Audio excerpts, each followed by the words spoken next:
Aiden nodded. There went his chances on the subject of the Demon King. The question now was if he was going to prevent Ted from gaining a unique skill before his class. If he was, the next question was how. How did he stop Ted from gaining a unique skill without informing him of unique skills? How quickly you work your mind, Brandis chuckled. If you are worrying about the what just happened, don't. There is no guarantee that you are going to end up being the Demon King. Aiden looked at the king. Even if I have a unique skill with no class? Your companion Derek has a unique skill and yet no class, Brandis told him. The one you call Drax also has a unique skill. You are not the first of your kind, Lord Lockhart. You are merely the one that has proven the most talented so far. That gave Aiden a problem. He couldn't believe he hadn't looked in that direction. Then Ted could easily already have a unique skill. Wait, he blurted without thinking. How did they… Aiden shook his head, eyes darting towards Derendorf's unconscious body. He was about to ask how they'd survived Derendorf's attack before remembering that the man was nothing but a knight. The king could have found out in any way he pleased. Brandis followed his gaze and looked back at Derendorf. Him? He asked, with a touch of surprise. Oh no, Lord Lockhart, he wasn't here for you. You were here for him. Derendorf has been a problematic knight for a very long time. This was his last chance, a test of his control. He failed it like a fish in the sky. Or a fish in the wall, Aiden thought. That said, Brandis continued, you have gone through a traumatic experience today, and while I have apologized, I am a king. A king's apology should not be empty. Make a request within reason, and I will grant it. A request within reason. It seems something good was going to come out of today's events. Aiden didn't have to think about it.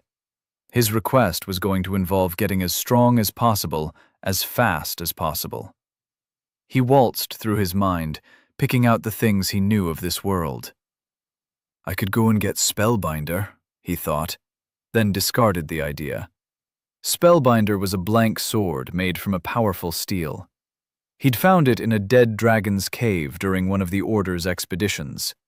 It also had a level requirement of 50, so even if he found it now, he wouldn't be able to use it until he was at level 50. Best to leave it where it is. He could have his coat of enchantments commissioned, but that too had a level requirement. With all the enchantments running through it, he would run out of mana from just putting it on. Brandis drew his attention with a chuckle. It seems like you have too many requests to make that you are having a hard time picking one, he said. Aiden held himself back from nodding. All his requests would lead to power, but he needed to start slow and build his way up. Unfortunately, all the places he knew he could grind and level up would kill anybody below level 30. I have heard rumors of something called an adventure society, he said finally. Brandis cocked an inquisitive brow.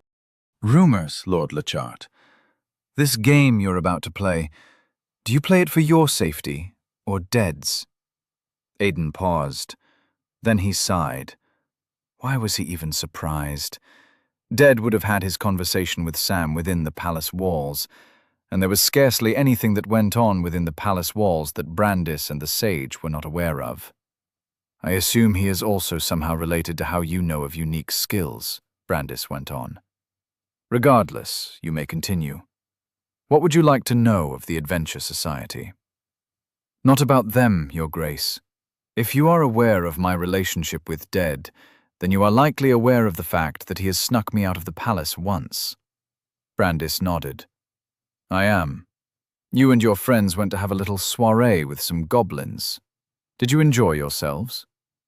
Enjoy is not necessarily the word. I can imagine. I believe one of you came back with an injury. I heard he had to use one of my healers the next day. Do you wish to make a request based on these goblins? Aiden nodded. One of the goblins I fought that night behaved strangely. Strangely how? When I cut its arm off, it ran. It did not shriek. It did not cry out in pain. It did not panic. It just turned and ran. And it was what level? Level 1. Brandis folded his arms, his expression turning thoughtful. That is odd for a level 1 goblin. They are like babies, having never experienced much pain. That should not be its reaction, especially to the pain of a severed arm. All right. And what would you request of me? Aiden took a knee and bowed his head accordingly. Pain flared in his shoulder, and he had a feeling that Brandis's hand hadn't absorbed the full impact of Derendorf's falling sword. He may have stopped it from cutting him, but something had still hurt his shoulder. I swear, Brandis smiled. You continue to display ethics of my world very properly. Tell me, did Valden teach you this? Aiden remained on his knee. He did not. All right then. Ask away. What is your request, Lord Lockhart? If it pleases the king, may I be granted leave to work with the adventurers of your kingdom to dispatch of the goblins? I swear, Brandis leaned forward with a sigh. That is all? You want to go goblin hunting? Are you just unable to dream big, or are you just a simple man? You get the chance to ask the king for a favor, and it's to hunt goblins? Aiden kept his eyes to the ground. Yes, Your Grace. Brandis walked around his table and sat on his chair. He picked up a quill and pulled out a piece of parchment from the stacks of books on his desk. This, he said as he started writing, is going to be a written instruction from the king. Take it with you and ask for the master of the armory. I see you have a favor for enchanted combat, so you might as well take it to the royal enchantery as well. Have them outfit you with whatever you need. Then take it to Valden. Brandis dropped the quill and stamped something on the parchment. Done, he held it out to Aiden. Aiden got up and moved to accept it. Valden will assist you with a soldier of your choosing, Brandis told him. If you hurry, you should be ready by tomorrow afternoon. Then you should meet the Master of Relations. He will have everything you need for the Adventure Society. Aiden just stood there, confused. Just like that? He asked. Brandis smiled. I am the king, boy. I have powers beyond your understanding. There was a jovial light in his eyes that almost made Aiden forget what he had done to Derendorf just a few moments ago. Before I dismiss you, Lord Lockhart, Brandis added, I do have one question. Aiden folded up the parchment and slipped it into one of the pockets of his soldier belt. Yes, Your Grace. You and your companions were only informed of the rising darkness. How did you deduce it was the Demon King you were being trained to go against? I wouldn't use the word deduce, Your Grace. Aiden clipped the pocket of the soldier belt shut.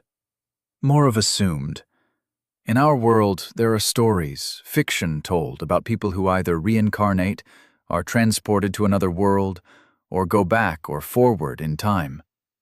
In situations where the story is about being transported to another world, 90% of the time it's to face off against a demon king destined to destroy the world. So we just assumed that since this has met the criteria so far, all that's left is a demon king. Brandis looked visibly shocked. Your world, he said, sounds like a very intriguing place.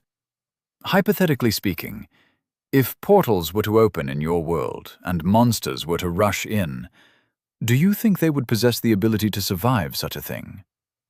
Aiden had thought about it countless times before, and the answer was always the same.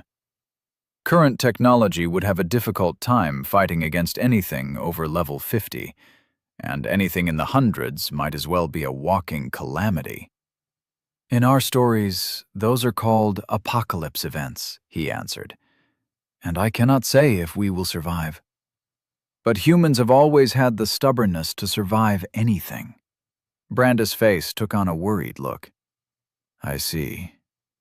You are dismissed, Lord Lockhart. Aiden nodded. He walked to the exit, only to pause at the door. Your Grace, he said. Brandis waved him away.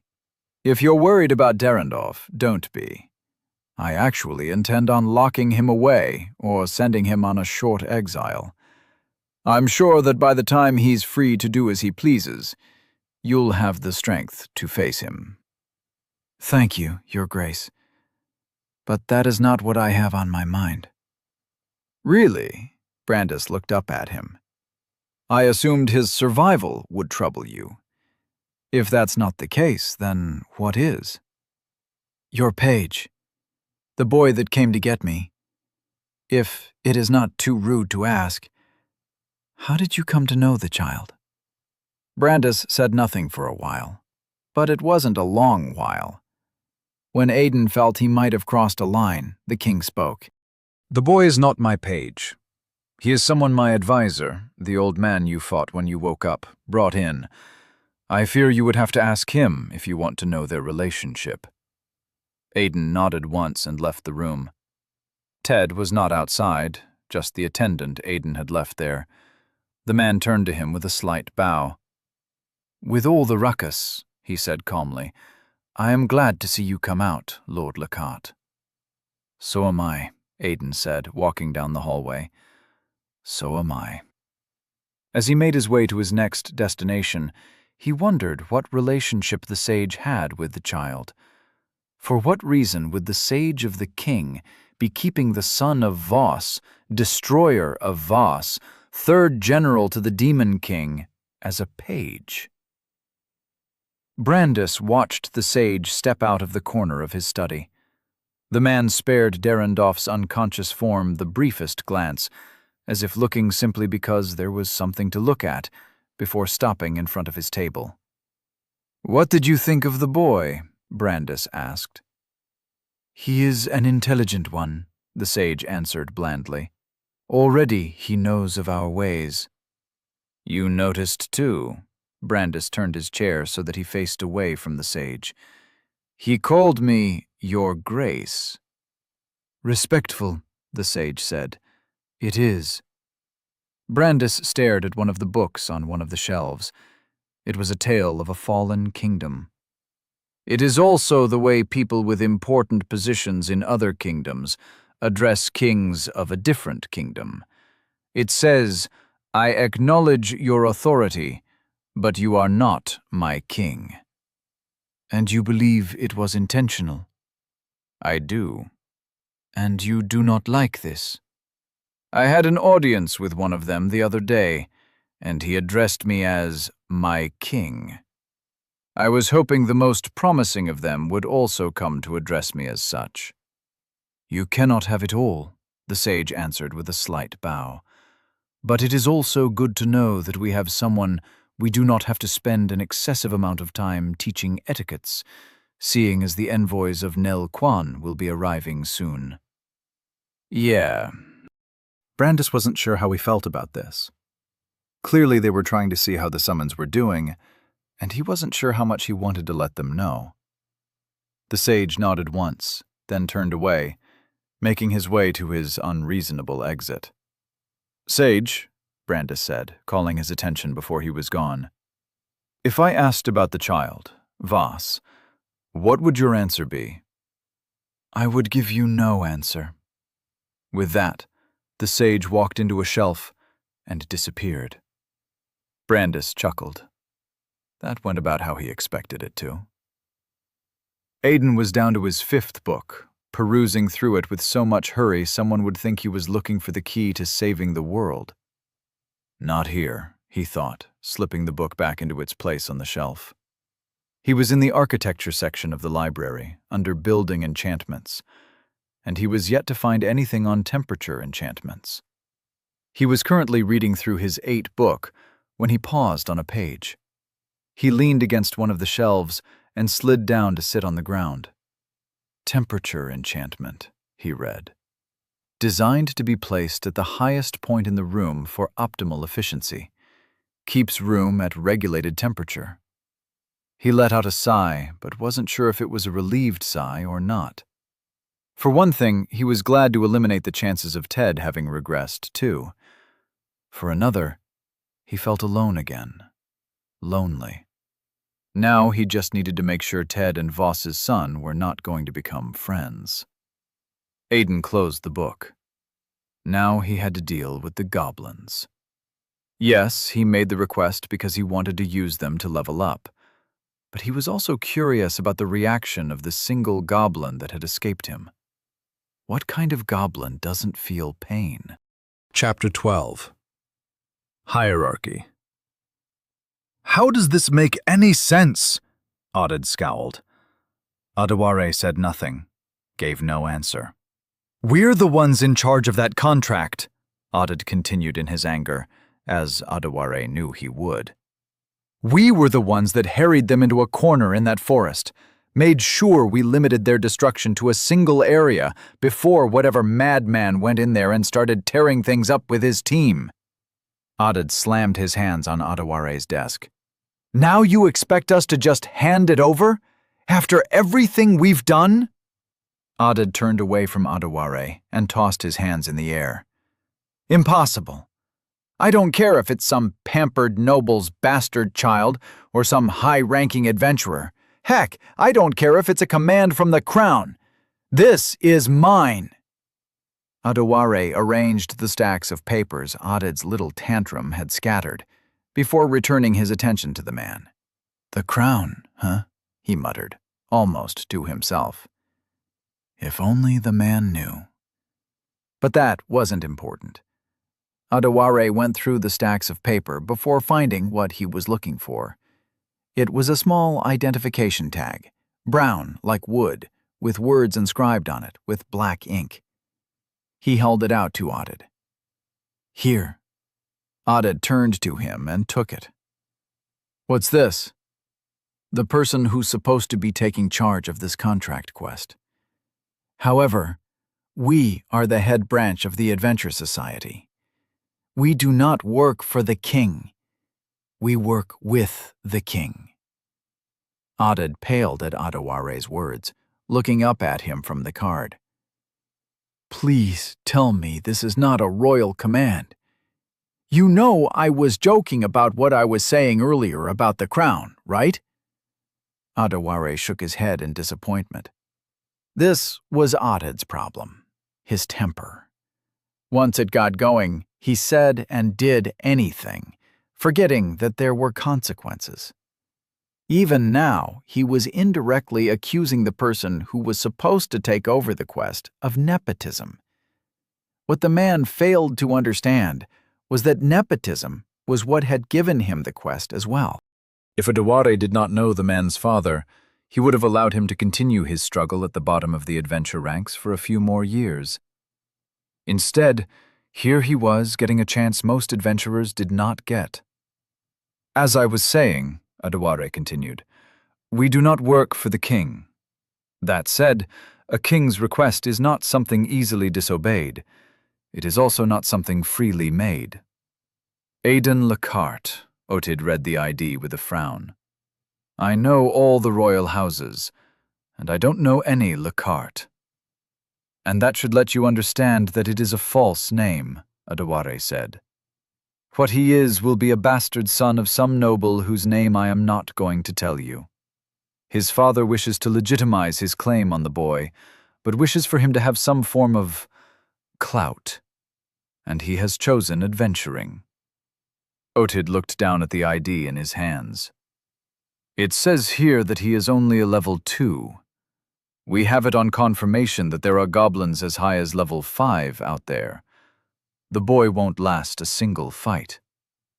Well, that's why— Hold up, Otid interrupted him. This says that he's 19. What kind of 19-year-old is still at level 2?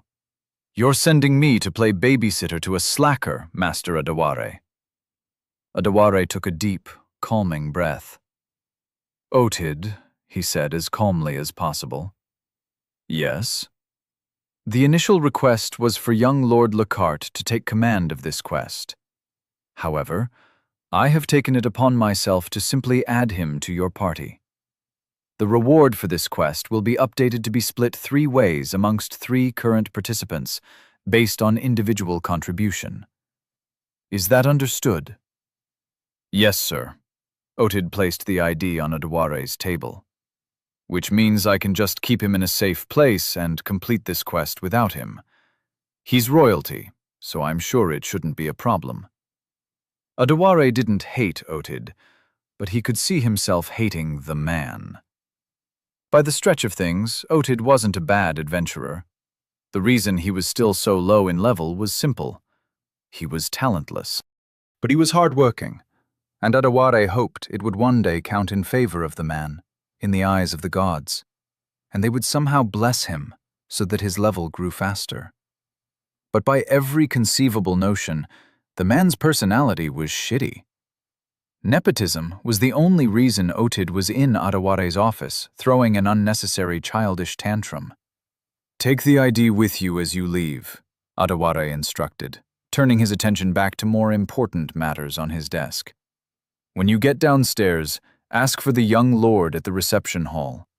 And if you are thinking of bullying him out of whatever he wants, I will have you know that while you remain in charge of this expedition, the young lord already has his own babysitter. Otid scoffed. Of course he does. And while his babysitter will not be a part of this party, he will be present. And I assure you, Otid, you do not want him to point out any form of abuse of your power as a leader. Adeware met Otid's gaze. If the man was smart, he would be on his best behavior. If he was stupider than Adeware thought, he would continue on the path of stupidity his anger liked to lead him on. Yes, sir, Otid grumbled before leaving the room unceremoniously. Adeware took a calming breath and brought up his interface. With a simple mental command, all the contract quests administered by him directly came up, filtering themselves straight to the one currently under Otid's ownership.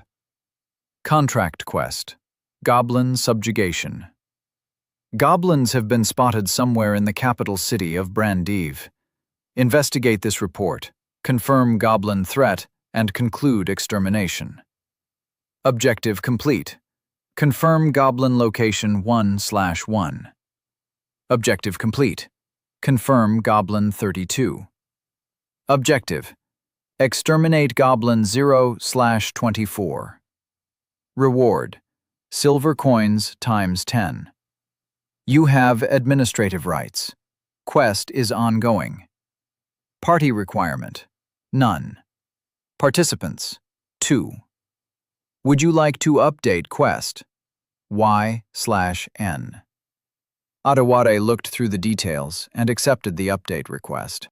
Truthfully, he knew next to nothing about the quest.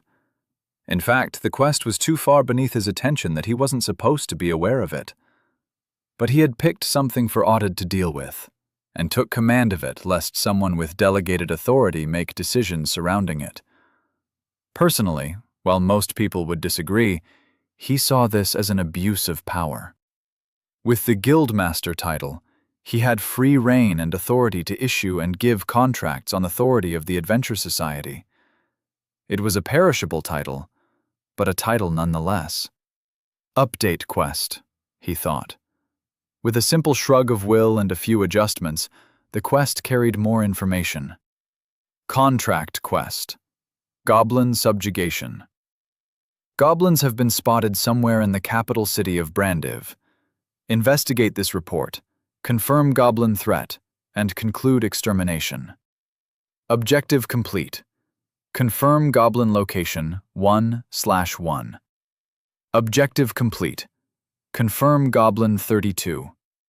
Objective: exterminate goblin 0/24. Reward: silver coins ×10.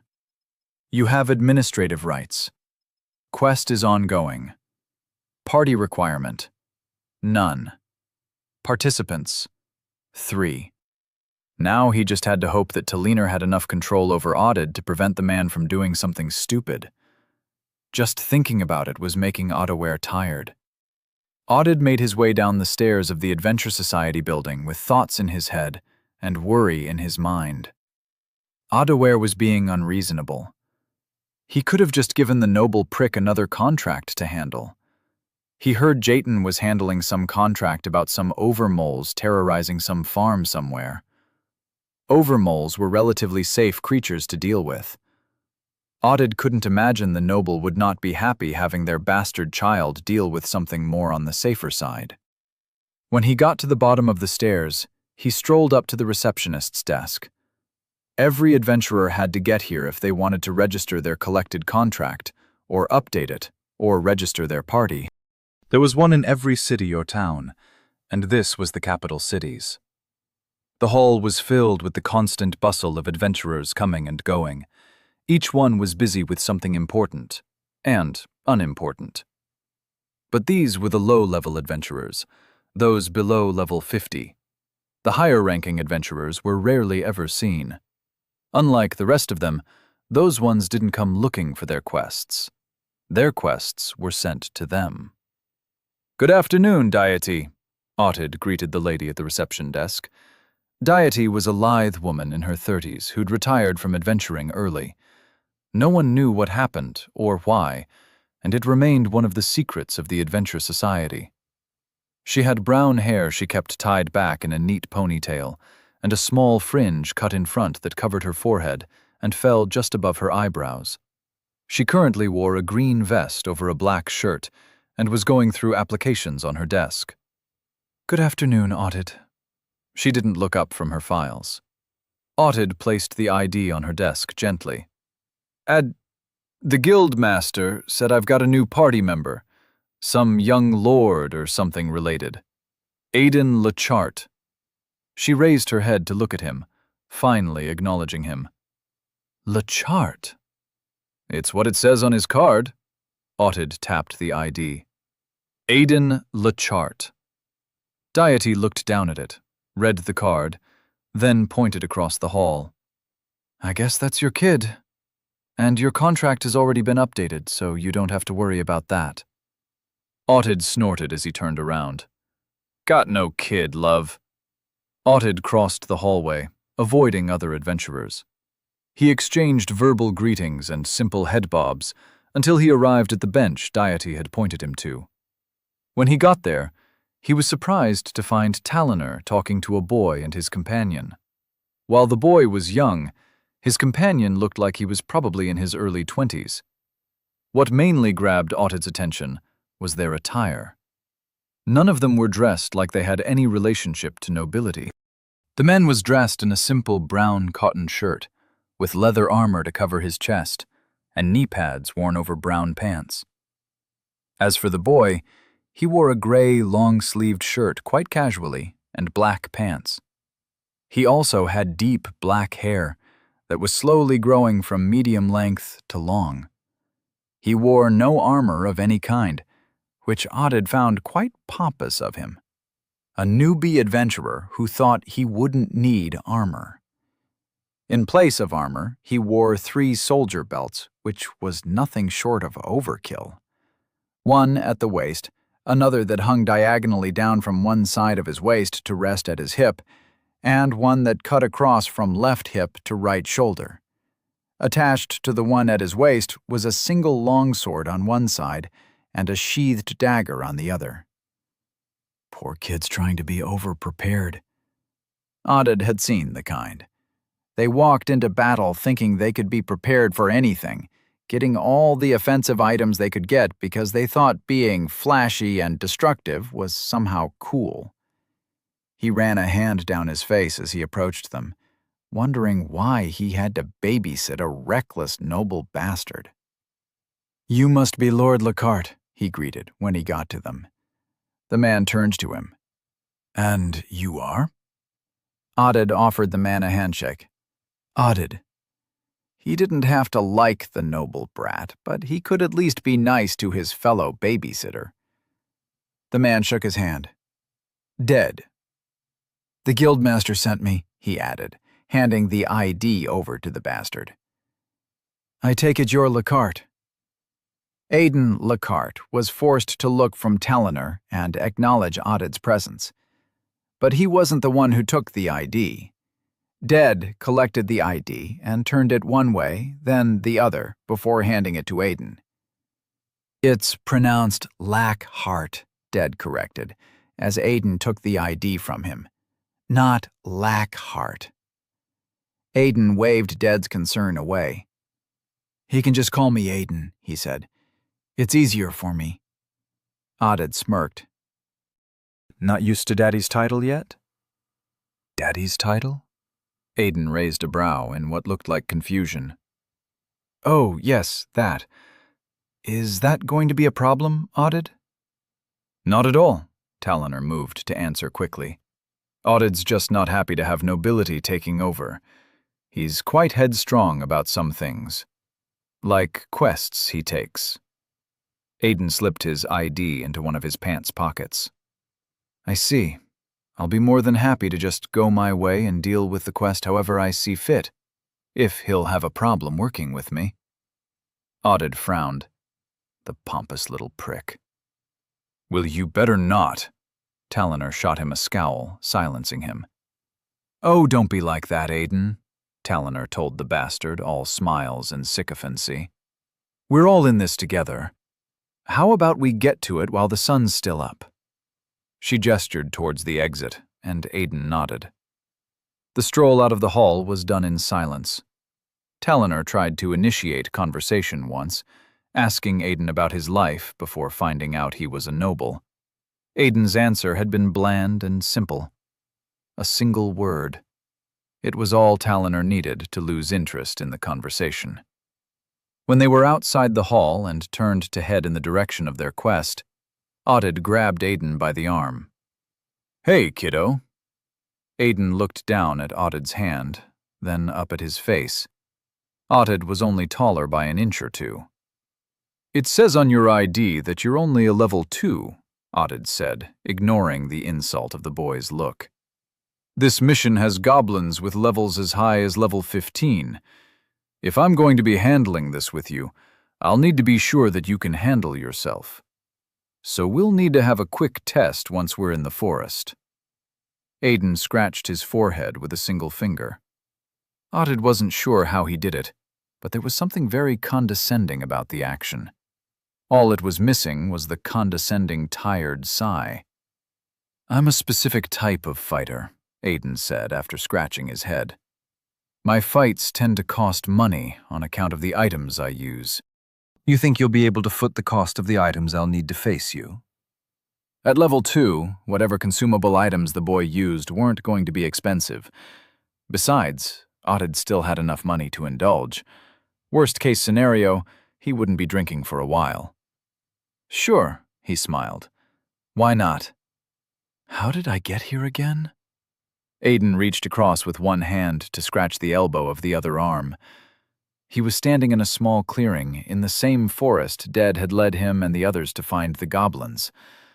Odded, the adventurer who had brought him his ID, stood a few paces away from him. To their side, Dead and the lady who'd called herself Talonor stood by silently. "Remember the rules," Odded said with a far-reaching voice. "Since you have no class, I will not be using any of my skills, while you are permitted to use any skill you might have." Aidan nodded absently. "Second," Odded continued, "you may use any of the items you see fit, including the sword and dagger at your waist. Third, I will assist in the replenishing of any said item used, as long as it is a single-use consumable." Aidan nodded. "And finally," Odded let out a dramatic groan as he stretched, "your victory is determined by you landing 2 hits. I will attack with nothing but fighting techniques, and limit my class strength the best of my ability. My victory is determined if you can't land these 2 hits within 5 minutes. Agreed?" Aidan nodded, already growing tired of listening to the man. He had found himself in a cliché, overpowered isekai trope. Ottid was going to be the adventurer who thought he was so powerful that he would teach the young lord a lesson in the beauties of danger. The twist? The young lord is overpowered. Aiden almost winced at how corny it was. But it didn't matter. All that mattered was that if this subjugation went the way he wanted it to, he would be level 10 by the end of it. From the style of fighting he'd maintained, he was sure was going to be one of the classes he would be offered. If he'd gotten mana mastery, there would have been a chance at getting battle mage. But alas, in this world and the one before, I am without magic. Regressed with all his knowledge, and he was still without magic spells. It was like he was destined to be spellless. At least might be on the table. If I win, and you're unable to strike me twice in 5 minutes, Ottid was still going on. You will obey every instruction I give throughout this expedition, even if it means you sitting in the corner where it is safe. Aiden could understand the man, but only a little. This was an unnecessary display of authority, a wrong way to define hierarchy. At least that was what he would have liked to say, but it wasn't. Aiden was clearly not going to listen to instructions he did not agree with, and Ottid was likely to cause a problem if he didn't listen. So, this was the fastest and surest way to establish a hierarchy of command. It was used between adventurers and worked more often than not. It only failed when one of the adventurers was a dishonest one. And if I can land those 2 hits, I get to do whatever I want, correct? Aiden began his own simple stretches, limbering up his muscles. Correct. And if I land 3, I will take command of this quest, and you will listen to my instructions. Ottid paused at that, frowning. So he's not a complete airhead. The adventurer held his hand up with his thumb tucked away. 4 hits, he said. If you land 4 hits, you get to take charge of this quest. Aiden nodded, then turned to their spectators. Miss Talloner, would you be kind enough to call it? Talloner looked awkwardly between Aiden and Ottid. Are you sure you want to do this, Aiden? Ottid is a level... I'll be all right, Miss Talloner, Aiden interrupted her. Talloner frowned in discomfort as Ottid unsheathed his sword. He was a bulky man, and he drew a longsword from the scabbard at his hip. Aiden did not reciprocate. Instead, he lowered his stance and held his hands out to his side, like a gunslinger waiting for the draw. Ottid's displeasure was emblazoned on his face. Talloner raised her hand where she was and dropped it. Fight! Ottid dashed forward, sword held to the side for a horizontal slash, and Aiden acted immediately. His hands skimmed over 4 pockets, unclipping one and allowing the single enchanted item drop into a waiting palm. He tossed it into the space between him and Ottid as the adventurer swung his sword and braced for impact. You have activated Lesser Madness. Effect: 8% disruption of ambient mana. Duration: 0 hours, 0 minutes, 8 seconds. Radius: 0.0005 kilometers. Aiden closed his eyes as the enchantment took effect. It shook the ambient mana in the air, disorienting sight and sound. It was this world's version of a minuscule flashbang. Unprepared for it, Ottid lost his balance. Disoriented, he staggered with his swing. Aiden took the opportunity, knowing it was coming, and stepped into the adventurer without hesitation. With the swing faltering, he ducked it easily, grabbed Ottid by the arm, and spun him into a shoulder throw. Ottid hit the ground with a loud thud, bouncing once. Aiden stepped away from him quickly. He had been expecting a follow-up attack, maybe a sword slash to keep him at bay, but nothing came. Instead, Ottid just remained lying on the ground, a confused look on his face as he stared at the sky above. Aiden cracked his fingers. That's one. Chapter 13. Goblin mess. Aiden stepped away from a vicious swing that would have taken his head off. He backed himself into a tree as Audid came in swinging once more. His hand was already working behind him as Audid charged. Aiden could see the traces of someone who'd taken his time practicing his sword skill, but he could also see a man who had grown complacent in his practices. It wasn't just enough to learn the swordsmanship skill. You needed to practice it. "You have used," Aiden dived out of the way as Audid swung his sword at him. "You have activated lesser endurance." Audid's sword cut an inch deep before Aiden's enchantment took effect, and it held as the enchantment went through the tree as far as it could go. He tugged on the sword once, then twice. Aiden was already going in for the finish. "You have activated," with the extra strength from the Aiden swung a powerful punch into the man's side from behind, then quickly backed away. The force of the blow didn't do as much as it would have done to someone of Aiden's current level, but that wasn't the point. "That's 3, Aiden called out. Audid was furious. He wrenched his sword from the tree and turned to Aiden with a snarl on his lips. The fight was technically over, and Aiden had used at least 6 enchantments already. He was practically out of mana at this point. If he activated another enchantment, he'd likely pass out. At level 2, this was his limit when fighting against someone with a class. "I guess 6 is stretching it," he thought, as he unsheathed his sword. He couldn't wait to get to level 10 and have a class. Only then would he be able to use the proper enchantments with increased percentages as high as 15 and 20. And fighting against someone with more than 10 levels more than him wouldn't be so taxing, as they would both have classes. Aiden sighed as he gave a few testing swings with his sword. It wasn't like he was really going to use it, after all. "What?" Audid asked. If he wasn't so angry, it would have sounded like a taunt. "Run out of enchantments?" Aiden shrugged, then patted one of his soldier belts, the one hanging low. "I've used up all the cheap ones. The ones remaining are more on the side of nobility expensive. Wouldn't want to waste them before running into the goblins." He took a sword stance with his free arm in front of him, as if it held a shield, and rested the flat of the sword on his forearm, tip pointed at Audid. "Come on now," he said. "Let's end this with me in command."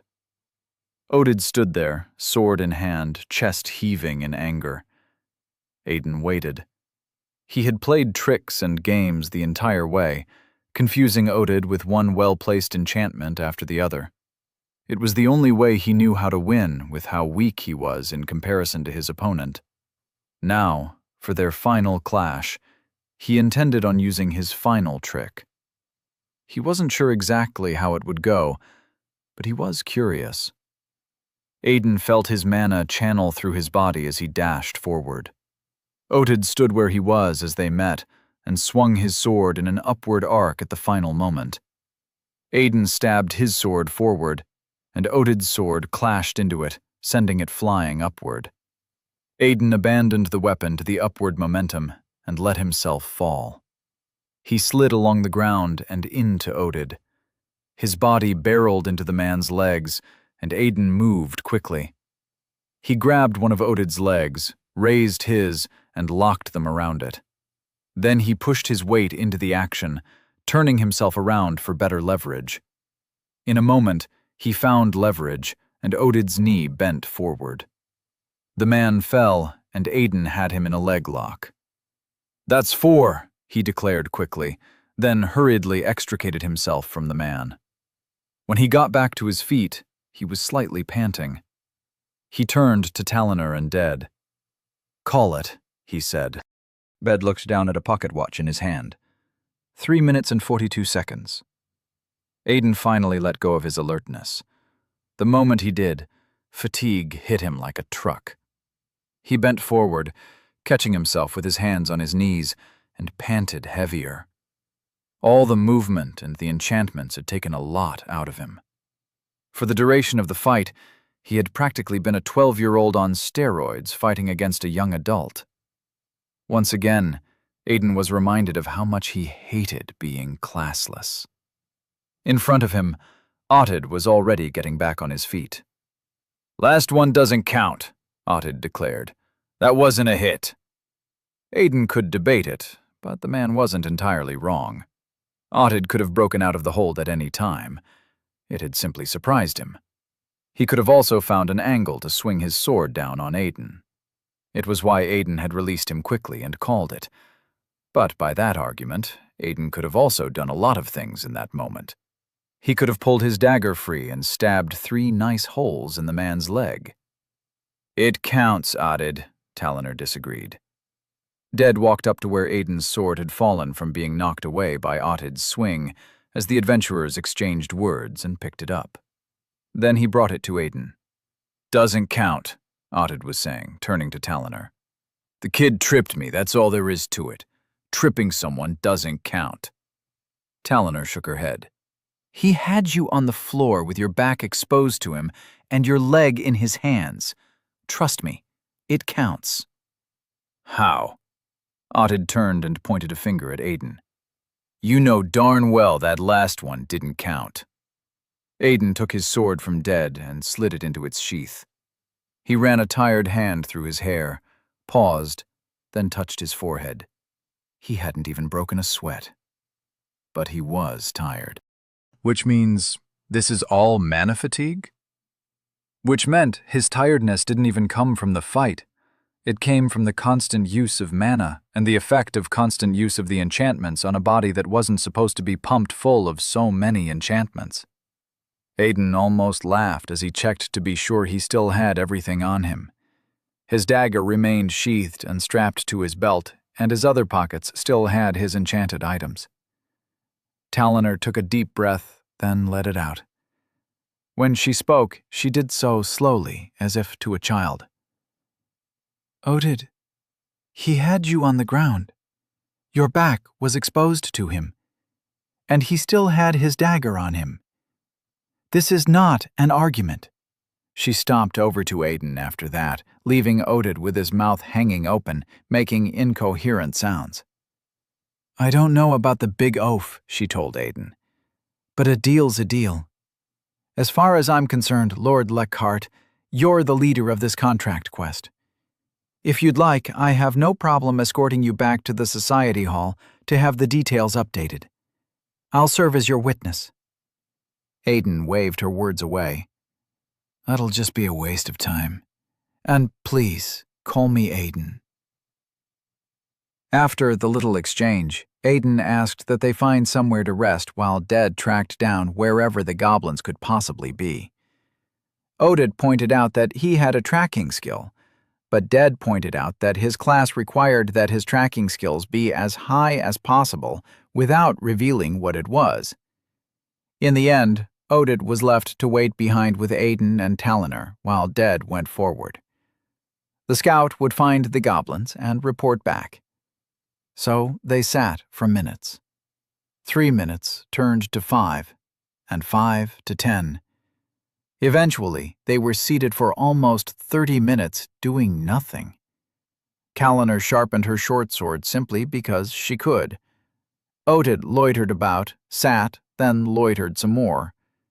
Aiden sat calmly, allowing his mana restore itself. While he did so, he wondered at the adventurers he was with. He knew Talina. She hadn't been very important in his past life, but she'd had her moment of fame after leading a quest that had brought down a necromancy horde. Turned out, from the little he knew, that she'd done a quest at some point in her life and had failed to kill a goblin shaman that had gone on to grow very strong and terrorize places. It had turned out that a mutated monster had unlocked the necromancer class and had been terrorizing a village. It had taken a few adventurers to put it down in the end, and some lives had been lost. But that isn't for another 2 years, Aiden thought. As for Ottid, he'd never heard the name. So either the both of them were not an official party, did not become an official party, or simply parted ways at some point. Or he died. "Hey, kid." Aiden turned his head to Ottid and raised a questioning brow. Otid grumbled something about young people not having respect for their elders anymore, before coming to sit beside him. "What was that enchantment you used?" he asked, staring into the canopy of trees. Aidan didn't need to think about it to know what Otid was talking about. Very few people knew the enchantment by its effect. "Lesser confusion," he answered. "Never heard of it." Talina paused in sharpening what was probably her 5th blade. "I have. It's actually a rare enchantment. Not many people use it. It's called lesser madness in some places." Not many people used it in any kingdom Bandiv was aware of. In fact, it was banned in most kingdoms. But there were places where its use was common. "Wait," Talina frowned at Aidan. "Isn't that enchantment banned in a lot of kingdoms?" "It is," Aidan answered, "but not in Bandiv." "If it's so rare, how did you get your hand on one?" Otid asked. Aidan pointed at himself. "Noble bastard, remember? It would amaze you the kinds of things a noble can get their hands on." "It's also very expensive," Talina said, looking at Otid with a smirk. "Like gold coins expensive." Otid paled. "I thought you said you only used the cheap ones, Lord Lockhart." Aidan cocked a brow. "Lord Lockhart? Bastard or no, you're nobility, right?" Otid said sheepishly. "You're still a lord." Aidan shook his head, but couldn't help smiling. He was finding Otid interesting. "Don't worry about it," he said. "I have no idea how much it costs. Since it didn't come from my pocket, it's not a cost you need to settle." Otid let out a relieved sigh. Thank the gods. Aidan actually had no idea how much an enchantment of lesser madness was supposed to cost. He hadn't used it much in his past life because it also disoriented the caster, and he hadn't learned about it until his level was significantly higher. And even then, he had done his own enchantments, so he'd never needed to buy one. As for how he got this one, he'd had a list for the palace's enchantery, and they'd simply prepared what he needed at no cost. Their conversation switched into simpler things after that. It was more of Taliner and Otid engaging in the occasional bickering here and there. They talked about a few quests they'd done together, clearing out mole rats, helping in a subjugation of walking snakes, which were basically Komodo dragons that walked on 2 legs and were more snake-like in form. Dead returned after an hour while Otid was telling Aidan about his swordsmanship and how he had been practicing with the sword since he could walk. "Even after I hit 18, it still took me 12 weeks to get the foundational skills I needed to get it," Otid was saying. "Ha!" Taliner laughed. "I guess you aren't as talented with the sword as you thought you were." Aidan understood that. The truth was that it actually took a lot to register a skill as learnt by the system.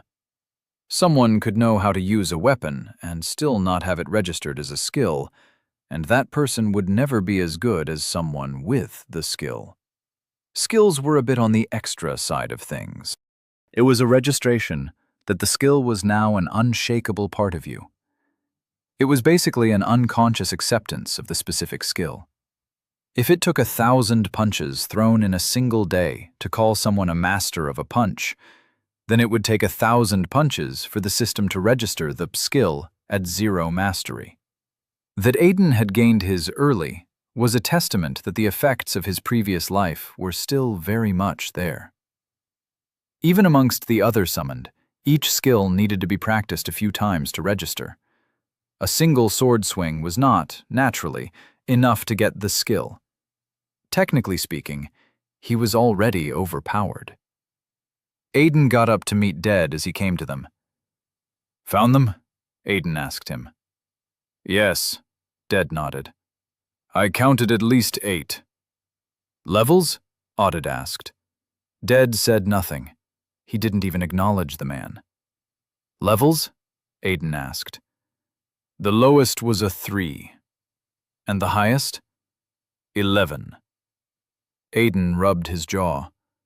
He was very sure they had a leader. Goblins didn't lead goblins in this world. They were led by hobgoblins, or goblin shamans, and none of the two were anything less than a level 15.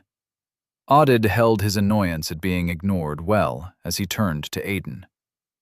It must be some external gathering. A level 11 goblin can't be the one leading them. Yeah, Talonor joined, slipping her knives in many sheaths that littered her belt. There's got to be a hobgoblin or a shaman. If not, the guild would have given the contract to someone else. Adventurers with lower levels. My money's on shaman. Why? Dead asked. Well, before you guys came along, we've been tracking these things. At some point, we got a tracker after some unfortunate circumstances, and he detected traces of magic. Goblins don't use magic. Audid groaned. Not this again. Aiden looked between them. Not what again? Foolish Tracker was rambling about summoning and things like that. Audid waved it aside. Just bullshit. He said he found blood of something summoned with too much magic in it. Said it was human. It was unreasonable. Just how much magic? 80%. Aiden almost let out a low whistle. That was definitely too much magic to be found in anyone's blood. And that much magic from a summoned creature was... Sam bled that night, Aiden remembered. It meant their foolish tracker had found residue of Sam's blood. But 80%? Aiden hadn't thought their mana concentration was that high. That explained why they leveled up faster than the average person on Nestild and learned skills at breakneck speeds. With that level of mana concentration, it was a wonder all of them hadn't been Demon King candidates. Then again, from what he knew, all of them were arguably Demon King candidates. Aiden gestured ahead of them. Lead the way, Dead. The soldier obeyed, and as they followed, Otid grumbled once more about having a tracking skill too. They found the goblins after 30 minutes of walking. As Dead had said, there weren't that many, 8 to 12 at the most, and unlike the ones Aiden had fought along with Sam and the others that night, these ones carried a scar or two here and there. Weapons, too. Is that a fucking morning star? Otid whispered in surprise. Aiden looked in the direction the adventurer was facing. It was. The goblin held the weapon by the handle, swinging the spiked ball at the end of the chain like it was practicing some odd technique, while another watched in what Aiden could only interpret as awe. Aiden pointed at a goblin that kept sheathing and unsheathing a longsword. What's that one's level? Can't you... Otid trailed off. Sorry, you don't have a class, so you can't see it yet. Never knew the day would come when I'll be adventuring with a classless. Talonor shook her head. And in everything you just said, the answer wasn't there. That's a level 5, my lord, Dead answered. Aiden nodded. Thank you, and I won't warn you about that title again. It's Aiden, but I'm taking that goblin. It was high enough to get him at least 2 levels when he killed it. Because you use a sword? Otid asked, confused. You know there are lower levels in the group that also use a sword. You sure you can take it? Aiden snorted, making his way out of hiding. I took you, didn't I? Otid frowned, and Talonor snickered. Out in the open, Aiden held up his sword and placed a finger on it. He traced a simple enchantment on it, while the others stepped out of hiding as well, drawing the goblin's attention. What are you... Otid's voice trailed off as a soft orange glow trailed a path along the enchantment Aiden had drawn. You have used Enchantment of Lesser Flame. Effect: fire damage with a 3% chance to deal critical damage on every blow. Duration: 0 hours, 2 minutes, 0 seconds. The effects of everything before a class were abysmal. Aiden swung his sword in a vertical slash by his side, and it ignited in flames. Let's get this over with. He could see the question on everyone's faces as they charged into the goblins. Aiden followed behind them, sword swinging, while Dead darted about until he disappeared from the battle.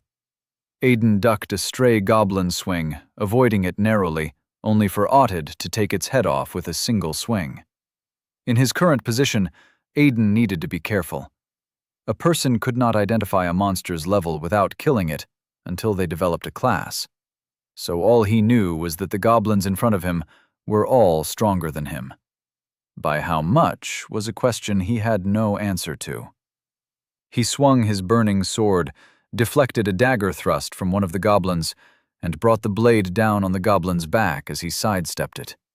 The creature shrieked in pain as Aiden trailed a burning line along its back, then stabbed it through the neck. He ripped his sword out, already running after his initial prey. Energy filled his chest, curled around his heart as he kept running forward. You have dealt a critical blow on Goblin Level 6. You have slain Goblin Level 6. Congratulations, you have leveled up. Congratulations, you have leveled up. Level 2 to Level 4. You are now Level 4. That wasn't so bad. The reason he was charging the Level 5 goblin was for the double level up. With 3 levels between them, he had been sure of it. But a random goblin had dealt with that for him. Aiden twirled his sword as he stepped forward, deflecting a strike from another goblin. It had charged at him with a dagger, and he was more than happy to indulge it. Before he could, however, Talonar's throwing knife took it in the head. Does that count as a kill steal? He thought, stepping over the creature's body. From Talonar's point of view, his success wouldn't have been guaranteed. In a matter of time, Aiden was on the Level 5 goblin he'd initially sought out. It deflected 3 of his strikes, parried 1, and missed the last that cut open a line in its inner thigh that ignited in flames.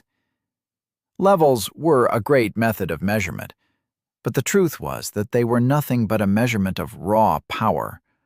All things being equal, a Level 5 was always going to be stronger than a Level 4. But that was if all things were equal. And nothing is ever equal, Aiden thought, as he spun around the goblin, sword held out in the spin to take its head.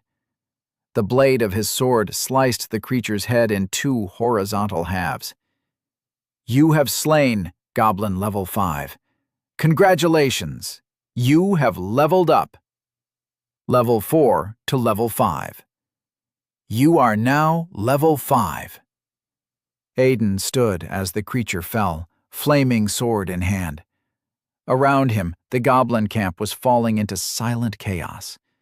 One goblin corpse was slowly beginning to burn, while others just lay scattered about.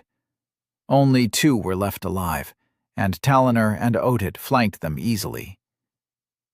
Are they playing with them? Aiden wondered as he walked up to them. As he approached them, the flame of his sword dimmed and dwindled. The duration of the enchantment was coming to an end. What's going on? He asked as he approached them. Talonar turned to him, somehow still keeping the goblins under her watch. Killing goblins is really kind of a waste for us. At least goblins of this level. So we thought we'd thin them out for you, Audiobook finished. Have you level up safely? Aiden looked around them once more, taking in the chaos of death. I kind of already had my level ups, though, he said. Certainly can't be enough, Audiobook replied. What we've got here are 2 level 9s. They've got to count for something, right? They would. But Aiden wasn't sure how he felt about safe leveling. And at this rate, he was going to hit level 10 before they even finished the contract. That had not been a true part of his plan. The plan was to level up until he was close to 10, get back to the palace to gain some more skills, then safely hit level 10. Though, from what he knew, he wasn't sure how many more skills he was going to be able to get. Unless he could get mana mastery, there really wasn't any other skill he really needed. He already had what he needed to ensure he got a combat class, a battle class to be specific, and with enchantment skills being his only real magic-based skill, there was a high chance that Enchanter was going to be one of the offered classes. Regardless, his current skill set would give him a larger number of classes to choose from. Unfortunately, Aiden's plan was proving to be his own ruin. At this rate, he was going to hit level 10 in the field of battle, and he had no idea what kinds of classes would be offered if his last levels were rushed in battle. "I thought you didn't like me," he told Ottid as he considered their offer. Ottid shrugged. "Can't say I hate you either, kid. But they are monsters and you are human. Getting as many strong adventurers as possible will always be a good thing. We've always got to be stronger than the monsters." Aiden couldn't disagree with that line of thought. Aiden cleaned his bloody dagger on the grass and pulled up his skills. Tongue of the Visitor, Mastery 100%. Basic Swordsmanship, Mastery 10.20%. Unarmed Combat, Mastery 12.00%. Resilience, Mastery 44.23%. Mana Manipulation, Mastery 0.00%. Keen Eye, Mastery 39.33%. Basic Enchant, Mastery 02.10%. Unarmed Engraving, Mastery 3.00%. Dagger Wield, Mastery 04.33%. He now had the Dagger Wield skill. Talonor walked up to him and held out a piece of cloth. "Have this." Aiden looked up before taking it. He looked down at his dagger with residue of goblin blood on it, unsure. It would be a while before they returned to the adventure hall. If he was right, they would be out here for another day, 2 at the most. "Goblin blood isn't very easy to wash off if you leave it for too long," he told her. Talonor scoffed. "It's for your legs, stupid." Aiden looked down. Oh. He had an injury in his thigh. It wasn't deep, just a simple knife wound, a glancing blow, really. He'd miscalculated the speed of one of the goblins and had gotten it for his worries. "You know that was stupid of you," she said, as he pressed the cloth to the injury. "You had a sword and 2 opponents. In every fight, you take the advantage you can get. There was no reason for you to use a dagger, even if you know how to use one." "I was testing something." Aiden dabbed the remaining blood he could. Some of it had dried up, so it would take a bath to get it off. Aiden had never been a fan of the dagger. The Order had forced him to learn its use, but he had only used it when it was necessary. So while he'd had the skill, it had taken him a while to learn it. But a single fight against 2 opponents with it, and I've got it at 4% mastery. He was sure of it now. His skills from the extinguished timeline weren't totally gone. While he'd lost them entirely, he'd somehow carried over his proficiency in them, which meant that he could get all his skills back. All he had to do was engage in them. He wondered if it would still apply once he got his class. Also, fighting off the 2 goblins had only gained him an extra level, so he was now level 6. Level 6 in under 2 weeks, he chuckled. I guess we're lucky I'm not the Demon King. He doubted there was anyone above level 3 among the others back at the palace at this time. They were too preoccupied with getting their basic skills. Aiden guessed things were going smoothly so far. Unless you end up being the Demon King in this timeline. The thought slithered into his mind, unbidden, and Aiden froze. You've already met one of the criteria. You've gotten a unique skill before getting a class. And you know where the Demon King Castle is, and how to access it. Aiden frowned as his own mind played games with him. There was no way he was going to end up being the Demon King. He just couldn't picture it happening. He doubted he was the kind of person to meet whatever the requirements were to gain the title. Right? Then are you going to be the hero? Aiden's reaction to that was a laugh. He had never possessed the characteristics of a hero, and everyone had been very certain that title went to someone based on who they were. What he was had nothing to do with being heroic. In his past life, he had been too unfocused, confused, and arguably cowardly in the early days of his summoning for it. In this life, he was too jaded. Here you are getting stronger so that you can stand by the Demon King. Sounds like something a Demon King candidate would do. It's what a brother would do, Aiden muttered to himself with a frown. Good to see you're having fun, Audid commented half-heartedly. Come on, we're not done. It's only a matter of time before the other goblins realize these ones aren't reporting back. We can take another 3 minutes, Teleanor objected. Let the kid catch his breath. Aiden didn't like being called a kid, even if he was technically a kid right now. But Audid was right. They needed to hurry. And he could always get a healer to deal with his injury so it didn't become a scar whenever he found his way back to the palace. He picked himself up from the ground, wincing involuntarily at the slight pain. Let's get going. The next encampment Dead led them to had goblins of lower levels, and they cleared it out easily. Aiden played support, using enchantments of varying kinds to destabilize and confuse the goblins, while Teleanor and Audid dealt the finishing blows. They needed none of the support, and Aiden knew it. He gave them the support for himself.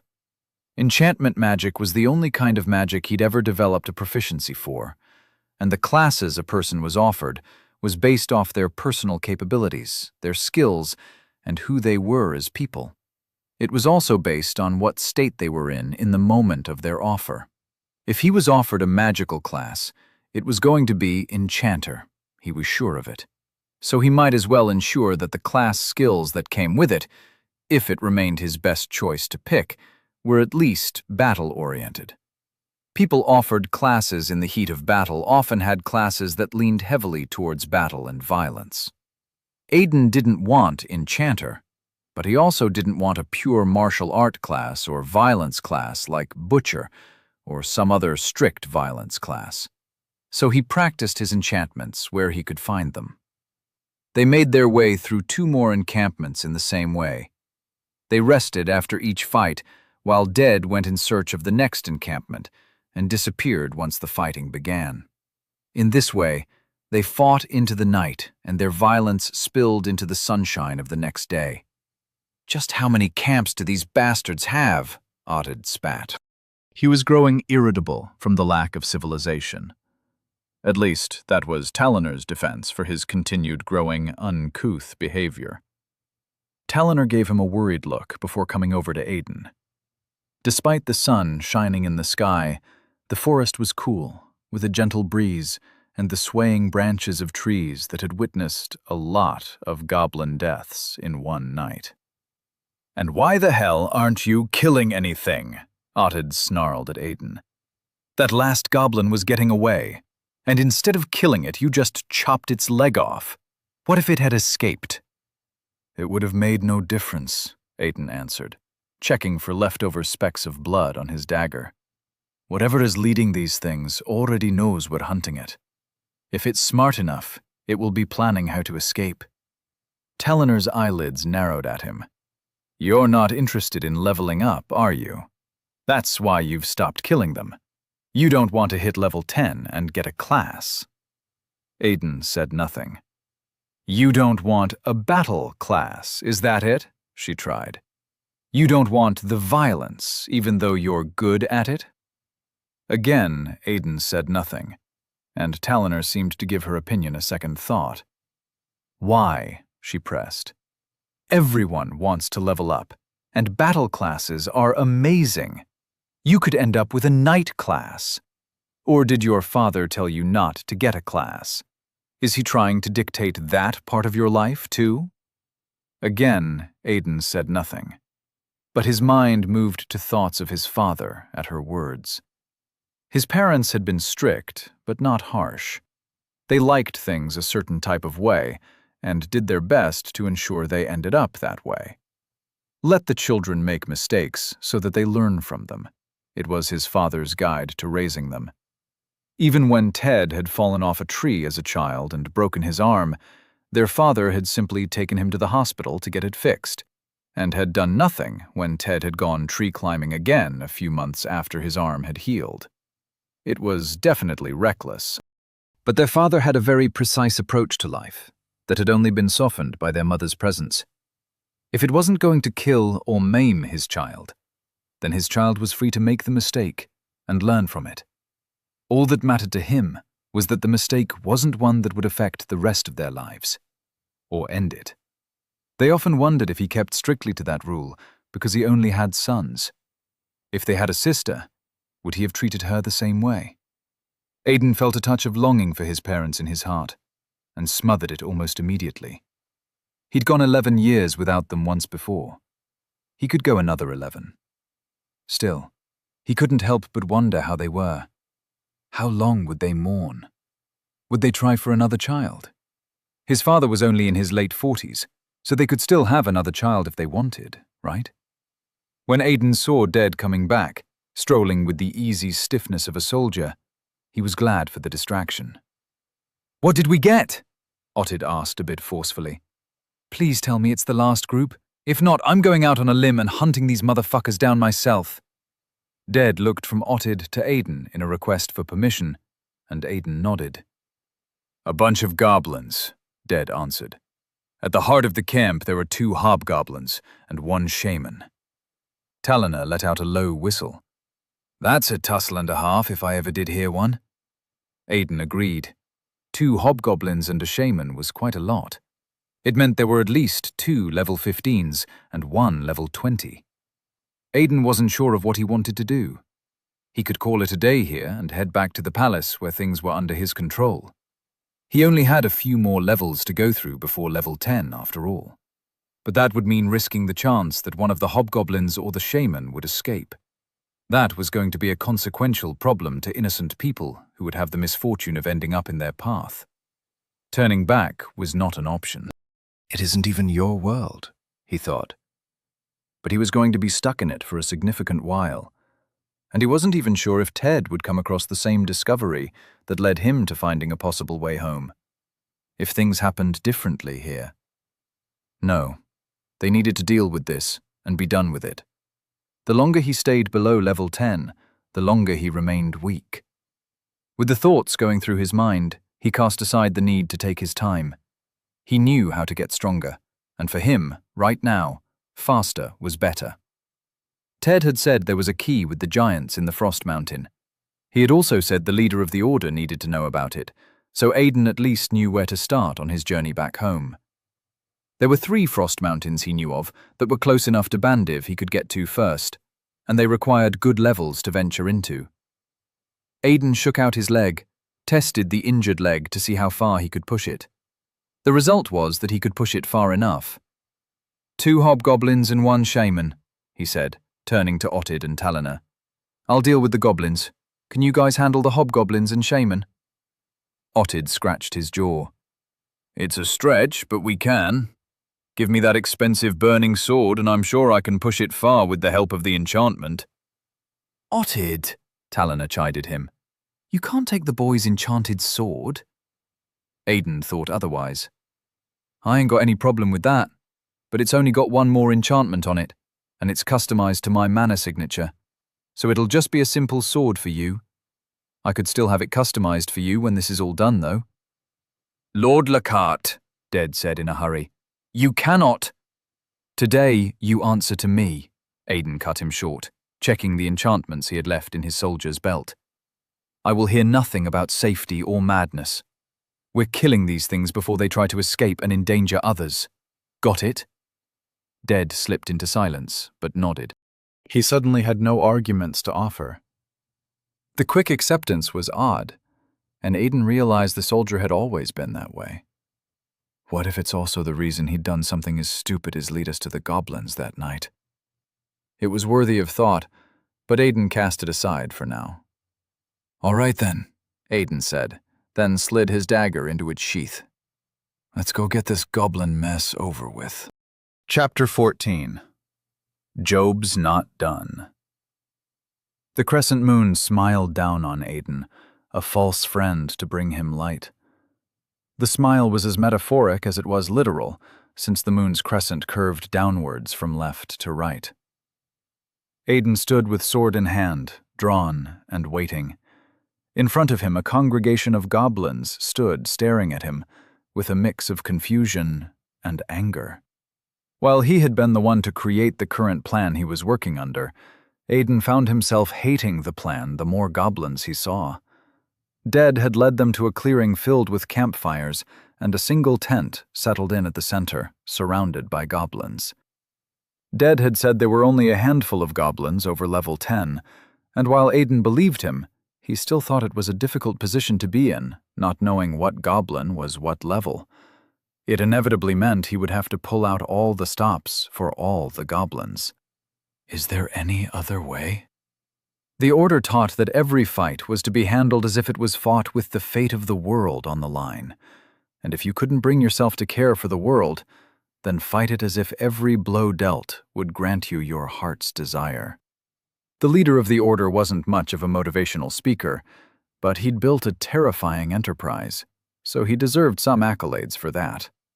Aiden reached into one of his belt pockets and slowly picked out an enchantment, as the goblins slowly solidified into a mutual agreement.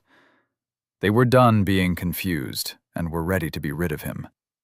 Behind them, the tent ruffled a little. It was large for a simple tent and was as wide as a house. Aiden hoped that was a sign that Otid and Talonor were finding success in their part of the plan. Why did I choose this plan again? Aiden wondered, rolling the tiny orb in his hand. Because you want to level up and get it over with. But it didn't matter anymore, though. The plan had been made, and he needed to carry out his part of it. Would be very hilarious if I died to some level 10s at this point, he chuckled darkly. The gentle silence of the night turned into incoherent mutterings as one goblin after the other started making sounds Aiden couldn't understand. It was a standing theory amongst scholars of this world that goblins were intelligent species capable of communication. The debate, however, was if they communicated like beasts, such as dogs, or if they communicated with complicated languages with human-level intelligence. Personally, Aiden liked to think it was the latter.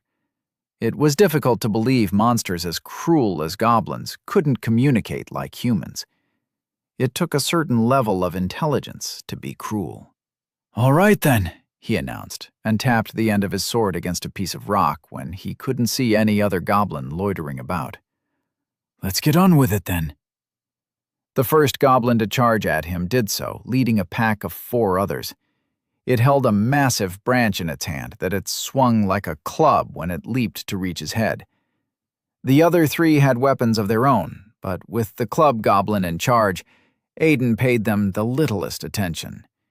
He ducked the first swing of the branch, pivoting so that he weaved himself into the middle of all 4, evaded what looked like a sickle at the end of a chain, then his sword went dancing.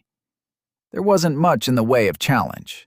There was no threat of loss or defeat, merely what was and what could be.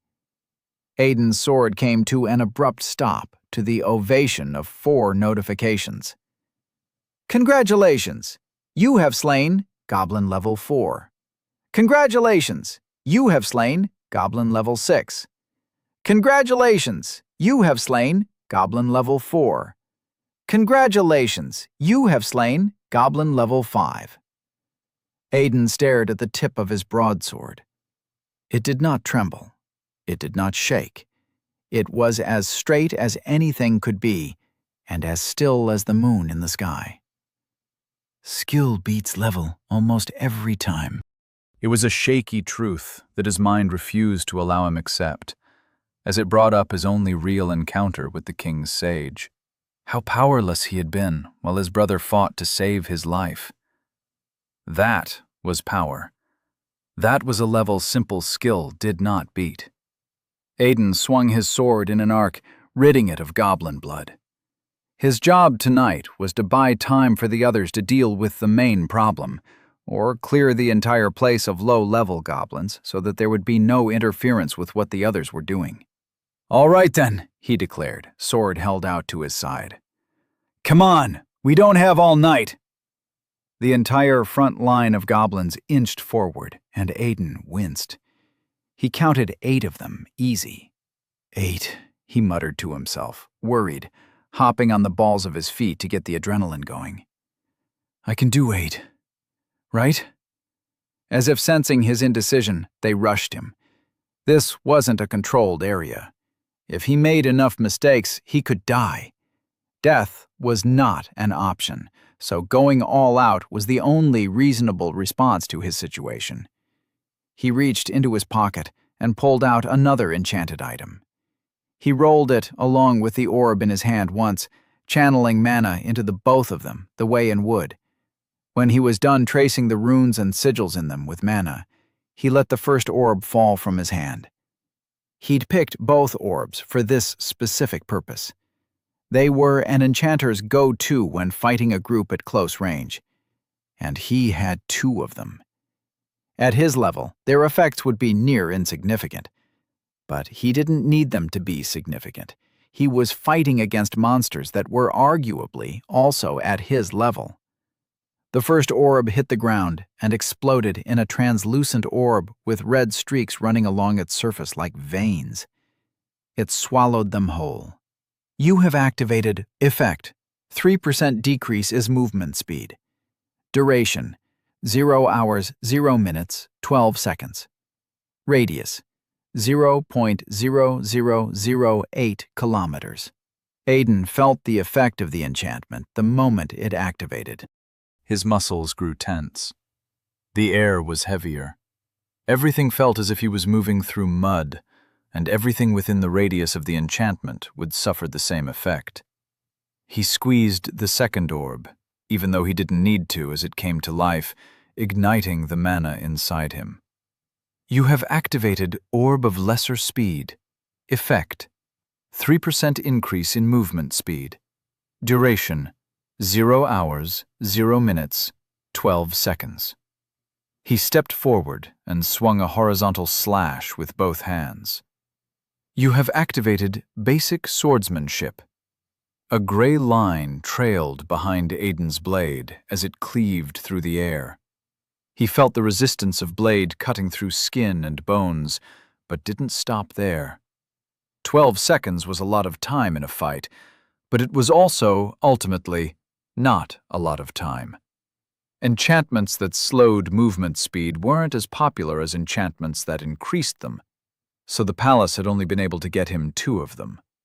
As he stepped into his swing, bringing it down on the next goblin, he really hoped this group of goblins had the higher levels among them. Congratulations! You have slain Goblin Level 3. Congratulations! You have slain Goblin Level 6. Congratulations! You have slain Goblin Level 4. Congratulations! You have slain Goblin Level 4. Congratulations!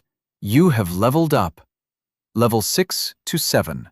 You are now Level 7. Otid raised a hand, gesturing for Talina to stop. They'd been working together long enough that he didn't have to check to know she'd stopped.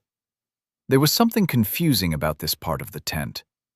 From the front, the littlest moonlight they had served to illuminate it well enough. But from the back, where they were trying to sneak in through, it was as if the night had swallowed the moon. Otid looked up. Yep, moon's still there. Then he looked at the tent. Tent's still black. He rolled his eyes and sighed. Let's get this over with, then. The plan was Lord Lacarte's, and it was simple. The young lord was going to draw the attention of the lower-ranked goblins, all 20+ of them. Then he would stall for time. Talina had been quick to point out that he had no reason to be fighting the goblins. He was to distract them long enough. The whole point was to make sure the goblins did not interfere in their fight with the hobgoblins and the shaman. Really wish I had that flaming sword, Audid muttered, pressed up against the back of the tent. You're not the level 2 distracting a bunch of higher-level goblins, Talonor said. Audid grumbled. He's probably a level 4 by now. At the end of this whole thing, he'll be a level 6. I'm sure his dad will be proud. Talonor frowned but said nothing else. Come on. Audid took a deep breath and unsheathed his sword. Let's get this over with. As the growing cacophony of goblin shrieks continued on the other side of the tent, he tore the back of the tent open with a large swing. He charged in, sword at the ready, only to backtrack quickly. Talona! He bellowed. Duck! A massive hobgoblin, twice his size, burst out from a different part of the tent, fist cocked back in a savage blow. It had dirty blue eyes, and its cheek hung from its face by a thin, loose skin. The smell hit Audid a second later, and he knew they were fucked. Audid turned, hand shooting out to push Talonor as he raised his sword to meet the blow. Fist and blade met, and he was sent skidding back. To his side, Talonor was a good distance away from there, and that was all Audid needed to know. His eyes were back on the problem in front of him. They darted around in his socket, alternating between the heaving hobgoblin in front of him and his general surrounding. Dead said there were 2. Where's the other one? Behind you! Audid ducked into a side roll at Talonor's warning. He stumbled during his roll as the ground shook beneath him. When he came up from his roll, it wasn't straight to his feet, but he was quick to orient himself. Melina stepped up beside him with a scowl on her face as she looked at their opponents. In front of them, standing between them and the tent, were 2 large hobgoblins. Each one was a level 16, but their presence wasn't what was intimidating. It wasn't what made Talonor angry. No, it was what they were. Undead, Talonor spat. Audid nodded, noting how the skin hung loose from their body. He could see the empty space in one of their heads. He was certain that under the sun he would have been able to see the color of the thing's skull. Both undead hobgoblins watched them with empty eyes as another monster stepped out of the tear Audid had made in the tent. This goblin wore a dark purple robe and held a grotesque staff in its hand. Its eyes shone a murky green. It was not as large as the hobgoblins, but it was as large as Talonor, with gray beards and grayish-green skin. That's one old motherfucker, Talonor observed. Yeah. Audid was beginning to think they'd bitten off more than they could chew. Should we report back to the guild? Talonor shot him a dirty glare. Audid sighed. I thought so. There was no way she was going to allow them to make a retreat. Talonor had a personal beef with anything undead. Audid had tried to find out why on multiple occasions and had gotten nothing from his trials. Even Adaware, the guildmaster, had refused to tell him anything. I always said I would die facing a horde of undead because of her, he grumbled, as he placed his sword at the ready. Let's get this over with, then. The shaman, because that was the only thing the goblin with the staff could possibly be, raised its hand at them. Gotta get going, Tal, Audid muttered, as green aura gathered to the goblin's hand. I don't think we wanted casting that. Talonor was already on the move, longsword drawn from its sheath. Her hand blurred, and throwing knives crossed the distance, glinting sharp silvers under the moonlight. The shaman deflected the attack with a raised staff, but the mana gathering to his hand winked out of existence. Audid took his chance and charged the hobgoblins. He and Talonor going up against 2 hobgoblins wasn't too much of a stretch, but 2 undead hobgoblins was. The undead did not feel pain. As such, they did not react to it. They were no more than sturdy constructs. But Talonor and Audid had a chance, though. If the shaman was not up to level 30, then the undead would not retain any semblance of intelligence. All they would be were puppets at the strings of a puppeteer. Killing them was good, but killing the shaman was better.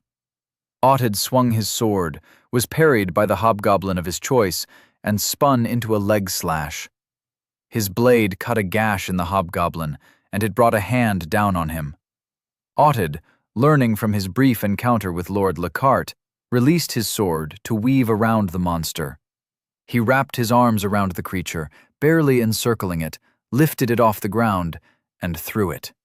With his strength stats being his highest, the hobgoblin went flying. Audid abandoned his sword in the creature's leg. Rather than follow after it, he went for the shaman. Stop the puppeteer, he thought. Stop the puppets. Taliner was keeping the other hobgoblin occupied as Audid charged the shaman. The shaman abandoned its magic and swung its staff at him. It was an odd response for a magical beast of any level of intelligence. Even the magical classes did not abandon their spells for physical combat. They created distance so they could be allowed the time to cast them. It implied that the staff was probably more than just a staff used for casting magic. Audid avoided the swung staff, unsure of what its effects could be. He harried the shaman, darting in and out with blows and kicks. Each attack was futile, since the shaman did its best to block every blow with its staff. And considering Audid had no idea what the staff could do on contact, he couldn't allow it touch him, even if it was in defense. Maybe I shouldn't have left the sword. The shaman raised its staff high, and Audid darted in again. The last thing he needed was a cast spell. His class had no real defense against magic. Was a class designed for large weapons like claymores and actual cleavers. It had high strength, little agility, and no skill that gave it any form of magical resistance. He also had no armor for that. They were expensive, and he wasn't really rolling in money. Audid heard a growl from behind him and sidestepped. Another thing he didn't need was to be caught in a pincer attack between an undead hobgoblin and a shaman. Despite that, Audid hesitated in his action. Avoiding them would give the shaman the time he needed to cast his spell, and one did not allow a necromancy class cast combat spells. The shaman staggered forward as if pushed, and a scowl split its bearded mouth. From its back protruded the hilt of one of Taliner's throwing knives. It turned, swinging its staff as if at an attacker. Audid turned to give his attacker his quickest attention. The hobgoblin's eye remained empty, even as it continued to charge at him. Audid ducked a swing, then threw an uppercut of his own. The blow connected, sending the creature staggering back. Audid capitalized on the chance and reached for his sword, pulling it free with all the strength he had. It came loose in one tug, and black blood sprayed like syrup from the injury. If he could get a clean blow and sever the head, this would be done. A loud explosion boomed on the other side of the camp. It shook the ground beneath their feet and ignited the air. It was enough to draw even the shaman's attention. Audid frowned. What the hell is the young lord doing? Aiden laughed self-deprecatingly as he staggered away from the goblin he'd just killed. He was bleeding from a cut in his side. He waved the notification of the goblin's death away as it came up. This one had been a level 12, and he had killed it with a stab in the eye. The fire enchantment he had used had ended up being more than just a fire enchantment. What was meant to be a small explosion of fire had spread into a literal bomb by errors that were not his. How was I to know that one had enough flammables to burn down a small house? Aiden panned his gaze around. There were goblins running around, set ablaze from the explosion. He avoided barely one as it ran frantically and swung his sword at the back of its neck. The goblin fell with an open neck, and another notification popped up. Congratulations! You have slain Globble level 8. Congratulations! You have slain Globble 2. Congratulations! You have slain Globble 5. Congratulations! You have slain Globble 5. Congratulations! You have slain Globble 3. The notifications came running down, a growing list. Confused, Aiden looked at the point of the explosions and found goblins still charging out of the fire, running rampant. Some tossed themselves on the ground, rolling about to quench the flames. Others simply dropped to the ground after moments of struggling. Each goblin Aiden watched fall was succeeded by a notification. Again, he laughed. He'd been ready to spend the entire night killing goblins and doing his fair share of running. Then some goblin just had to go and get blown up from a simple fire enchantment. Congratulations! You have leveled up. Level 8 to 9. You are now level 9. Aiden ignored the rush of power that curled around his heart and filled his body. His speed of leveling was now decreasing. He was getting to the point where he would need far more kills or stronger opponents to level up. Achievement unlocked. You have dipped your hands in the blood of goblins, weighed them on a scale, and considered them unworthy of life. You have become death, destroyer of goblins. You have single-handedly slain 15+ goblins in one battle before level 10. You have earned a title, Goblin Slayer. Effect: plus 30% damage increase when fighting goblins. That was surprising.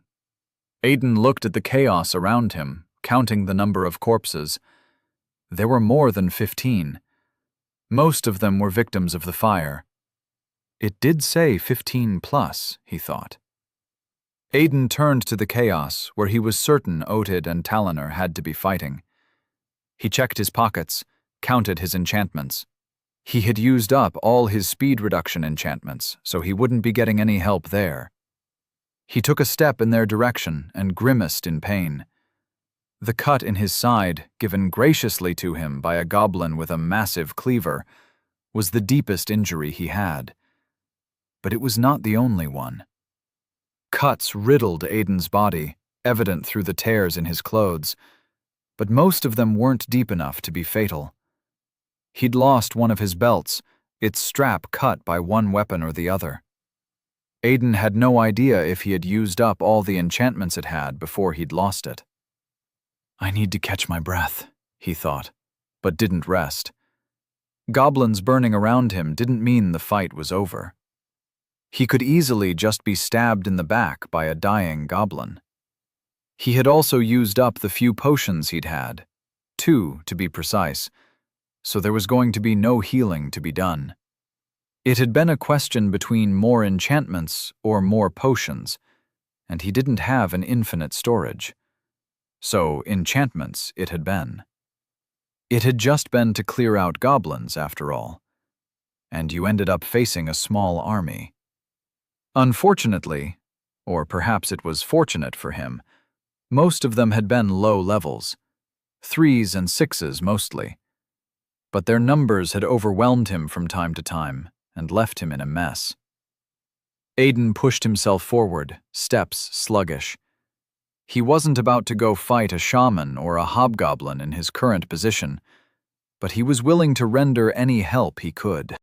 He got to the tent with notifications of dying goblins and critical damage filling his screen. He had used too many enchantments, and his mana was low. His sword was also at its weakest, its durability reduced to almost nothingness. It was what happened when you used random enchantments on a weapon not designed for enchantments. Aiden was sure the palace would have given him an enchanted sword if he could actually use it. Even the times the sage, and then Brandis, had offered him a knight's sword, it hadn't been for him to use, but to hold on to until he could. Suddenly, a massive creature came flying at Aiden out of nowhere, and he hit the ground. It whizzed over his head and tumbled along the ground. Otid came running after it like a madman with a longsword. The adventurer ran past Aiden as if he didn't see him, leaping into the air. Landing on top of the creature, he plunged his sword into the thing's chest, roaring like a berserker in battle. Aiden turned on his back. Many adventurers were often victims of what was considered war madness. But Otid wasn't wearing some manic smile, and he didn't seem in a frenzy. He had eyes only for his opponent. Battle madness would have had him looking from side to side, seeking out a next opponent. Congratulations! You have learned foundational skill, awareness, mastery 07.39%. I didn't even do anything, Aiden muttered. The creature slapped Oded off it, the blow sending the adventurer soaring through the air, as he'd once sent himself with a leap at it. Oded hit the ground in a heavy thud, and Aiden dragged himself to the man's side as the hobgoblin struggled to get itself back to its feet. Oded turned to look at Aiden when he was close enough. Good to see you made it, he said to Aiden with a bloody grin and a groan. Weren't you supposed to just distract them? Things changed, Aiden replied. Then he nodded at the hobgoblin. What's happening there? Fucking undead, Oded spat, pushing himself to sit up. Put too many holes in its leg. It doesn't feel pain, but standing up is going to be a bitch. Undead. That explained the goblin that didn't feel pain. Aiden wondered if they'd run into it and killed it without knowing. Aren't there supposed to be two? He asked, remembering Dead's report. Oded laughed, then coughed as he pushed himself up to his feet. Aiden supported him instinctively. Talinor's dealing with the other one, Oded answered. And the shaman? Aiden knew Dead was not helping. The soldier's only job was to track. He'd specifically given the man instructions not to interfere. A level 19 scout was not the same as a level 19 soldier. Their strengths varied. The hobgoblin was on its feet now, pounding away at the ground like some angry gorilla. Its empty eyes focused on nothing but Oded and Aiden. Aiden looked from it to Oded, worried. Can you take it? Oded cleaned his bloody mouth with the back of his forearm. If Talonor can hold off a shaman and a hobgoblin, I don't really got a choice. He leveled his sword in front of him. All right, big boy, he challenged the hobgoblin. Let's have at it. Aiden searched his pockets frantically and pulled out an enchantment. He channeled mana into it quickly, then slapped it against Oded's arm. Oded scowled at him. What the? The man's voice trailed off as he focused on something in the air. Aiden couldn't see it, but he was sure the man was looking at the notification in front of him. He'd just given him his last strength enchantment. Plus 3% to strength had to count for something, right? At least Aiden hoped it did. It was definitely better than nothing. Had no idea enchantments could work like that, Oded said, then charged the hobgoblin. Aiden let the two hulking figures run into each other. They looked almost evenly matched, and he wasn't going to be the hamster caught between two dogs fighting. Besides, if he was going to do that, he might as well help the one that was being outnumbered. He pushed himself towards the tent, checking his belt for the enchantments he had. After tapping at his pockets for a while, he gave up. What does it matter? He only had maybe 1 or 2 more enchantments left in him, which meant that how many enchantments he had was not important. What was important was what enchantment he still had. No, that's for solitude. He'd thought stealth would be needed at some point. It was funny how he hadn't used it, and wouldn't use it. He tapped another pocket, hearing the slow rise of grunts and flung spells crackling through the air. No, that's for lesser endurance. He patted himself down some more. Where the fuck did I put it? If Oded was calling the hobgoblin an undead, then the shaman had to be using necromancy, and Aiden had encountered necromancers quite a good number of times in his life. The grunts were getting very audible now, and he could see the green sparks flying all over the place as Talonor ducked and weaved and fought off a hobgoblin the size of the one Oded was fighting. First rule of killing necromancers, he muttered to himself as he got to the tent, peeking around the corner and catching sight of the shaman. Take their magic away. His hand patted one of his belt pockets, judging the shape of the object inside. Unfortunately, the time delay of this enchantment required him to be in the same space, so he had to get close enough to the shaman to use the enchantment. It was a significant risk if his timing was off. Now all I've got to do is get within 6 feet of a level 20 shaman capable of turning me to moving bones in 2 spells. What's the worst that can happen? Aiden unclipped the pocket, and the item fell into his palm. He gripped it tightly. 1 enchantment. 1 chance. Kaliner slammed a throwing knife into the thigh of the undead hobgoblin, then spun around it in one smooth motion. A blast of green flame struck the hobgoblin and sent it staggering back. She frowned as she flipped out of the way. She'd told Ottid that she could take the shaman and the hobgoblin alone, and he'd believed her. For that, she couldn't blame him. She was 5 levels above him, and 3 levels above the shaman. But necromancy magic was a touchy subject. It basically ignored level disparity in some ways. One touch from it could set her skin rotting as easily as it could the next person. And being tag-teamed by a necromancer and his puppet was a strenuous activity. She kicked the hobgoblin in the knee, sending it falling to its knees, then shoved her last throwing knife up its jaw and into its head. Her sword was somewhere around, but she couldn't remember where. Behind them, the shaman lifted its staff and pointed it at them. Taliner frowned as she repositioned herself so that the hobgoblin's hulking body stood between her and the shaman. The fight was getting annoying. She had used too many skills facing only the hobgoblin simply because the stupid thing had refused to die. It always avoided being stabbed in the heart, and taking its head off was too tasking on account of its height. She'd pierced its heart once, but the shaman had brought it back almost immediately. So while she could have taken them before, now she was pretty low on mana and stamina. As if to prove a point, her interface notified her of her stamina. Stamina 18%. Like I haven't already figured that out. She was already panting like she'd fought some godlike being when her opponents were just level 15 and level 20.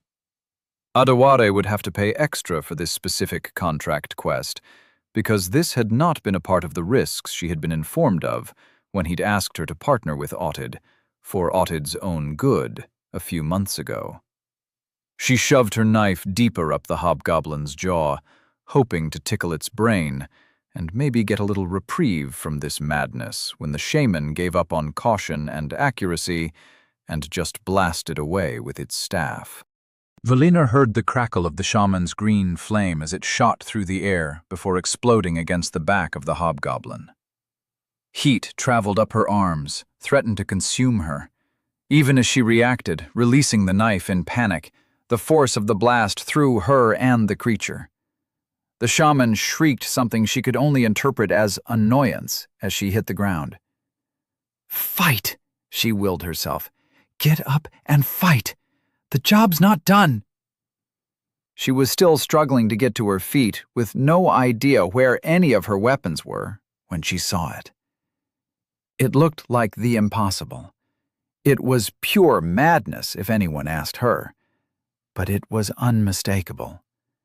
Not far from the shaman, the bastard of the Lockhart family was crouched low. He was like a statue, still and unmoving, sword held in hand. She couldn't be entirely sure, but from where she was, still struggling to get back to her feet, his sword looked like it was ready to crumble.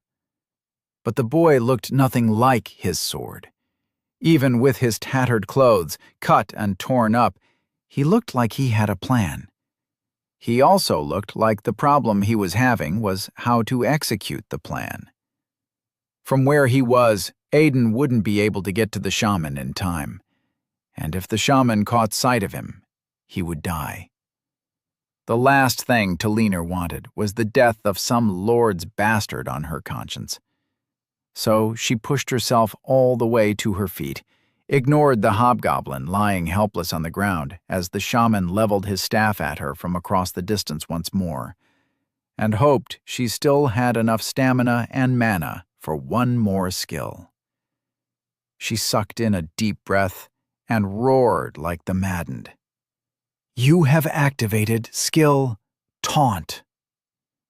The sound was less of a roar and more like a shriek. With her mastery level, she'd learned how to direct the skill rather than just throwing it about randomly. For a split moment, the shaman lowered its staff in confusion.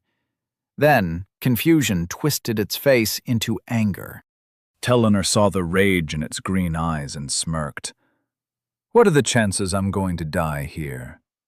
The thought filled her mind as green fire gathered at the end of the shaman's staff pointed at her, and she watched the young lord toss something into the space between him and the shaman. He fights with enchantments, she remembered, as the shaman's green flames reached a crescendo. He better have some good enchantment in there. Teleanor had never imagined her life would end like this, dead at the hands of a monster with a lower level than her. Dying of old age had never been a delusion she'd allowed herself wallow in either, not with what she did for a living. But she'd always thought she'd die doing something glorious, maybe stopping a horde of drakes or in some great expedition, just something grand and memorable. Dying to a level 20 shaman just because she was trying to give a classless a chance to do something was not grand and memorable. It was just unreasonable. The last things she saw before she closed her eyes, feet too tired to move, was Aiden tossing something at the shaman while he rushed the monster with his sword, a massive ball of green fire shooting from the shaman's staff, and a notification she had not seen in a long time. You have slain Undead Hobgoblin, level 18. Congratulations, you have leveled up. Level 23 to 24. You are now level 24. Huh, she snorted. I never made it to 25. Chapter 15. Class. After much debate on how to close the distance between himself and the shaman, Aiden got an idea. He retrieved another enchantment, the one for lesser silence. It kept every sound happening within a specified area from leaking out. If he could use it right, he had roughly 6 feet of distance he could cover in almost perfect stealth. The shaman leveled its staff at Teleanor and her opponent as he contemplated. It hesitated before firing off the ball of green fire that gathered at its end. All the while, Aiden moved as quietly as he could. 2 notifications popped up in front of him as the roaring sound of fire burning through air filled his ear. You have learned skill.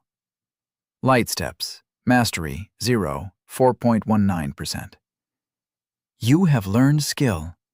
Quiet movement, mastery, 0, 5.00%. Aiden recognized the foundational skills and ignored them all the same.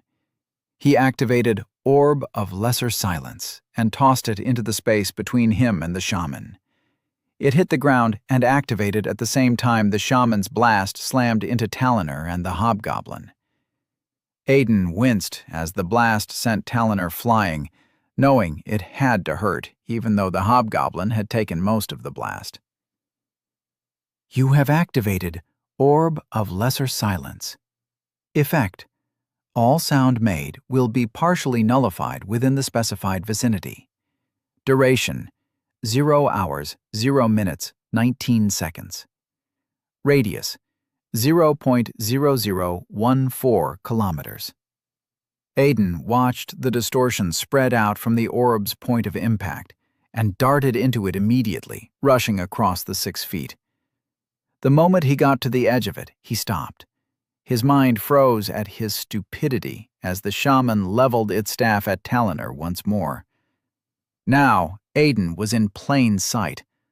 All the shaman had to do was have an unreasonable urge to look around and he would see him. An orb of solitude would be best right now.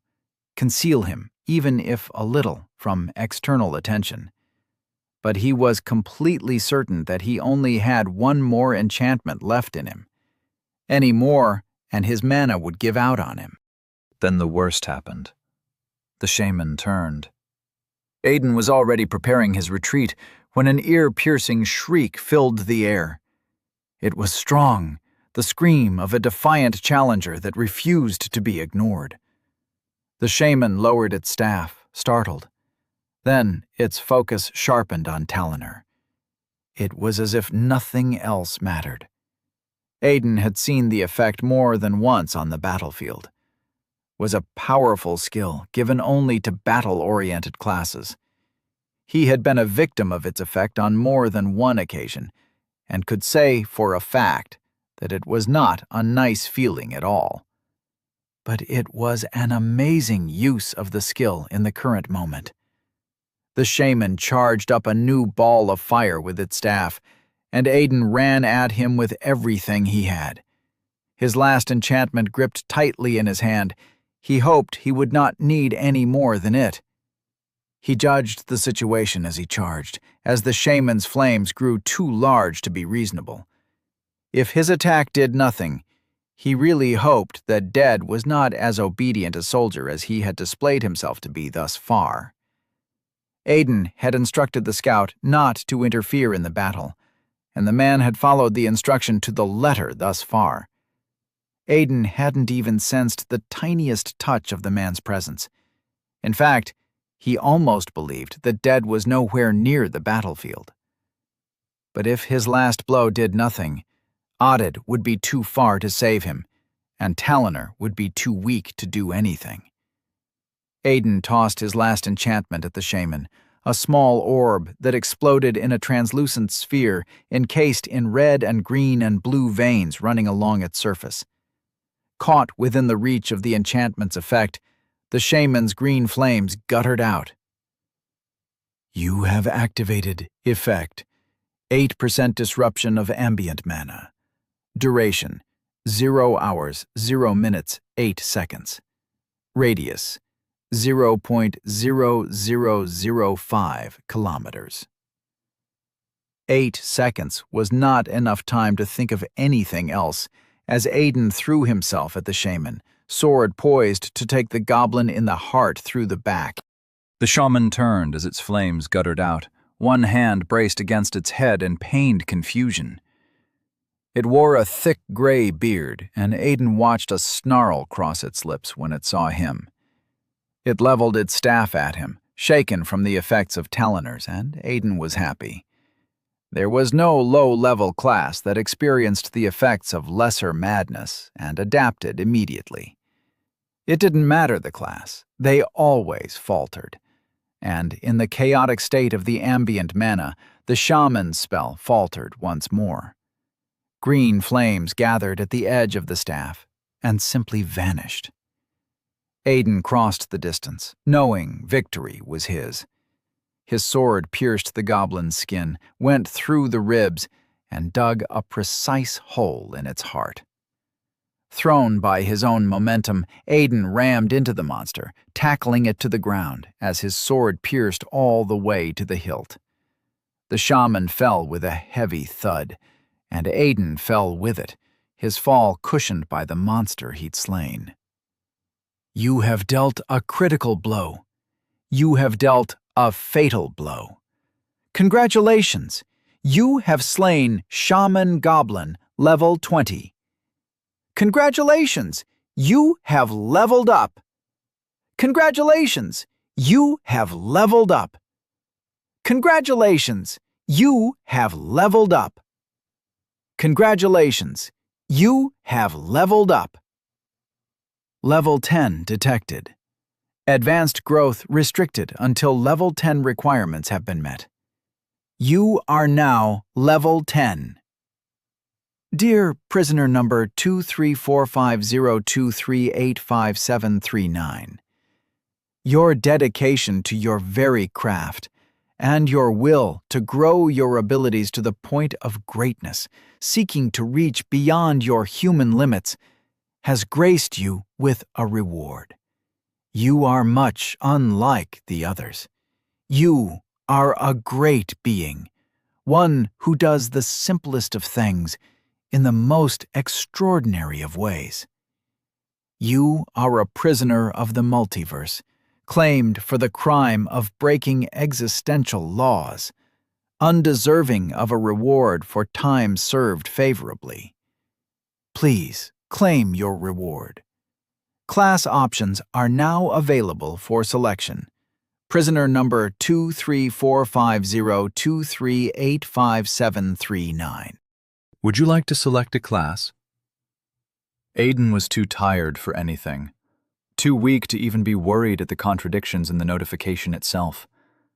He still had a vague recollection of what the interface showed whenever someone got to level 10, and while most of what he saw jogged his memory, the little part about being a prisoner was completely new. He was sure of it. This was also the first time he was hearing anything about a multiverse. The shaman twitched under him, then deflated slightly. Aiden didn't react to it. His interface had told him that the thing was dead, and it was never wrong. What Aiden needed right now was rest. A long and hard one. Adewale flipped through the pages of the report in front of him, then looked up at the branch manager for the society branch in the capital city of Nastild. "You're sure this is accurate, Mr. Nude?" he asked. "A 10% rise in 3 days." The elderly man with his monocle worn over his left eye nodded. "Certain, sir. Its rise was measured at a steady growth of 0.0018% every day for the last 2 months. Then there was a significant drop in growth by about 8% about 2 weeks ago." As if someone tapped into its power, Adewale mused. But that's impossible. Demonic mana cannot be harnessed. "It cannot be harnessed by humans," Nude corrected him. "But monsters can harness as much demonic power as their body can contain. It is no real secret amongst those who possess significant authority that the kingdoms use this very method, the harness demonic mana to do very specific things." It was not news to Adewale, too, but it didn't mean he was going to confirm anything. "So there's a possibility that someone, or some monster, took a bite out of the demonic mana?" Nude nodded. "Then how do we explain the growth?" Adewale asked. 10% in a handful of days is a lot. Are you going to tell me that the universe is somehow trying to balance things out, restore it to the rate it is supposed to be at? Nude chuckled lightly. "If you are looking for a conversation where the universe has a will, Guildmaster, you are looking in the wrong place. I can procure a priest, however, if you wish." "Ha ha," Adewale said the words blandly. "Have I ever told you that you're my least favorite branchhead?" "Yes, sir, though it continues to baffle me that you have not removed me from my position." Adewale closed the report and dropped it on his desk. Normally, this was a kind of situation that needed the king's attention, but something told him the king was already aware of it. His interface popped up in front of him. It appeared edged to the side in a way that did not require his attention, and he brought it forward with a shrug of will. Contract Quest Update. Contract Quest. Goblin Subjugation. Goblins have been spotted somewhere in the capital city of Bandiv. Investigate this report, confirm goblin threat, and conclude extermination. Objective complete. Confirm goblin location 1/1. Objective complete. Confirm goblin 55. Objective complete. Exterminate goblin 46/46. Reward: silver coins times 10. You have administrative rights. Quest is completed. Possible chain quest discovered. Details unknown. Reason for possibility: dead and it. Would you like to create an investigation quest? Y/N. Dead and it. Adewale knew the name. Nude opened his mouth to say something, and he silenced the man with a raised hand. There were perks that came with the title of Guildmaster. One of the perks was access to certain important databases in the kingdom the Guildmaster operated in. If Dead and it had any records in any part of the kingdom, he could access it from here, and it wasn't long before he found it. Name: Dead and it. Species: human. Age: 28. Class: locked. Level: locked. Affiliation: King's Army. Locked. Locked. Locked. A member of the king's army had seen something during the conclusion of the quest that had led the system to believe the quest warranted the possibility of having a chain quest? What could he possibly have seen? Nude, Adewale said, drawing the branch manager's attention. Kindly submit a petition to the king's army, requesting a conversation with a dead Andit, a soldier among their ranks. What rank, pray tell, is he, sir? Adewale scrolled through the notification. No idea, but I'm sure they'll tell us. And if he is of a high rank? Nude asked. Then you can terminate the request if they hesitate to grant it. That will be all, Mr. Nude. We'll dance this dance again, same time tomorrow morning? Yes, Guildmaster. Nude got up, delivered a pristine bow, and exited the room. When he was gone, Adewale's attention never left the notification. He'd expected the quest to be concluded in perhaps a week. But 2 days? That was impressive. He wondered what had made them conclude it so quickly. Had it been easier than he'd thought? Or had Otid been too annoyed at having to work with a noble bastard that he'd rushed the quest? It sounded like something he would do. It didn't matter, though. What mattered was that the quest was accomplished, and he had a justification for recommending Otid to work with more skilled adventurers under a contract position. Normally, such a recommendation from him would be taken without argument, but that would simply be an abuse of power. He wanted a reason to justify the recommendation, and this was it. He also knew he would have to speak to Talonor. All in due time, he thought, dismissing the notification. All in due time. The bed Aiden had been given at the inn was soft, but not as soft as the one in his room in the palace. If he was heavier, he would be feeling the wooden platform under the bed. He had bandages covering his torso, and a few more cuts he'd gained over the course of the quest. As for the quest, well, its completion had already been reported to the society branch. When the shaman had died, the undead hobgoblins had simply stopped moving, and Talonor and Otid had finished them off without too much stress as far as he knew. But the fight had done a number on them. From what Aiden had gotten from Dead, both adventurers had been scraping the bottom barrels of their stamina and mana. Aiden had missed knowing how much stamina, mana, and life he had left. Without a class, he was arguably a regular person, lacking that level of information. But with a class, the interface gave a person details of their mana, health, and stamina in percentages. While it added a lot of pressure in certain situations, it also helped in planning. Right now, if he was wounded and weak, he could tell himself he could soldier on and accomplish a task. But if the interface was telling him that his health was perhaps less than 10% and steadily declining, he could plan around it better. Retreating or advancing would be a decision not made by his gut or general hubris. Alone in his room, Aiden summoned his interface. The first thing he read was the outcome of the quest. Goblins have been spotted somewhere in the capital city of Bandiv.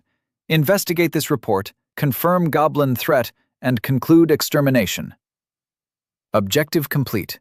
Confirm goblin location 1/1. Objective complete. Confirm goblin 55. Objective complete. Exterminate goblin 46 out of 46. Reward: silver coins times 10. Fate has found you. Live to fulfill your calling. Quest completed. Reward system is based on contribution. Kindly collect your reward, 4.689 silver coins, from any Adventurer Guild branch or financial institution near you. Aiden chuckled. The contract felt that he had contributed almost half of the actions that led to the completion of the quest. It was a pity he didn't need the coins, though. He could still remember a time long ago when he would have rushed out of his bed to cash in the reward. It was just after Ted had escaped the palace's attention, and Aiden had run when he'd found out that he was to be questioned. He knew how questions were asked, and knew for a fact that he was going to rot in prison since he would have no answers to give and he wouldn't be believed. That time spent being a wandering adventurer had been tough. Sleeping in the forest whenever he walked into town with a wanted poster of his face right next to Ted's had been trying times. Being a wandering adventurer had given him a title, but he would have exchanged the title for the freedom of being a summoned of the palace rather than a fugitive at any time. As for how he'd gotten to the room in the inn, he had Dead to thank for that. The soldier had helped all three of them return to the Adventure Society Hall to report the completion of the quest. While Otid and Talonor had said a thing or two about going to employ the services of a magical healer, Dead had gotten Aiden, under his instructions, a room in an inn and a simple, normal healer. So here he was, in a small room with a window that let in all the afternoon sunlight and a body that still hurt. He couldn't wait to set his class up, get his reward, and return to the palace. The palace healers would fix him up until he was good as new. He could have held back on the class selection until he was at the palace, but it made no difference. The thought of the palace brought the thought of the others to mind. Drax, Leto, Ted. Aiden wondered how they were doing. At least one of them, most likely Drax or Ted, had to have hit level 1 or higher by now. If they hadn't, it would be very surprising. Especially Ted. It was impossible to believe that after fighting off 2 goblins on his own, that Ted would not be at level 1 by now. And if he was? What happens? Aiden thought. King Brandis would not allow them leave the palace until they'd gotten their classes. According to what Aiden remembered, they would get their classes, then have a mock battle between the group adamant on going home and the group that was not. Then Brandis would send them south with 2 knights. Aiden thought hard, trying to remember what their first group quest had been. It came to him in hazy thoughts and a phantom pain in his back. Aiden sighed. The cannibal town. He remembered the quest and hated it. There had been nothing but violence, and he had come out of it truly jaded back then. It hadn't been the king's intention to send them into something so chaotic, but one thing had happened to another and shit had hit the fan. Did he want to do it again? Left to him, he would prefer taking a trip to the eastern borders of Bandiv. If he remembered correctly, there was something there that was supposed to help a person gain a unique skill. A unique quest given within a cave of sorts, with certain issues surrounding it at this point in time. He couldn't remember what the skill it gave was, only that it was a combat skill, and a strong one that ignored class limits. There had also been traces of demonic mana in that area, so he might have an easy time convincing Brandis to send him there.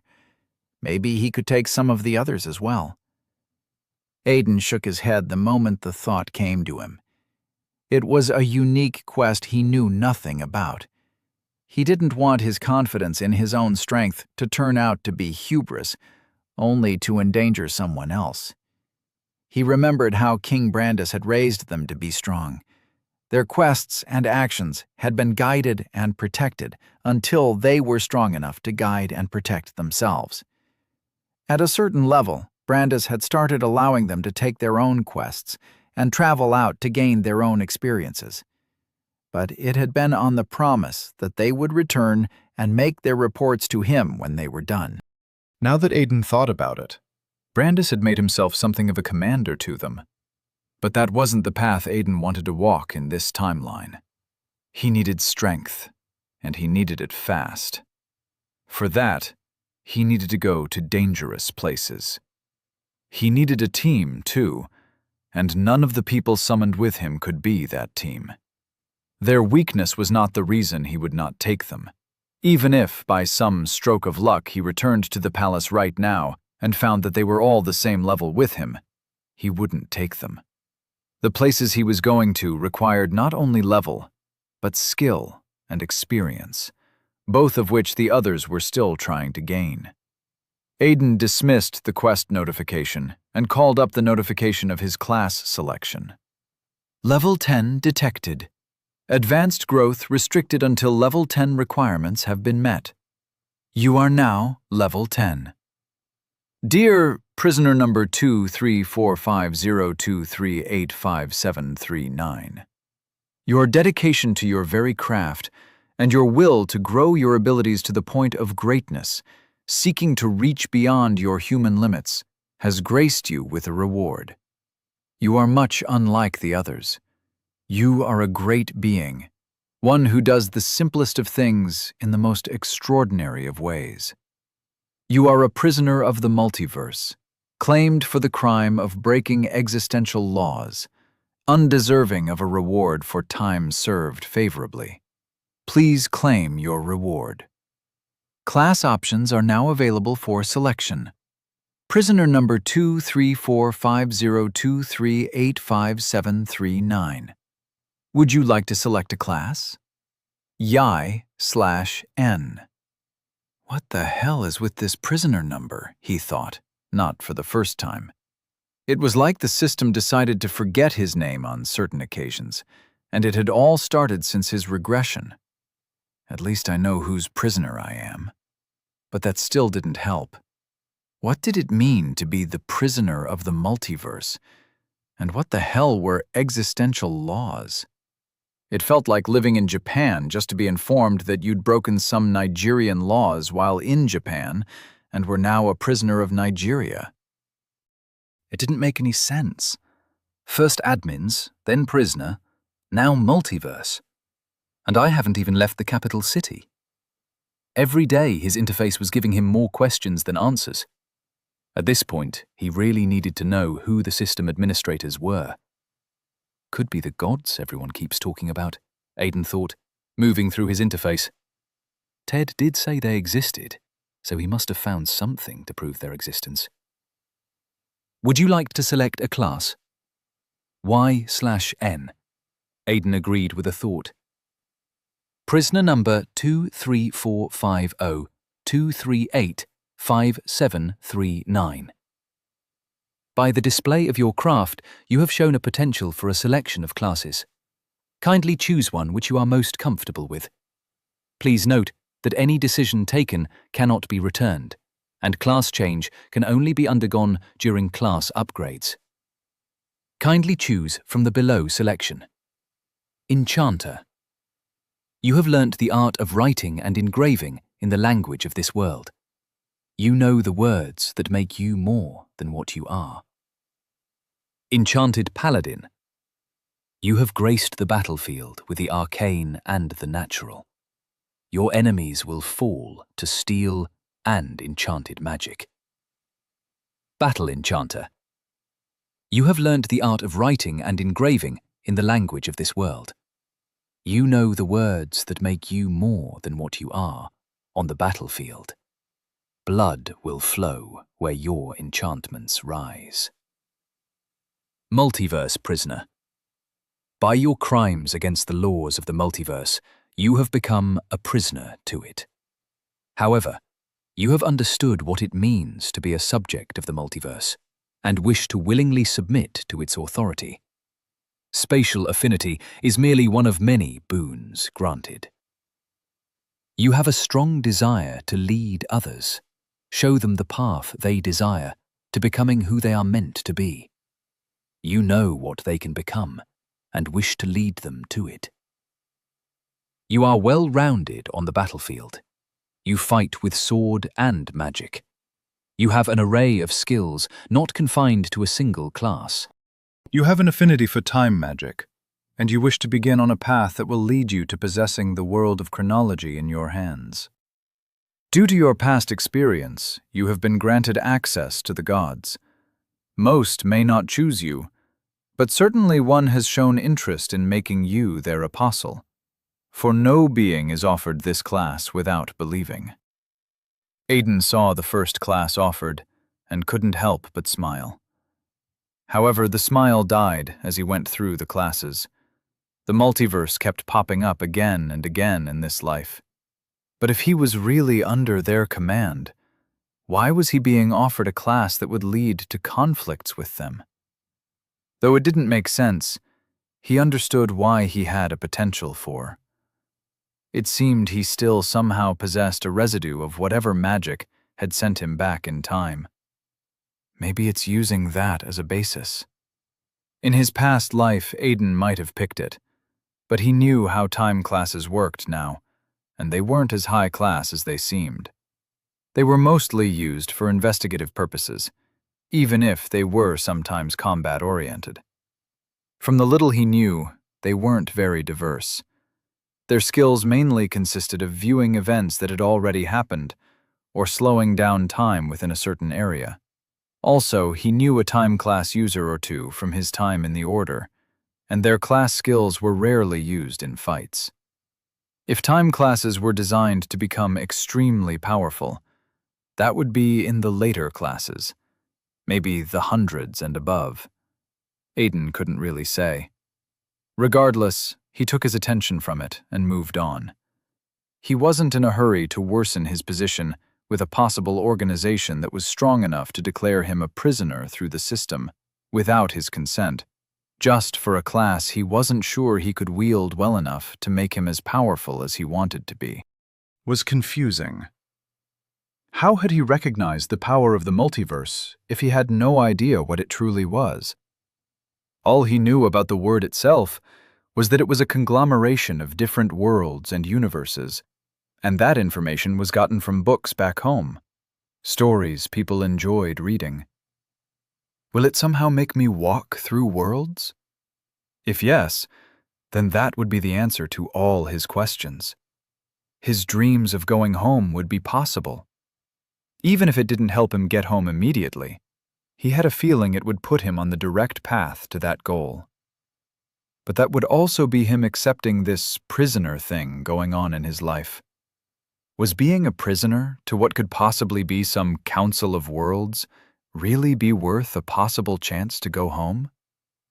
What if he found the chance, but, as a prisoner, wasn't allowed to go home?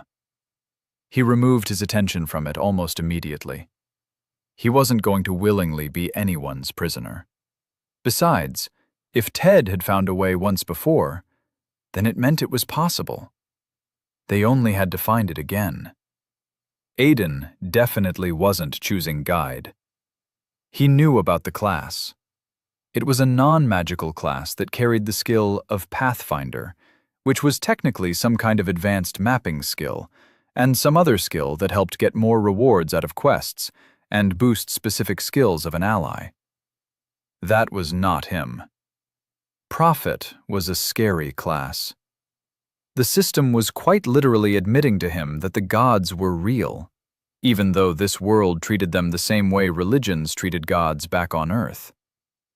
Aiden closed his eyes in exasperation. It seemed his options were between the unreasonable and all things enchantment. Another go at it and I get enchantment again, he sighed. It's like I'm destined for all things enchantment. Chances are I'll pick Prophet and end up with the god of enchantment. There was only one answer. He shook the thought from his mind and chose his class. You have selected Battle Enchanter. Are you sure you want this class? You cannot go back on your decision. As far as Aiden was concerned, being forced to choose a class without knowing what specific skills it would give you sounded like a system flaw. Maybe the admins should be looking at that instead of trying to terminate me. But he knew about all classes that had battle affixed to them. They were all combat classes, specialized in killing in one way or the other. Yes, I'm sure. You have chosen Battle Enchanter. You are error detected. A sharp pain shot through Aiden's chest, and an involuntary full-body spasm went through him. He jerked once, then was pinned down to the bed as if by a massive hand. Error detected. By multiverse laws, prisoner number 2345023855739 is not allowed a class. What the hell? Aiden thought as he gritted his teeth against the pain in his chest. It felt like someone had taken his heart in their hand and was squeezing it of all the blood it had ever accumulated. Whatever it was trying to kill him. Worse, what the hell did his interface mean by him not being allowed a class by the multiverse laws? Extra levels detected. Will you like to brute force your way to a class? Please note that forcing your way to a class is in clear violation of your terms as a prisoner of the multiverse. Of course he wanted a class. Fuck violating the terms of being a prisoner. He didn't even know how he became a prisoner. He was being asked if he was willing to violate the terms of a contract he never signed. Fuck yes. Aiden moved his mouth to answer, but whatever force was holding his heart clamped down harder, and he tasted blood. Yes, he thought, but nothing happened. It wants me to answer verbally. Since when? The interface always answered to commands of any form, verbal or non-verbal. Intent was all that mattered. Why the hell was it forcing him to voice his response? And why the hell was this segment looking so different from the rest of the interface? It was somehow deeper in how it felt, more personal than mechanical. It took everything in Aiden to say, yes. He tasted blood on his lips as the interface switched to a new notification. Please note that levels will be sacrificed for this. You have sufficient levels for this. You have chosen Class Battle Enchanter. You cannot renege on this decision. Cost, 2 levels. Error detected. What now? Aiden groaned, the pressure on his chest increasing with each notification. Existent class detected. Enchanter. Please, God, no. Aiden didn't want Enchanter. He knew the limits that came with the class, and pushing past those limits was going to significantly hinder him. It was not the worst class out there, but it was not a class designed for the kind of path he was going to end up on in this time. He knew himself. He wasn't smart enough to take a class and use it to do things far grander than what was the norm. Enchanter was arguably a support class in this world, and Aiden refused to play support in this life too. Chosen class, Battle Enchanter, and Existent class Enchanter can coexist. Would you like to merge classes? Cost, 1 level. UI/N. Aiden braced himself for another bout of pain. He gritted his teeth and put all he had into saying one word. Yes. This time, he felt a warm trickle from one of his nostrils. Chosen classes are being merged. Merging in process. Merging. Merging. Merging. Unique skill detected. Unarmed engrave. Mastery of unique skill is too low. Consuming unique skill. No. The thought never left Aiden's mouth. The unique skill had been a boon. Enchanting without needing all the necessary tools would have been the best form of enchantment there was. He could have created almost any enchantment on the fly. Why was this happening to him? Merging complete. You have gained a unique class. Weavers have always possessed the gift of creation. With the required tools, they weave things into being from the amalgamation of other things. You are extraordinary. By virtue of your existence, a new unique skill has been detected. Locked. Mastery 0.00%. You have gained 2 class skills. Enchanted Weave. Mastery 0.00%. The Weaver is his own tool. You are your engraver and your canvas. With your body, you weave enchantments into being. Walking Canvas. Mastery 0.00%. The Weaver is capable of releasing a reach of mana upon which all enchantment effects can be extended. The pain in Aiden's chest subsided slowly. What had once been a tight grip eased into a small hold. Then a small hold became a touch. Finally, it fizzled out to nothingness. Aiden stared at the notification in front of him, panting for air. He'd gotten a class. It had felt like touch and go for a moment there, but he'd gotten a class. Weaver. He knew a thing or two about the class. Those who had it were crafters of different kinds. They were also domestic-based classes. They weaved baskets. Some became renowned tailors, somehow weaving thread. There were a few who threw in their lot with architecture and engineering and were successful. And all it cost me was 3 levels, Aiden chuckled darkly. He was beginning to hate whatever the multiverse that claimed him to be a prisoner was. He'd always hated it, since he found out that they were the reason he was a prisoner, but he had been warier of them than anything. But this was deepening his hate. Instead of dwelling on his emotion, Aiden focused on his class. It appeared in front of him. Weavers have always possessed the gift of creation. With the required tools, they weave things into being from the amalgamation of other things. You are extraordinary. Perks. Increased speed and chance of success in all attempted enchantments. Increased understanding of all enchantments.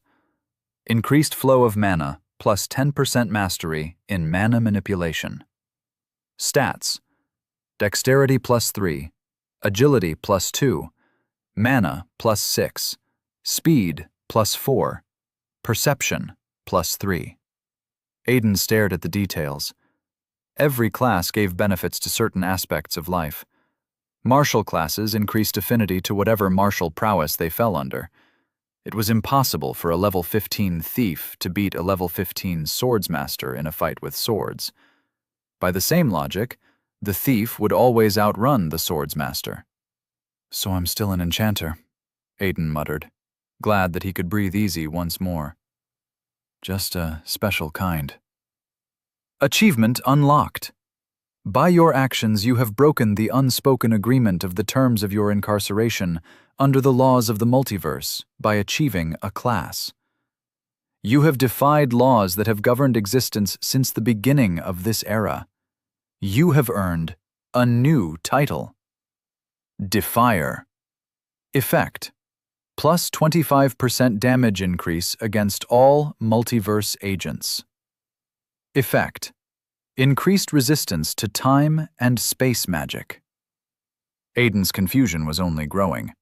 Now his interface was talking about multiverse agents. Wait. Aiden's mind worked around the name. What if it's a class, like multiverse prisoner? He placed both hands over a tired face, wincing from the pain of his injuries. It was safe to assume that he was now an enemy of people he didn't know. An active enemy at that.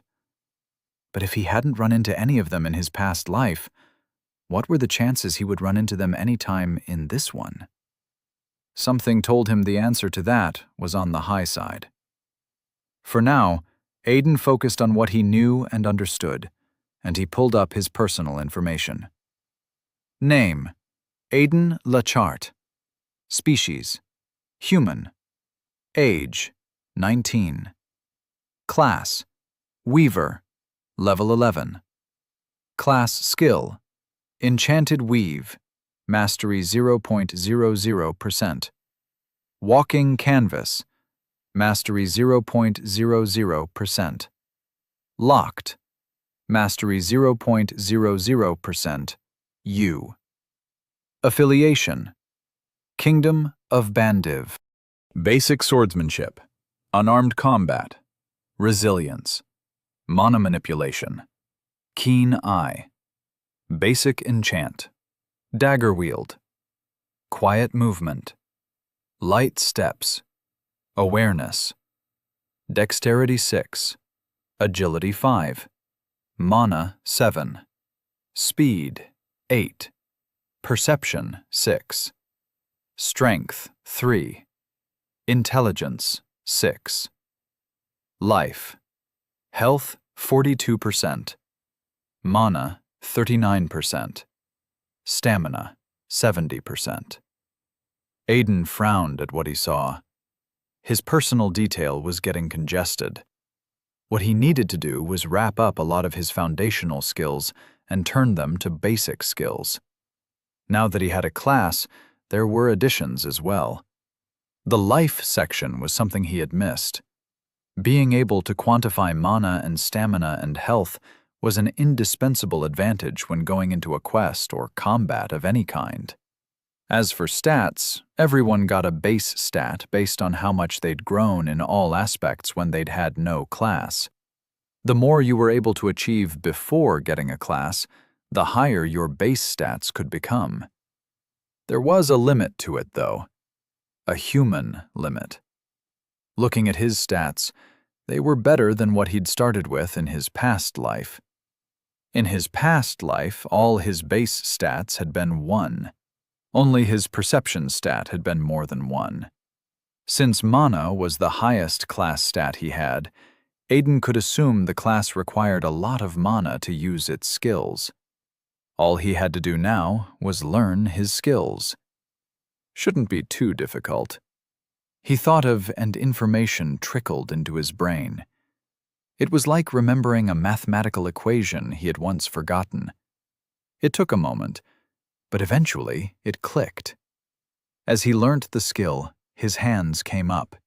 He brought both hands and interlaced their fingers one way, then separated them, only to interlace them again in a different manner. A small, manic smile stretched his lips as his fingers continued to weave signs, the action sluggish. They looked like Buddhist hand signs, but they were not. The skill flashed in front of him. Is in effect.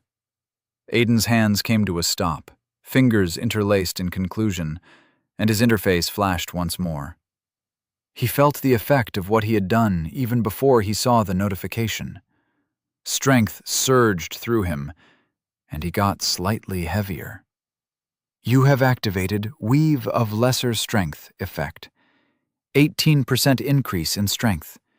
Duration, 0 hours, 0 minutes, 19 seconds. Aiden cackled like a madman. He was a freaking weaver of enchantments. No, that was an understatement. With his knowledge of enchantments, he was far more than that. Aiden LeChart had just literally become a walking enchantment. His mad cackles filled the room. I can work with this, he thought with a manic smile. I can fucking work with this. Chapter 16. Envoy. The first thing Aiden did when Dead came back was leave the inn. It was late in the evening, with night creeping in from around the corner. Dead returned with some snacks and was talking about ordering a proper meal when he walked into the room and found Aiden putting his torn shirt on. He argued that Aiden couldn't leave in such tattered clothing and that he could step out and buy something more presentable for their departure. Aiden's response was a deep sigh and a quick stroll out of the room. His dress code had drawn a few eyes at the checkout point, but nothing too serious. This was the capital city, practically infested with adventurers here and there. A man in bandages and tattered clothes wasn't that big a deal. Even if he was, he wouldn't be a big deal for too long. Instead of getting a japat to ride to the castle, Aiden settled for a stroll. It wasn't every day he could just enjoy the outside air without worrying about what would happen next. He'd spent so long in his old life looking over his shoulders every day. When he was a fugitive, he worried someone would try and capture him for the bounty on his head. When he was in the Order, he had been worried that someone would realize he was from the Order and stab him in the back. Unreasonable fears, but fears were rarely ever reasonable. Dead walked beside him, competent as could be expected of any soldier. But Aiden could see the worry in the man's eyes, the way they darted about frantically. Dead was making sure no one would jump them for one stupid reason or the other, while also making sure they weren't spotted by someone who shouldn't spot them. Aiden wondered at that. He doubted this far into their summoning that there was anyone that would spot him outside the palace and recognize him. After all, it would be a while before even the nobles found out about the summoning. He always wondered how so many knights were present at their summoning, and yet no rumors of him and the others had left the palace for so long. It said a lot about their control. For knights and soldiers and scribes, Aiden could understand, but there were maids and chefs, so that didn't make much sense. "There's a tailor just around the corner," Dead said, interrupting Aiden's thoughts. "I'm sure we can get you something befitting of your status before we get back to the palace, Lord Lechart." Aiden held back a chuckle. It was funny having someone with a significantly higher level than his fidget over him so much. Now that he thought about it, their level disparity wasn't so much anymore. He was a level 11 now, which meant Dead was only 8 levels above him. In a matter of time, I'll be stronger than him. "My lord?" Dead asked when he got no answer. Aiden turned his head, looked around. "Yes, Dead." He couldn't see any sign that there could possibly be a tailor's shop around. He did see a hair salon, though. "I can find a tailor's shop for you to get some clothes," Dead told him. "That will not be necessary." Aiden touched his hair, checked its length. "Instead, what do you think about my hair?" Dead took one quick look at it. "It is beautiful, my lord. A little unkempt, but that is to be expected." Aiden laughed as they took a turn down another path, and the number of passers-by dwindled. "I'm not looking for compliments, Dead. I'm not some pompous lord that needs to be praised and complimented at all times. What I was asking is if you think it's too long. Do you think I should cut it?" Dead's eyes continued darting around. "Depends, my lord." "On what?" "On the look you are going for, my lord. It is common amongst the nobles to keep long hairs that fall to their shoulders and wear it down, though it is also popular to pack it up in a neat tail." "Is that so?" Aiden mused. Perhaps he would leave the hair to grow out. "I have a question, Dead." Feel free to not answer. I will answer any question, my lord. Aiden sighed. It was eerily like talking to one of the AI chatbots back on Earth. "Our summoning," he said. "What did the soldiers say about it back at the palace?" Dead paused. "I do not understand the question, my lord." "Me and my companions that were summoned in the throne. How come I only hear about it in the palace? Is it that you guys are not allowed out of the palace, or what?" Dead looked confused. "I do not understand, my lord." This time Aiden stopped walking. "What do you mean you don't understand? What is the punishment for revealing the existence of the summons to outsiders?" Dead shook his head. "I'm really sorry, Lord Lechart, but I don't know what you're talking about." Aiden frowned. Was he playing dumb? He doubted it. Maybe there was another reason. It was unlikely, but possible. Aiden reached his hands into the soldier's hair, and Dead stiffened. His hands were raised halfway up, as if he was fighting to stop himself from stopping Aiden. Aiden ignored it. If his suspicions were correct, he had nothing to fear from Dead. He parted the man's short hair from one side to the other, then scattered it. He saw nothing, but refused to accept it. This level of inability to understand what Dead was supposed to know could only come from one place. "Turn around," he commanded. Dead obeyed and turned around. "Is everything all right, my lord?" Aiden reached into Dead's hair again and continued his search. It only took him a few seconds to find what he was looking for. Buried underneath the man's brown hair was a black mark. Aiden traced it along his head gently, pushing hair aside as he did.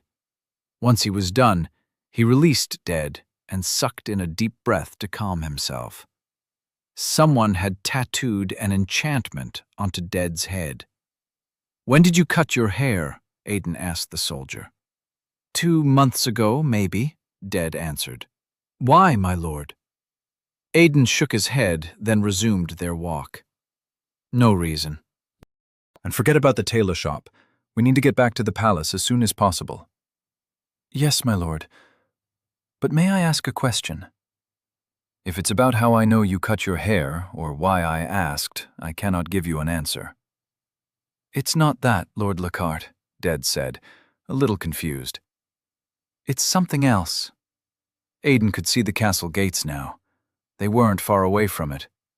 2 soldiers stood guard with long swords at their hip and spears in hand.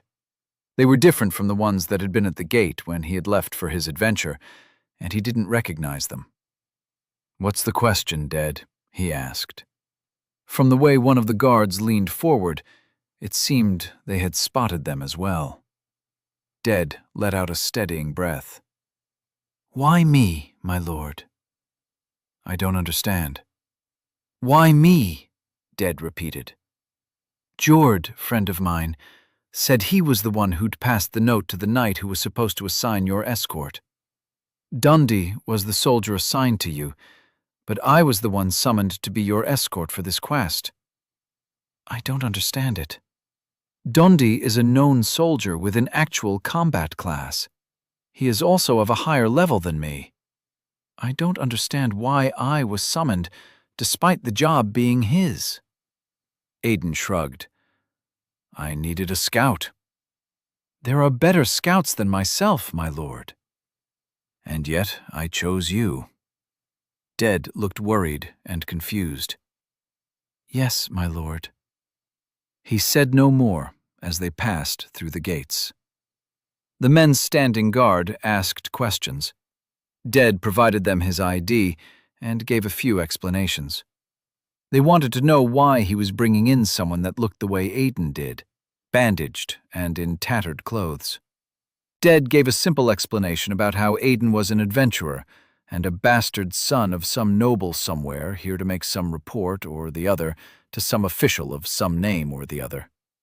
Aidan waited patiently while Dead cleared everything up, presenting Aidan's ID as proof of verification that he was who he said he was. While he waited, he wondered at something. Someone had told Dead to shave his head a month ago and had proceeded to engrave an enchantment of secrecy on his head. The closer to the brain such enchantments were, the longer the effects. And judging by the fact that the ink was already fading, it seemed there had been no intentions of having the enchantment be permanent. There was a chance the ink fading could have been a mistake, but Aidan doubted anyone with the knowledge, skill, and level to engrave such an enchantment would make the mistake of using ink that wouldn't be permanent if they didn't want to. Aidan wondered how many more soldiers had shaved their head at the same time Dead had shaved his. But this was more than just an enchantment. An enchantment of secrecy was one of the highest known enchantments in Nastild. Not just anyone could engrave it. At least, not on this level. The question of how the enchantment remained active for so long was answered simply. It was in a category of enchantments called adaptive enchantments. They tapped into the mana of the person they were inscribed on and activate each time the person thought about whatever subject was meant to be a secret. As for the actual specifics of how it worked, the science, so to speak, Aidan had no idea. He had never been powerful enough to cast adaptive enchantments of this level. If he asked Dead, would the man have the answers he was looking for? He doubted it. There was a high chance that, too, was a part of the secret, and might alert the enchanter to his awareness of it somehow. He could explain away a lot of the things he knew with his time in the library, but knowing this would not be anything he could explain away. Also, his library gig was practically a bust ever since the unique skill incident. After a while, Dead turned and motioned Aidan in. Aidan strolled through the gate, getting strange looks from both guards. I guess being a noble bastard-turned-adventurer raises a lot of brows. "Dead," Aidan said as they walked inside. "How many of you were asked to cut your hair 2 months ago?" Dead took a moment to think about it. "All of us, I guess. I heard all the men serving in the palace apart from the knights cut their hair." "What of the ladies?" "I don't know, my lord. I only heard about the guys because pretty much all of us were walking around bald for a while." and there hadn't been questions about the blatantly obvious enchantments on their heads, or conversations about why they shaved their heads. Aiden frowned as they walked, not liking any of the things he was learning. If the women didn't cut their hair, it meant they had to have put the enchantment on some other part of the ladies. But who would have enough authority to— Aiden smacked his forehead. That was a stupid question. Only the royal family could give an instruction so widespread in the palace.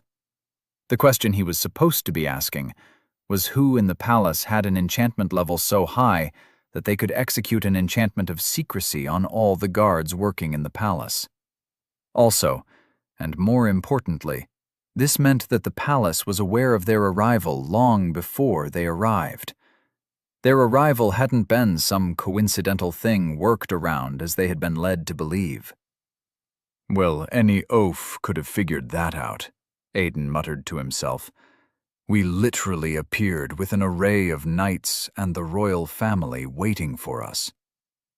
The important question was why Brandis had gone the extra mile to bind everyone with the secrecy enchantments to make sure word of their summoning didn't get out. Why go to such extremes? "What did you say, my lord?" Ded asked. "Nothing important," Aiden answered. "I'll just need you to run an errand for me in a few days, that's all." "Beyond the castle walls, my lord." Aiden looked at him. "You have really got to stop with the whole 'my lord' thing. It's a bit stiff." Ded stopped walking to bow in apology. "Sorry about that, Lord Lacarte." Aiden sighed. "I guess that's the best I'll get." King Brandis's study was just as Aiden remembered it. Walls were lined with shelves filled with books. The double doors behind the chair Brandis sat on were covered in green curtains, where they had been covered in beige the last time he'd been here. And the small section of the wall where the king had so carefully kicked the knight Darendoff into was clean and pristine, without blemish. "Told you I had people who maintain the building," Brandis said, noting Aiden's eyes on the wall. Aiden said nothing. He remained on his knee and returned his eyes back to the ground. Today, unlike last time, he was alone with Brandis. Brandis continued to eye him for a moment before he spoke again. "I'm wondering if your attire is meant to be some kind of statement on what you've been through." Aiden didn't have to wonder what was wrong with his attire. He'd come straight to the king's study, presumptuous of him, after dismissing Ded, and had gotten the attendant at the door to announce him in. Unfortunately, Brandis had been preoccupied, so he'd had to stand waiting for almost half an hour before he'd been granted entrance. So he was here, bandaged and in tattered clothes. He had no sword on him, as it had been left with the attendant. One did not have a private audience with the king with a weapon at their side.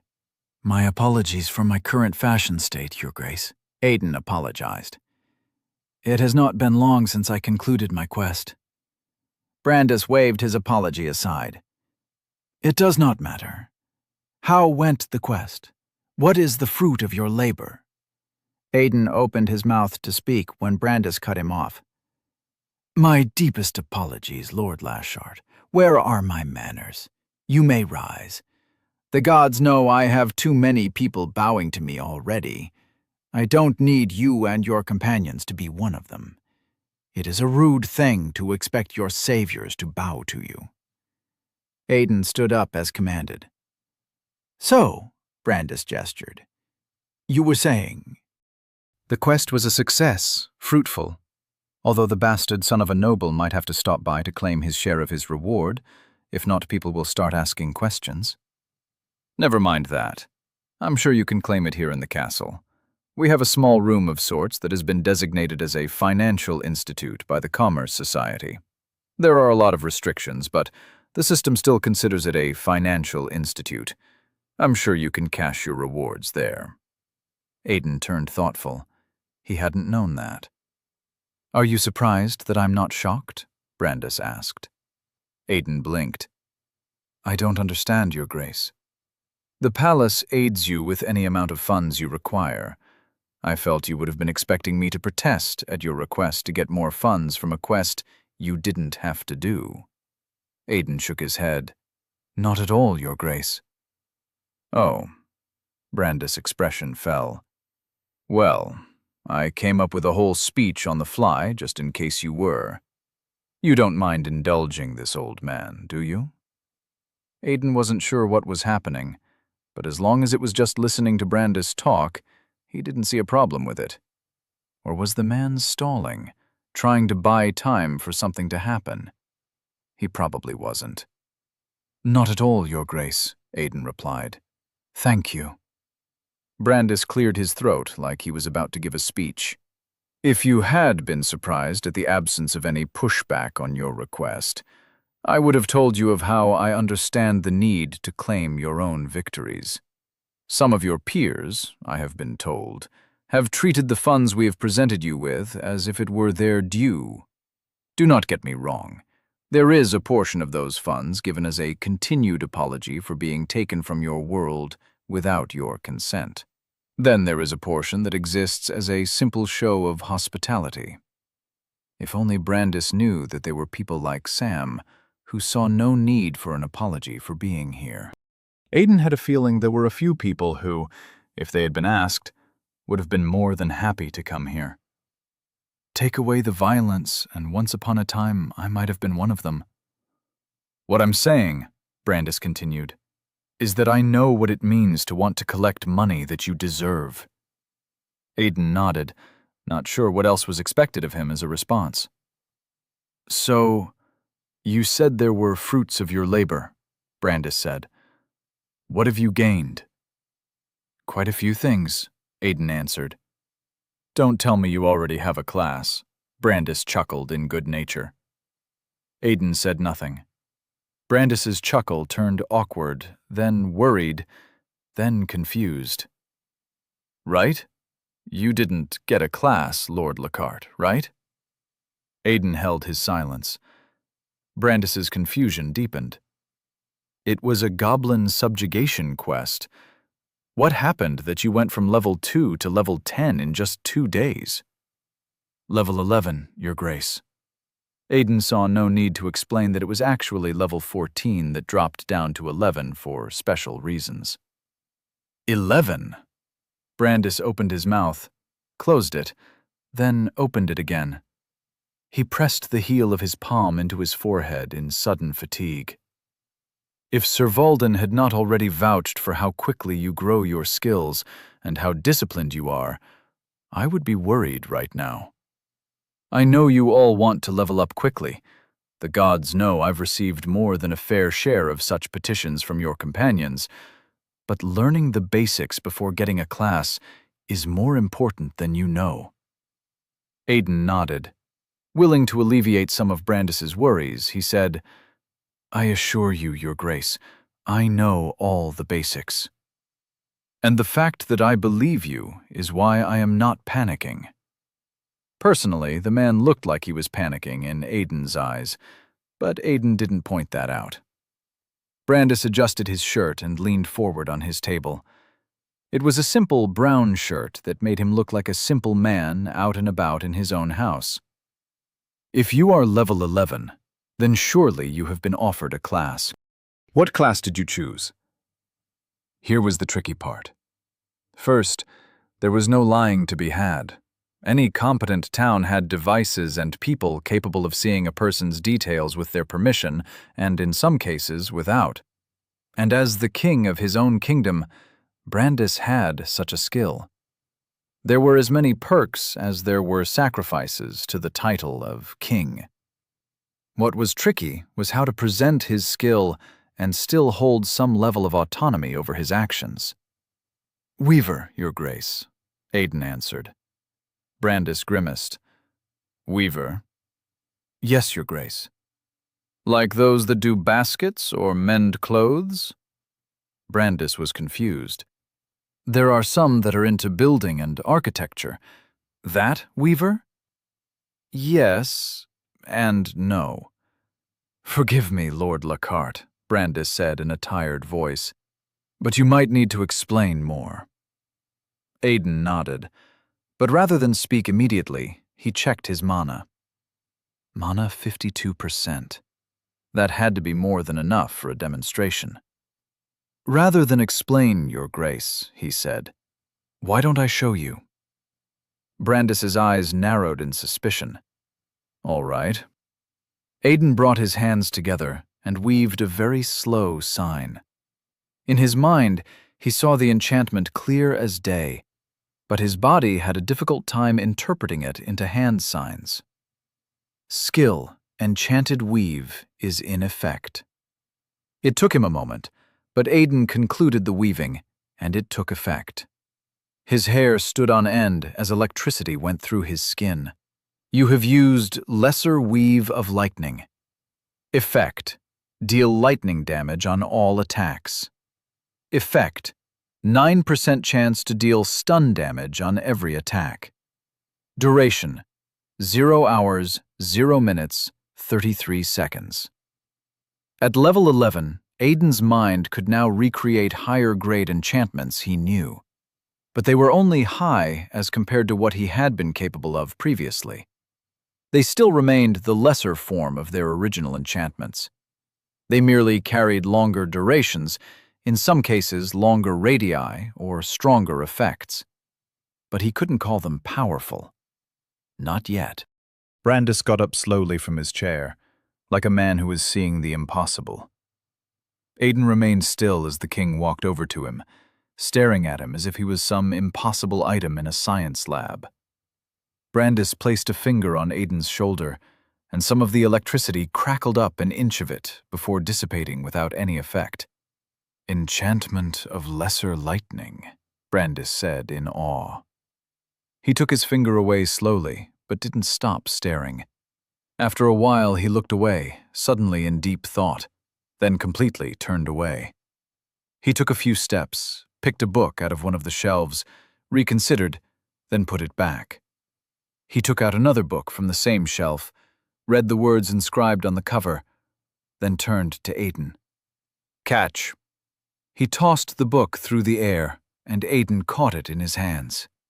The electricity flowed through him and into the book, and he dropped it from his grasp for fear of destroying it. Aiden and Brandis just stood there, staring at each other until the enchantment wore off. When it did, electricity no longer going through Aiden, Brandis spoke. You did that without any items. His voice was doubtful and still in awe. Yes, Your Grace. And no enchantments. There was an enchantment, Your Grace. And you did that with... Brandis gestured at Aiden's hands in silent disbelief. You did that when you were moving your hands? Yes, Your Grace. Brandis walked over to his table and leaned on it. He looked like he did it because he needed the support. So you created the effects of an enchantment with hand signs. The disbelief in his voice was heavy. Yes, Your Grace. Brandis shook his head. Impossible. But the words didn't carry much weight or confidence. It was like that of someone refusing a fact shown to them on nothing but principle. You are telling me that with your class, you weaved an enchantment? Aiden nodded. He would be lying if he said there wasn't a small part of him that was enjoying the king's confusion. Brandis took a deep breath. When he let it out, he was calm again. Kingly. Piercing amber eyes met Aiden's. I have never heard of anyone capable of creating an enchantment without at least drawing the enchantment somehow, he said in a deep voice. What you have just done is unheard of. Aiden almost indulged in the king's awe by letting him know that he was very much aware of that. He held his tongue at the last minute, though, because it was not information he was supposed to have. You may not understand this, Lord Lockhart, Brandis said with a sudden weight to his words.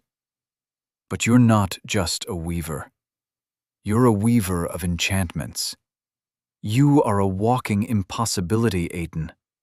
A living enchantment.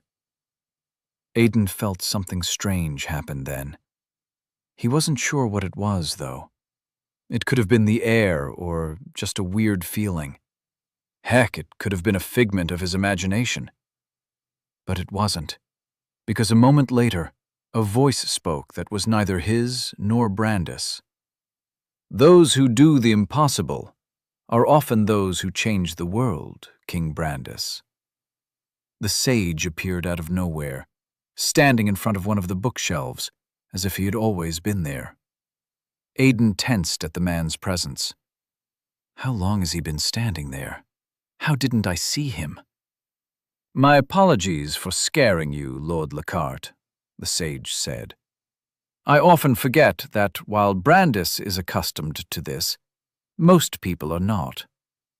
He calls his king by name in my presence, Aiden thought. It seemed intentional, so there had to be a statement in there somewhere. And judging by Brandis's lack of a reaction, Aiden had a feeling the statement was meant to be important.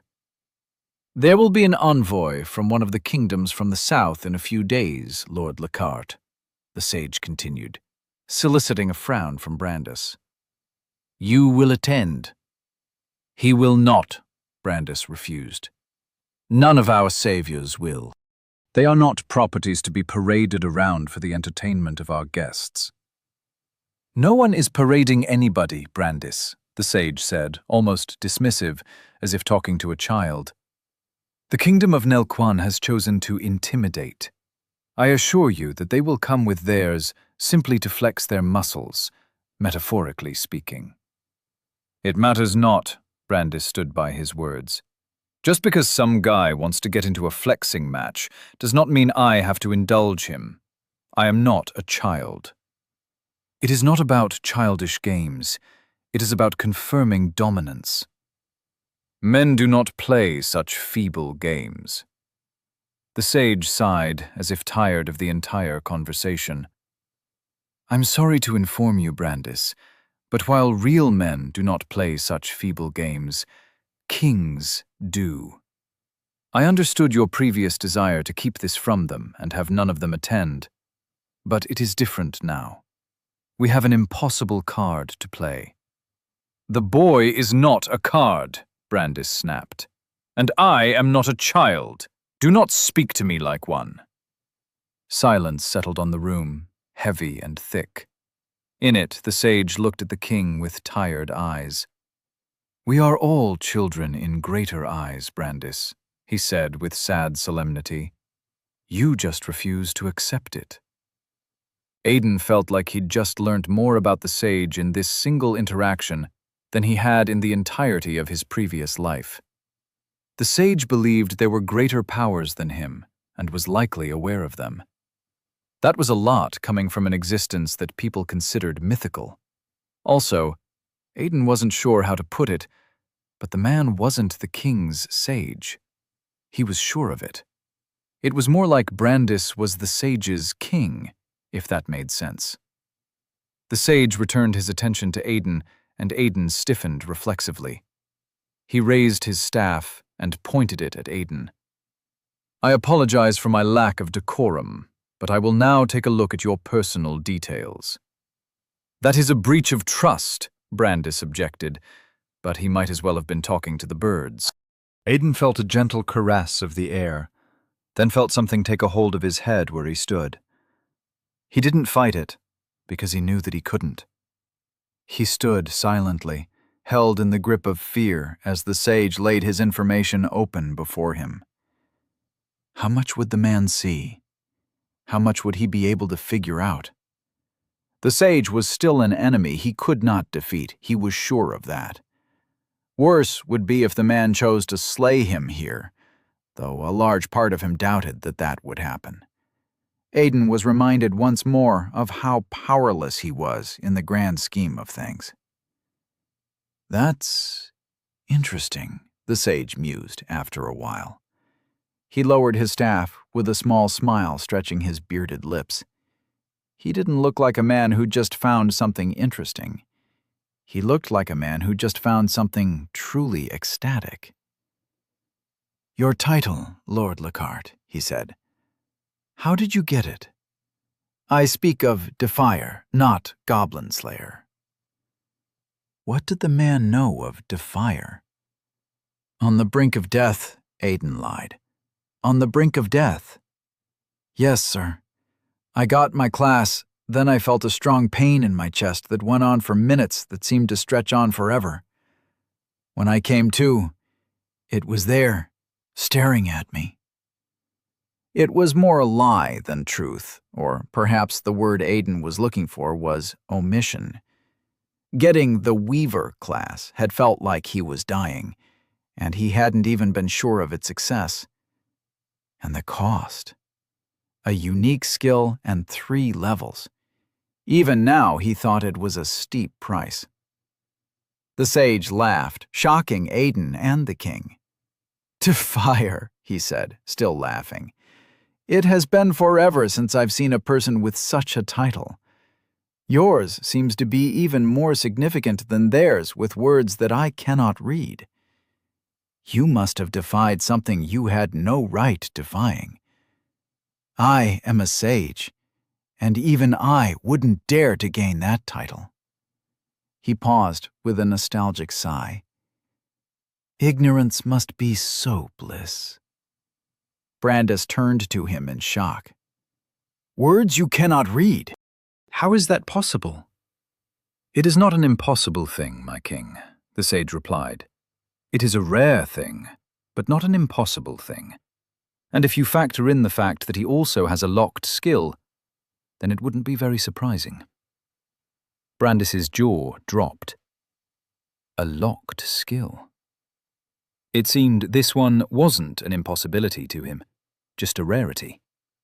Also, what did the sage mean by something he had no right defying? Were there things that shouldn't be defied in Nastild, or was he specifically talking about the multiverse? There were too many questions with too little answers.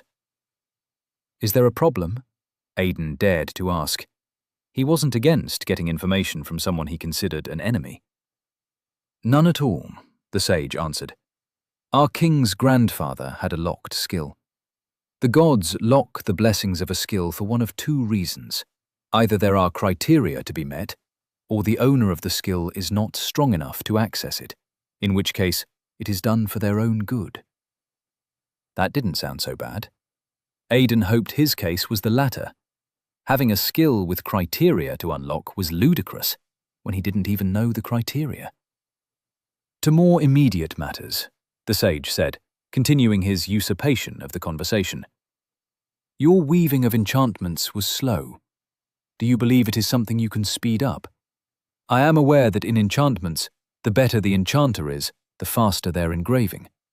I believe your hand signs are your version of engraving, and honestly, I don't believe it is meant to be so slow." Aiden agreed. In fact, he was sure of it. His hand signs were slow because he was having a difficult time translating the symbols in his mind to actual signs. It felt more like coming up with his own language on the fly. Even then, the skill was doing more of the translation than he was. Given time, he was sure he could be faster. "Can you?" the sage asked. Aiden nodded. "I believe it should be possible." "Good," the sage nodded. "As for my invasion of privacy and rooting out your personal information, I will not do anything as petty as apologizing for an intentional show of disrespect. I am a being who simply takes what he wants when he can, as long as he can. I am neither a king nor a diplomat that I will have to use kind words. There is neither a carrot nor a stick with me. There is simply what is. I hope you understand, Lord Lockhart." The sage had already turned and was headed for one of the shelves, so Aiden was sure a response from him was not required. As the sage performed the domineering act of disappearing into one of the shelves, his final words were simple. "King Brandis, 4th of his name, will give you the details of these envoys' arrival from a distant kingdom." Then he was gone. In his absence, Brandis wore a scowl on his face. It continues to annoy me when I am reminded by the fact that he cannot be controlled. He is kinder on normal days, though, less whirlwindy. His jaw ticked, then hardened.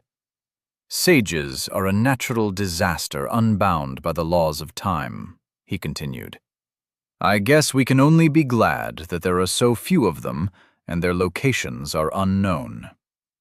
That was another piece of information that Aiden had never had.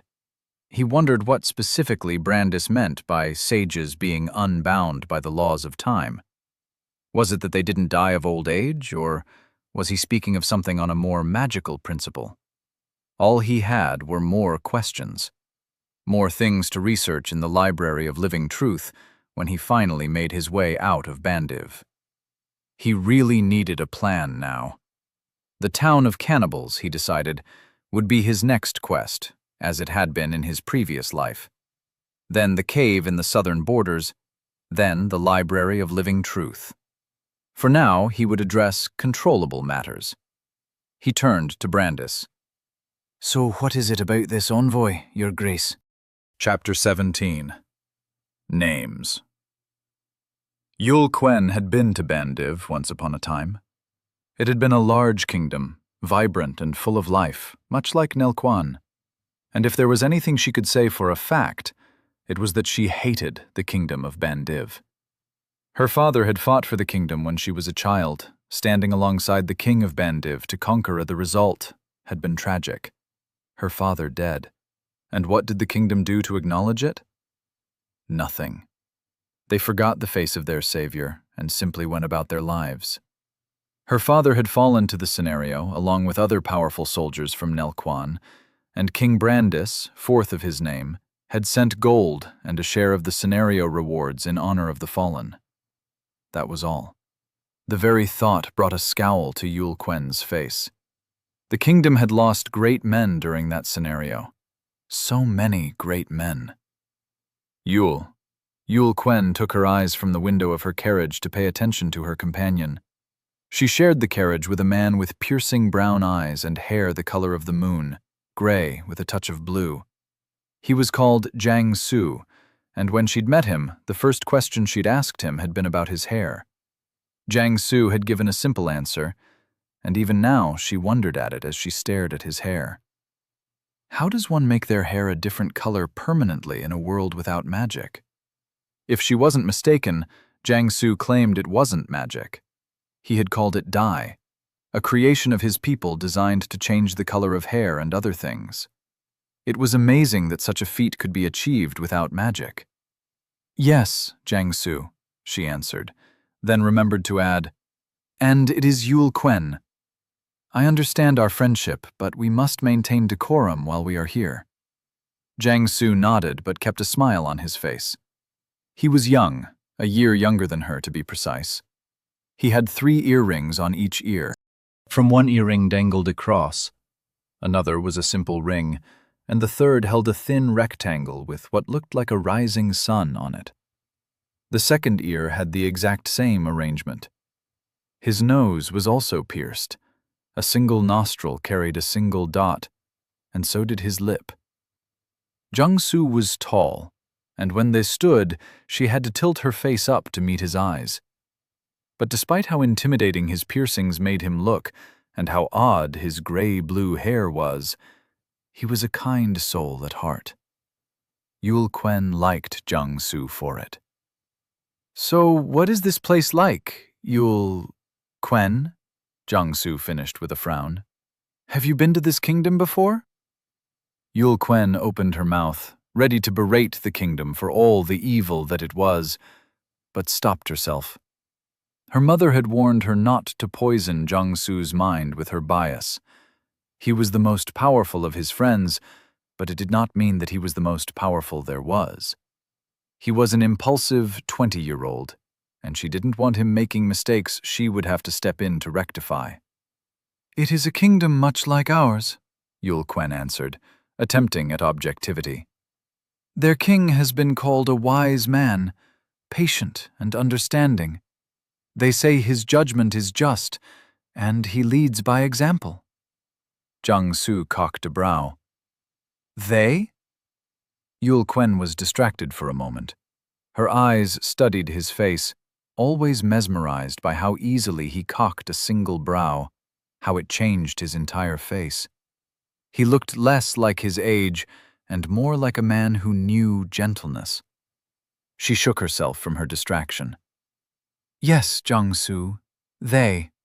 There are records of his activities, who he is, what he can do, what he has done. His level remains unknown, as all monarchs aim to achieve, and his kingdom is rumored to have a sage. Like Master Lao Bek? Yul Quen snorted. You do remember that Master Lao Bek is not his real name, correct? Jiangsu nodded. However, it is the one I call him. I still don't see why. If I am to speak to someone on occasion, I would prefer that they had a name. And you chose Lao Bek. Yul Quen stared out the carriage window once more, watched as they went past a shop that sold the most colorful flowers. What does it mean? What does what mean? Jiangsu asked, feigning ignorance. Yul Quen held back a sigh. She could hear his boyish grin in his words. He was ever so flirtatious every once in a while, and the grin was a trademark. Her mother had advised her not to refuse his advances of love if she harbored similar feelings. However, Yul Quen was not to prove a distraction. Jiangsu was destined for a greater fate than to end up with her. If she was lucky, when fate was done with him, there would still be something left of Jiangsu to love and be loved by. Lao Bek, she said. What does it mean? Jiangsu shrugged. It doesn't mean anything. I just made it up. That surprised her. And yet you gave him the name? He needed a name. I gave him a name. Yul Quen couldn't believe what she was hearing. Was this how it was where he came from? Did names have no meaning? I would suggest that when we return, you apologize to the sage, she told him, without turning her attention to him. You apologize for giving him a name without meaning. Then, if he is still interested in being addressed by a name, you will give him one with a befitting meaning.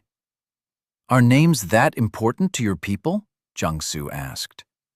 There was no grin or teasing in his voice, only genuine curiosity.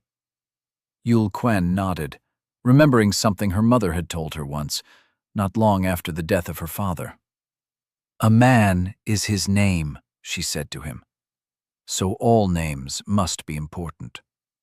Jiangsu shook his head in what seemed like disappointment. I can agree that a man is his name, he said, but you sound like a man's name is what gives him importance. It is where his importance begins, Jiangsu. Jiangsu folded his arms, still sitting with a straight back. And what is the meaning of yours, Yul Quen? Yul held out her hand to him, and he unfolded his arms and placed his hand on top of it, palm up. It was another thing she liked about their friendship. She rarely ever had to explain what she wanted with her words. She leaned forward and traced a symbol on his palm. Yul, she said, means devourer. She traced another symbol. Quen means father. My name, Yul Quen, is written so. She traced her name across his palm. When written so, it means a father's devourer. She looked up and found him staring at her. Their eyes met, and she saw a sadness she couldn't quite place there. Was he sad for her? So you're a father's devourer? He asked. I am my father's devourer, she corrected. I am who he sends when he needs something done. Silence filled her momentarily, and she dropped his hand. At least, that was his intention. Jiangsu nodded in understanding. But things did not turn out that way. They did not. Instead, he was taken from me by... She silenced herself before she made a mistake. Jiangsu waited for her to complete the sentence, ever the patient man. She did not. "And what is yours, Jiangsu?" she said instead. "What does your name mean?" Jiangsu sat back against the carriage. He folded his arms over his chest and crossed a leg over the other. "Like you, my parents believe that names are important, and so are their meanings," he said. "A man's name is the beginning of a man. I do not share those ideals, though. Names are important, but their meanings are not. A man is not given importance by his name. A man gives his name importance." "If your parents believe as I do, then your name must have a meaning." "The name my parents gave me has a meaning, but I changed it when I was old enough to Jiangsu." "That is a disrespect to your parents, Jiangsu." Yul Quen's mother would be appalled if she heard this.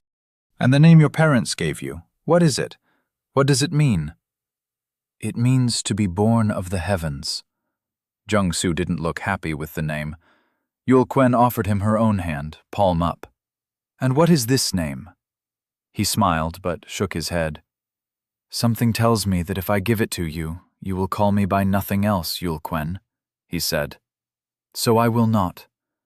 You have met me as Jiangsu, and I will remain Jiangsu to you." Yul Quen pouted, but schooled her expression immediately. Judging by Jiangsu's expression, he had seen it but chose not to address it. He knew her too well. He was right, though. If he had given her the name, she would have addressed him by it any time they were alone. Names were important by their meaning, and by those who bestowed them. He had to learn this, understand it, but she would not force it on him. "And Jiangsu?" she asked as the carriage pulled up to the gates of the castle of King Brandis, fourth of his name, and king of Bandiv. "What does it mean?" Jiangsu stared emptily at nothing. "A man gives meaning to his name by what he becomes," he said. "For now, I am nothing. But it is my hope that one day parents will name their children after me, and when they ask this question, their parents will say, 'It means to be a hero.'" It was an ambitious dream, but it was the same thing Yul Quen's mother hoped for, that one day Jiangsu would achieve the title of hero. "So for now," he smiled fondly at her, "I am nothing. So Jiangsu means nothing." Yul Quen reached out and took his hand. "You are not nothing, Jiangsu," she assured him. "You are a guest to the Queen of Nelquan, and the Crown Princess of Nelquan calls you friend. Until you become the hero, Jiangsu has every right to mean friend to the crown. And all will know this one day." Jiangsu's smile deepened, but he said nothing. And as deep as it was, it did not reach his eyes. In Yul Quen's opinion, there was too much sadness in his eyes for a man his age. But who was she to judge? She had no idea how life was in the world called Earth. Before long, their carriage came to a stop, and she knew they were at the palace.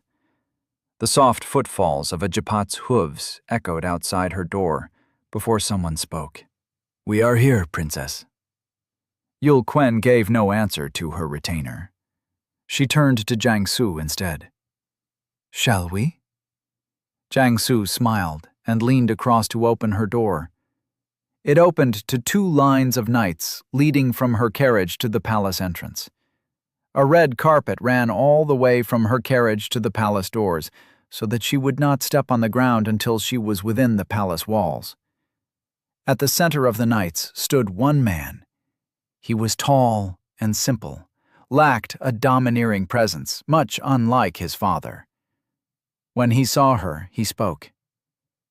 "The Crown Prince, Deneret Brandis, son of King Brandis, fourth of his name, King of the Kingdom of Bandiv, welcomes Yul Quen Suk, Crown Princess of Nelquan." Yul Quen looked at Jiangsu. "What do you say, Jiangsu of Earth? Is this a welcome you can get used to?" Jiangsu gave her an easy smile. Perhaps. Liar. He clearly didn't care for it. It was a flaw she would need to help him rectify in time. The hero of Nel Quan could not be a man lacking in ambition. The world had to be at his feet.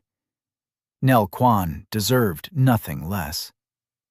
Yul Quen stepped out of the carriage and onto a soft velvet carpet. Let us meet our host. He weaved the final sign just in time, and the notification flashed before the piece of wood struck. Class skill, Enchanted Weave, is in effect. Power went through Aiden. It strengthened his muscles and hardened his skin. You have used Weave of Lesser Endurance. Effect, 16% increase in endurance. Duration, 0 hours, 0 minutes, 16 seconds. The piece of wood struck his back and shattered on impact. Aiden felt the weight of the blow, but neither the pain nor the damage. It was good to know that he could tweak the duration if he focused enough. Is this necessary, Lord Lockhart? Valden asked. Why don't you measure your speed in time? Aiden arced backwards, stretched. Because anybody can do something in the nick of time. What I'm trying to do has to be instinctual. So you're not measuring how fast you can make the signs. You're measuring... Valden paused. What exactly are you measuring? I've already figured out how fast I can make the signs, Sir Valden, Aiden said. That's movement speed. What I'm measuring is reaction time. Valden held up the shattered piece of wood. And how does this help? Seeing how well I work under pressure. If I'm too slow, there's pain, and I have to pick what enchantment I'm casting on the fly. Each enchantment works for different purposes. Speed, if I feel it can be avoided. Endurance, if it cannot. Strength, if I wish to take it. Valden nodded. I find it intriguing how quickly you have adapted to this, he said. You fight with enchantments well. Aiden snorted, turning his attention elsewhere. They were in their usual training ground with the sand-covered ground and the sun descending as the evening slowly crawled to night. Today they were not alone. At one end of the training ground, where the crack in the ground Valden had made still existed, Leto practiced knife techniques with a soldier Valden had brought with him on Aiden's request. From what Aiden could see so far, Leto had little to no talent for the knife, but he had more promise with it than most of the other close-range weapons he had ever touched since coming here. Do you think they can hear us from here? He asked Valden. Nirot is a level 22, Blade Master, Valden said. His skills allow him a lot of things, but far hearing is not one of them. So we are fine, Lord Lockhart. Good, Aiden nodded. He didn't want people eavesdropping on his conversation unless he knew. What do you know of the envoys coming to visit? The envoys from Nel Quan, my lord? Aiden knew the name, knew the kingdom. He'd even been there a few times. In his past life, their true fame during the Demon King War was in General Jiang Su. He had arguably been the greatest of them all in his lifetime, stronger even than Drax had ever been. What Aiden wanted to know was their current relationship with Bandiv. The sage was aiming to use him as a piece in some kind of game he was playing with them, and Aiden wanted to know all he needed to know. The Nel Quan he knew was the Nel Quan of a few years forward. The kingdom now was a mystery to him. How important is the kingdom? Aiden asked. To Bandiv, it is important enough. Valden tossed the shattered piece of wood aside. About a decade ago, the kingdom helped ours to complete a world scenario. World scenarios are vastly different from quests in the sense that they are escalating events. Aiden knew what a world scenario was, but he allowed the night continue. A world scenario is what happens when a series of unique quests and/or scenarios have been failed or ignored for too long, and they have somehow created a compounding effect. Enough failed quests will eventually become a scenario, But not all scenarios start from quests. And the more scenarios that are failed, the larger the level of the scenario they become. Eventually, a scenario capable of destroying a kingdom is called a world scenario. And what scenario was this? Aiden asked. Valden shook his head. I was not a part of the King's Knights at the time, so I do not remember the name. Neither did I benefit from the scenario. What I do know is that a significantly high-level beast tamer had somehow managed to tame an entire monster horde and wanted revenge on someone. I believe Bandiv was in his way, and the king refused him and his horde passage. And Nel Quan was called in. Yes. From what I know, the horde was too much for the force Bandiv had. In summary, a temporary alliance was made, and Nel Quan lost its king to the scenario. So while we are allies, there are those who continue to hold the kingdom responsible for the death of their king. I see, Aiden mused. So the relationship is amiable on the front end, but quite volatile at the back end. Noted. Why do you ask, Lord Lockhart? I'm to attend the banquet the king is hosting for them. I just wanted to understand the political bearings. I doubt my presence is to directly play any political games, but I've come to learn that when diplomats and political figures gather, there is always a game and there are always pawns. I'd rather be a knowledgeable pawn. Valden's armoured head tilted downwards in a way Aiden had come to recognise as an uncomfortable thinking gesture. If that is the case, perhaps they have brought their own, he muttered. Their own what? Aiden asked. Valden paused. Then he shook his head. Nothing of import, my lord. He bent down and picked up another piece of wood from a stack. It was brittle and weak. Normally, no amount of force could swing it hard enough to cause Aiden any real damage. But Aiden couldn't say what could be done with it in Valden's hands. Valden didn't immediately swing it. He turned to watch Leto's training instead. Did you notice a talent in Lord Smith, my lord? He asked. Because I do not see it. Not a talent, Aiden answered. Merely helping out someone I know.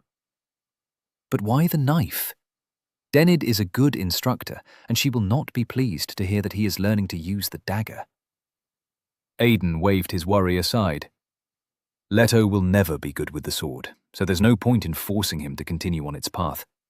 He's less noble warrior and more sneaky thief. He does display an unhealthy lack of confidence when he fights, Valden mused. Nerot seems to be getting bored already. Then someone should remind Nerot that he's not here to be entertained. He is here to teach. Valden's response shocked Aiden. The knight chuckled. Aiden turned to look at him. Do not hold it against him, Valden said, ignoring Aiden's look. When I invited him, he was hoping he would be teaching you how to gain a skill, not a different lord. You have become something of an interest amongst the soldiers, after all. At least, Dead's continued interactions with you have given him a certain level of fame. Fame? Aiden asked, surprised. Yes, Lord Lockhart. Fame. You are the only known lord among your peers to leave the palace, and rumors of a noble's bastard aiding in a goblin subjugation involving a level 29 goblin shaman and 2 level 20 undead hobgoblins has spread across the city to those who care to listen. Aiden snorted in amusement as he held back a laugh. Level 29? Level 20? That's what the rumors say, Valden said dismissively, as if the correct details didn't matter. You are also the only lord to be summoned to the king's study without first writing a petition. And you receive special training, different from your peers. It is a palace, Lord Lockhart, and people talk. Your importance is lost to no one. Well, that was interesting. Aiden hadn't been a subject of rumors since that one time at the Order when people thought he'd successfully stolen from the leader's private chambers. The truth was he had actually gone in to save Zen from being stupid and following up on a stupid bet, only to find out that Zen wasn't stupid. The head of the order had caught him the moment the door opened and had simply sent him back to his living space. It was a level 20 goblin shaman. It was all Aiden knew to say. "Do you know what rumors, stories, and legends have in common, Lord Lockhart?" Valden asked. "What?" "The truth is always lost in the embellishment of how beautiful the story can be. And only the fewest people care. That said, please stop sending a soldier of the palace out of the castle on your personal errands. The boy still has a lot to learn." It was unfortunate that Aiden wasn't going to stop sending Dead out until he got the information he was looking for. He at least knew that much. "I'll take it under advisement," he said. Off in the distance, Nerot took Leto down with a leg sweep and a stab to the chest with his wooden knife. Judging by the pained grimace on Leto's face, the entire ordeal must have been really painful. "Do you know that the king asked if you would be fine with your brother joining our sparring sessions?" Valden said out of nowhere. Aiden hadn't known that. "I did not," he answered. "What did you tell him?" "I told him that unless your brother is as talented as you with the sword, it would not be a good idea." "Why not?" "Because not all competition, Lord Lockhart, is good competition." Aiden didn't know if Ted's talent with the sword could match what he was capable of right now. But despite being a summoner, Ted had been quite the swordsman in their past life. Good enough in the long run to give Drax a very difficult time. "I say this because I was actually of the opinion that you would not like to share these sessions with other people." "And you were right." Aiden gave him a grateful smile. "But a wise man once told me that I will need people if I want to go far and not just fast." Valden nodded sagely. "Does that mean that I should be expecting more people? I can always find suitable soldiers to assist." "Let's not get ahead of ourselves, Sir Valden," Aiden laughed. "Leto's only here because he needs special attention to meet up with the others. And yes, over time I will ask for recommendations to help some of the others where they are lacking, should I ever notice it. But I'm not doing this to make friends." "As I once heard a wise lord say," Valden shrugged, "progress not perfect." Valden seemed to be misunderstanding something, and Aiden felt compelled to clear it up. He had once had people he called friends, but none of them currently resided in the palace. And none of them ever did. "You seem to be misunderstanding something, Sir Valden," he said to the knight in a serious tone. "I know what is coming. I have an idea of it. I've read the books, seen the theories, understood the speculations. If we do not stop what is coming, and it comes, there will be nowhere to run. At the risk of sounding like a worse person than I already am, I am not helping my peers because I have suddenly developed a soft spot for them. I am helping them because once I am done going as fast as I can, I need them to be strong enough so we can go as far as we can." The moment the words left his mouth, Aiden knew they were the wrong things to say. He still held some level of malice towards the others for turning their backs on him the moment they'd learned that Ted was the Demon King in his past life. He just hadn't known it was still this deep. He had been angry, felt betrayed because they were all from Earth together, and they had power. They could have stood by him, stopped the manhunt for him. But they hadn't. You need to stop holding them accountable for what they did in a lifetime that no longer exists, he told himself. He needed to put away the bias of his past life. Yes, there could be a repeat in this one, but it was a possibility, not a certainty. People were the results of the decisions they made based on the experiences they had. Things could be different this time. Valden looked down at Aiden for a while. Then he shook his head. "That, my lord," he said, "is a sad way to think." He raised the piece of brittle wood in his hand and swung it without preamble. Aiden reacted quickly. Class skill, walking canvas, is in effect. He felt his mana burst out of him and fill the air, 6 feet around him, as his hand weaved a quick sign as fast as he could. Class skill, enchanted weave, is in effect. He completed the hand sign as the brittle wood struck him. You have used Weave of Lesser Flame. Effect: fire damage. Duration: 0 hours, 0 minutes, 18 seconds. Radius: 0.00013 kilometers. The wood ignited as sparks filled the air around Aiden. The temperature rose and the air burned. A moment after, the piece of wood caught a flame.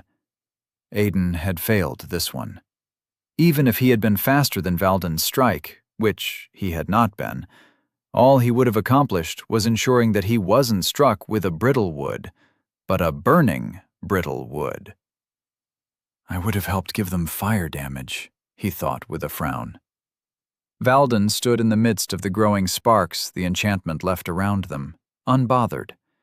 Aiden knew what the enchantment at its highest level could do. It was a force to be reckoned with, capable of setting even the air ablaze. Unfortunately, what could create a sea of fire at a certain level could only create sparks and significant heat at his level, the way his skill allowed him to use it. Again? Valden asked. Aiden looked at the knight with a frown. The man was going to be anything but gentle for the rest of the training, and he knew it. But Aiden was no quitter. Again. Chapter 18. Balletto flopped down tiredly on Aiden's bed. He bounced once, then bounced again intentionally. Sitting on one side of the bed, Drax shot him a scolding look. It's not your room, Leto, he chided his friend. Don't go spoiling the bed. There's enough spring in the bed to bounce 1,000 Letos, Aiden said, rummaging through his wardrobe for the attire he was to wear. Let him bounce. Ted laughed.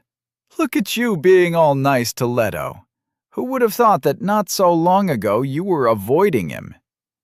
Aiden pulled out the attire he was supposed to wear and held it up to study it. For the last time, Ted, he said. I wasn't avoiding Leto. Just me then, Drax said. And I still don't know why. Ever since Aiden had gotten Valden to get Nerot to teach Leto, Leto and Drax had taken to spending their time after dinner in Aiden's room, or Ted's room, whichever one they were occupying at the time. Is that what you're really wearing? Ted asked Aiden. He was lying on Aiden's carpet and had a clear view of Aiden and what he was doing. Aiden raised the attire a little higher. After being informed of the envoy coming to the kingdom by Brandis and being told that he was to be in attendance, a tailor had been sent to his room. And, true to the palace's reputation, the tailor wasn't simply a tailor. He was an elderly man with the actual class. The entire tailoring process had been quick and smooth. Aiden's measurements had been taken in a manner that would have seemed otherworldly on Earth. The elderly man, who had said he should simply be called Taylor, had stared at Aiden for a full second before asking what design he would fancy. Aiden's request had been born out of nothing but nostalgia. Everything was simple. He had simple pants, lack. It was tight enough to be presentable for a ball, but free enough to allow him easy movement. The tailor had suggested a simple buttoned t-shirt, white with a dragon design on one side of the shirt. Aiden had agreed to the color, but protested to the dragon design. The tailor was trying to make a statement, and it wasn't the kind of statement Aiden wanted to make. People did not walk around wearing dragons in the kingdom. Aiden's nostalgia was the brown trench coat that currently swallowed up the rest of the attire. It had been measured just right, and the tailor had crafted it as he wanted. He stared at it now, remembering his days in the Order. Going for that John Constantine vibe? Leto asked. I don't think anyone at the ball will get the joke. Aiden had a feeling there would be one or two who would get the meaning. After all, he knew much about Nel Quan and what exactly they were capable of as a kingdom. He hung the attire back in the wardrobe and took his shirt off. "Why weren't we invited for this party again?" Drax asked. Ted tossed something in the air and caught it. "Because we weren't. And Aiden gets special treatment," Leto said. "Do you know all the soldiers have a running bet?" "On what?" Aiden asked. He hadn't heard anything about a running bet. Then again, his only source of information about the king's army was what Valden and Dead told him. And Valden rarely had anything to say, while Dead was now the content of rumors and was rarely privy to them. He also spends most of his time outside the castle these days. Aiden felt that perhaps the search he had the soldier doing was proving fruitless. Maybe I should just let it be. Aiden shook his head. He couldn't do that. For the future he was trying to achieve, he needed a team, and he had to find the person Dead was looking for if he was going to get this team he needed. "Did you hear me?" Aiden blinked, turned to Leto. "What?" "I said the soldiers have a running bet on whether Valden will leave with you when the king finally allows us start going out on quests or not." Leto turned and laid on his stomach.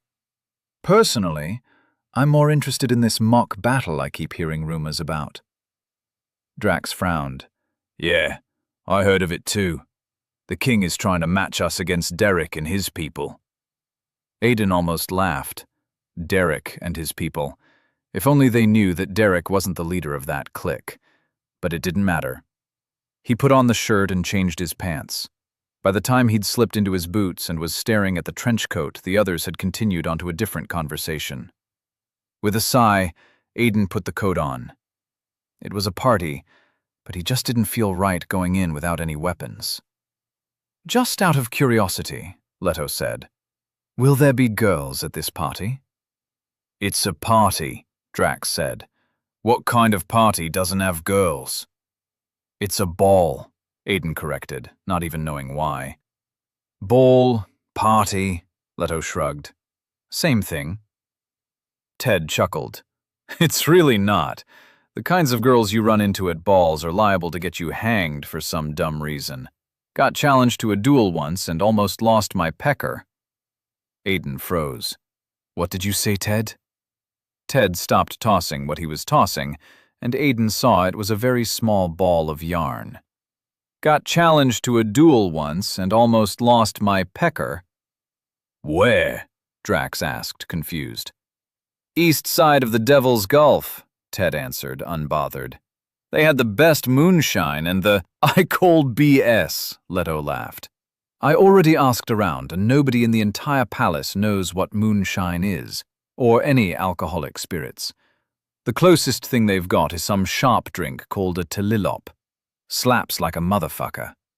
Apart from that, they've got beers of too many kinds and wine for the high class." Drax looked at him.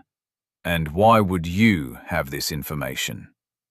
"Because they offered it as a substitute for moonshine, duh." "And why will you be asking about moonshine?" "Because you can tell a lot about a place's ability to party by how strong their moonshine is." "That's not a thing," Ted pointed out. "And so is the Devil's Gulf," Aiden said. All this paranoia was making him forget that sometimes Ted liked to say random things and fit together a story just to throw people off. It tended to help a lot in certain situations. Once upon a time, Ted had confused an adventurer well enough that the man had given his quest up to them just so Ted could stop talking. Aiden adjusted his coat. He was almost late. "All right, guys, I've got to go," he told them, stepping over Ted on his way to the door. "I've got a carriage waiting for me outside." Leto shivered visibly. How can you ride comfortably when you know what's pulling your carriage? "It's just a G-Pat, Leto," Ted said. "Think of them as horses." "Tried and failed. Those things are really horrible." "Seconded," Drax said. Aiden wasn't sure what it said about him that he had no issues with them. It says that you've spent 11 years riding on them. It would be a problem if I had issues with them. Anyway, he said, opening the room door. You guys shouldn't wait up. I'll probably be late. As he closed the door behind him, he thought he heard Leto say something about a wine cellar and inviting Ariadne and the others over for a drink. Aiden hoped he was wrong, but doubted it. As he made his way out of the palace to the carriage that would take him to the venue of the ball, he wondered why he hadn't heard anything about this party in his past life. Was this a new development, or simply an event they'd just never been aware of? He really hoped it was the latter as he climbed into the carriage, flanked on both sides by 2 soldiers on armored jeep-hats. The last thing he needed was a massive change from what was supposed to happen that he had no control over. Aiden took his seat with a quiet sigh. Occupying the opposite seat on the carriage was Valden. He wore party-appropriate clothes, nothing too fancy, with clean black shoes that almost emulated his black hair currently packed back in a ponytail with a silver sheen to it. The knight took one look at Aiden's attire and narrowed his eyes. That's quite the attire, he commented. Looking to make some kind of statement, Lord Lockhart? Looking to make 10 statements, Sir Valden. If the ball hosting the envoys from the kingdom of Nelquan had truly occurred in his past life, Aiden could see why they had not been aware of it. Not only was it not hosted in the palace, it was hosted by the Durenoff. They were the noble house of the kingdom that boasted the best artificers. Blacksmithing, enchanting, name it, they excelled at it. It was a good thing that they remained the most loyal house to the crown for all Aiden knew. The manor that hosted the event was not their main house, merely one of many houses scattered across the kingdom. Their main manor resided in the city of their ruling in the south. Each lord had one, a manor in the capital city. It was where they resided on occasions when the king had a need to hold council with all his lords. The carriage slowed to a gentle pull as they joined a slow line of arrivals. Each lord and lady and dignitary of one kind or the other making their entrance slowed the procession. Protocols demanded it, and an attendant made an announcement for each person that arrived as they entered the building. Do we have to wait until our turn? Aiden asked Valden. Normally, I would say yes, the knight answered. Then his eyes panned to Aiden's leg. But all that tapping screams high levels of nervousness. Are you all right, Lord Lockhart? Aiden looked down at his leg, then placed a hand on it to stop the tapping. It succeeded. I'm not one for crowds, he lied. The truth was that he knew what was happening, and it was very surprising to him. He was remembering the last time he'd been in a carriage to attend a party. Zen had been on the other seat. They had not been invited, and they were getting ready to commit a sin that would make them the enemies of the whole of Nastild. Aiden didn't know how it worked, but in the event that the entire messed-up framework of fictional time travel was real, and there currently existed a timeline where he had gone to save Ted and had just disappeared, he hoped Zen and the others had made it out of the palace and back to the Order safely. If you're not one for crowds, Lord Lockhart, you might be in for a very terrible night. Valden pulled the small curtains masking the windows of the carriage and gently knocked on the window. He slid it open as one of their escorts trotted over to it on his japat. How many carriages away from our turn are we? He asked the man. 4, sir. Valden nodded in thanks, slid it back shut, and drew the curtain. He turned to Aiden. There you have it, Lord Lockhart. Just a little patience, and the evening will be over. Is there no alternative way we can take? Aiden asked. He knew for a fact that there was a secret entry just through the side of the building that the noble children tended to sneak out people that were not supposed to be sharing their bed on occasion. Every manor had one, created as if it had somehow become some kind of tradition for the noble houses. Unfortunately not, my lord, Valden replied, with a shake of his head. Aiden pressed his lips into an uncomfortable, thin line. You're enjoying this a little too much, Sir Valden. And why would you think that? Maybe the smile on your face. I have no idea what you are talking about, Lord Lockhart, Valden said.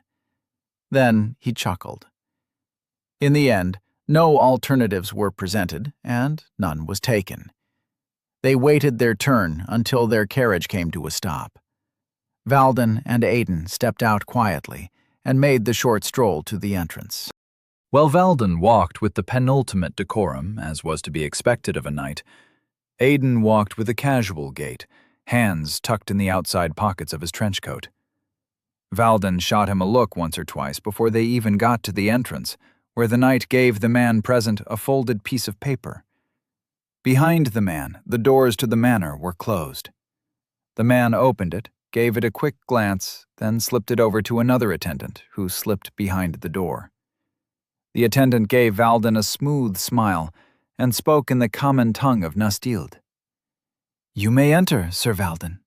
The doors opened, and Valden and Aiden strolled into the building, preceded by a loud yet soft voice announcing them. Sir Valden Dirtwater, it boomed, and his accompaniment, Lord Aiden Lachart. Aiden almost stumbled over his feet. He skipped a step and caught himself before an embarrassing stagger. Valden led him to the side of the room, giving him an odd look. You can't tell me that you intend on stumbling for the entirety of this event, Lord Lachart. Aiden looked at him like he was mad. He'd known the knight's name, remembered only the first name from his past. Your family name is Dirtwater? He asked, giving the knight a wide-eyed look. Yes, Valden answered, confused. I am from a city named Noella. Before my knighthood, I was Valden of Noella. However, becoming a knight means that I require a family name. I chose Dirtwater, as it means greatness from nothing. Aiden held his tongue, remembering that Valden did not speak English, and that all their communication was in the Nastild tongue. It means greatness from nothing, he repeated, holding back an amused smile. It does, Valden confirmed, still puzzled. I started out as a nobody from some backwater street in Noella, and made my way to the top. I have not achieved greatness, not true greatness, but I will achieve it. Valden motioned, and they walked over to the nearest empty table and stood as everyone else did. What's the S stand for? Aiden muttered to himself. What's that? Valden asked. I didn't catch that. Aiden shook his head. Nothing important. Was just thinking of a race that writes the word hope with one letter. They must have a really interesting written language, Valden said. I can only imagine how many stories they can put on a single parchment. Aiden simply shook his head, a slight smile on his lips. Greatness, huh? He'd never been one to dream of greatness. Even before being dragged into Nastilid, he'd never really thought much about life after college. Get a job, get a family, live happily ever after. There had been more precise dreams before Tasha, his ex and childhood sweetheart, had done what she'd done. But they were gone. Greatness. It was an odd concept to him, though he'd heard it 1,000,000 times. Yes, greatness, Valden said as a lord and lady were introduced. Every man must strive for it. Not all men will achieve it, yes, but all men must strive for it. Some earn it, some are born to it, and some, like yourself and your companions, are destined for it. Aiden had no response to that. He was about to change the subject when a familiar name was announced. It drew his attention straight to the entrance, silence on his lips, and a sadness in his eyes. Lady Yul Quen Suk, Crown Princess of the Kingdom of Yul Quan, the voice announced. And her accompaniment, Lord Jiang Su, escorted by their entourage. Behind them were 12 other people, 8 men and 4 women in all. Valden looked between Aiden and the princess and said, "In a foreign kingdom, a princess needs to have her entourage, especially when she is the crowned princess." Aiden said nothing. "You should probably stop staring, Lord Lockhart," Valden whispered. "The kingdom of Nelquan is known for their beauty, yes, and it is known that Yul Quen is amongst the most beautiful. But you are making yourself seem like every other young lord from every noble family present. I would advise control. One must not stare at a lady so blatantly." Aiden paused at Valden's words. "This is noted, Valden." The knight blanked at the use of his name, absent of his title, but did not protest. He sighed in acceptance. "I guess it was only a matter of time before you dispensed of my title." It only struck Aiden then what he had done. "Apologies, Sir Valden," he said quickly, taking his eyes off the man with blue-gray hair and sad eyes. "I was distracted. It will not happen again." "It is fine." Valden waved his apology aside as Princess Yul Quen and her entourage were personally shown to a table by an attendant. "I had thought you capable of naught else but your training. It is a comforting thing to be reminded that you are still a child capable of being distracted by beauty." Beauty, huh? Aiden didn't disagree. In his past life, he hadn't seen the crowned princess of Nelquan until a year from now, when he had crossed paths with Jiang Su for the first time as well. And, like most people, he'd developed a crush on her for her beauty almost immediately. But he'd grown out of it quickly enough. No, what held his eyes was Jiang Su. Aiden knew the man from his previous life. He knew the man for the man he had become, not the boy currently standing beside the princess. The general of the Nelquan army, the man to storm the Demon King's castle with an army of 800 when the crowned princess of Nelquan had been taken hostage by the 5th general of the demon army. Aiden knew that the demons had eventually come to call Jiang Su a monster. He knew that the demons had come to hold him as one of the greatest foes they had ever faced, respected him for his style in battle. He also knew of the man's demise at the hands of Voss, the destroyer of Voss. For all Aiden had known, Jiang Su was the one who had been most deserving of the title of hero, more deserving than Drax. Like Aiden, he wore an attire that stood out from that of everyone else. Where Aiden wore a trench coat, Jiang Su wore a clean, Japanese-styled kimono. "The man beside her," Valden said. "Jiang Su, was he? He walks with a fighter's quality." Aiden nodded. Of course he would. Jiang Su, while not the only one to acquire his unique class, was the first to acquire it. Even so early into their arrival in Nastild, he'd embodied the concept of who he was so strongly that the system had identified it as a class in this world. Aiden expected nothing less from the first man on Nastild to acquire the class of samurai. Every person present remained standing for a while longer. They did not associate with a different group from the one they came in with. Groups familiar with each other exchanged, at best, a greeting or two in the form of a wave or a simple acknowledging bow. Valden gave a wave or two of his own and had a few bows. Aiden was struck with nothing but a few odd looks. He wasn't sure if it was from his attire or people trying to figure out who exactly he was and how important he was that he was present with a knight. He did catch Jiang Su's attention, however. Jiang Su watched him with curious eyes from across the room, along with 3 other of the princess's entourage, and exchanged a few words with her. The entire room remained this way, on their feet, and having nothing to take but the occasional sip of wine from one passing attendant or the other that moved with trays of wines in wine glasses. Eventually, The slow trickle of announced lords and ladies and guests came to an end. Then the attendant made the final introduction. "Introducing," the voice called out in the most reverent voice of the evening, "the royal family. King Brandis, fourth of his name, King of Bondiv. Queen Brandis, Queen of Bondiv. Princes Deneret and Vascot Brandis, and Princess Eliswit Brandis, sons and daughters of the crown."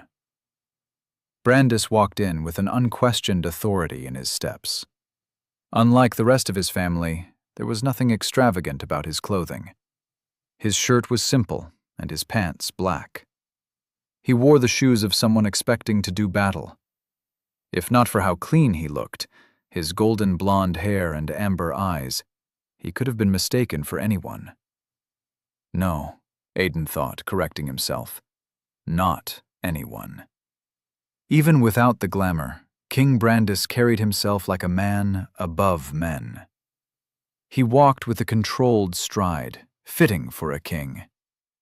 Aiden would have liked to say it made the man unique, but he had seen enough kings in his life to know that the powerful learned to wear their power like a second skin. Even in a dungeon, a king could still remind anyone of what he was. It was something a simple man could not do. There was silence as the royal family entered. Brandis and his family exchanged simple waves and nods of greetings until they made their way to a space set aside just for them. It was a rectangular table, long enough to house the entire family on one side of it. The chairs looked like they cost enough money to buy a small house. When Brandis and his family sat, only then did the party truly come alive. People mingled. Words were exchanged. Aiden watched as the groups intertwined with themselves. He picked out a glass of wine from a passing attendant with a tray and took a sip as he watched. Everything unraveled easily. And as the nobles talked amongst themselves, there was no limit to how frequently they stopped by to share greetings with the crowned princess of Nelquan. It was not lost to Aiden that most of the men that approached Princess Yulquen were on the younger side of the age group. They were mostly the heirs and young lords of one noble house or the other. As the ball proceeded, time waning on by until they were over an hour into the event, the crowned prince, Daranet, got up and extricated himself from the royal table. Brandis's eyes watched him discreetly until he vanished into the small chaos of people. Eliswit followed after, leaving Brandis and the queen with their younger son. There were a few people who stopped by to exchange greetings with Valden. They treated him as one would treat a younger brother or a junior at school. Aiden couldn't recognize them all, but he knew enough to guess that some of them were knights of the kingdom, even if not specifically under direct command of the king.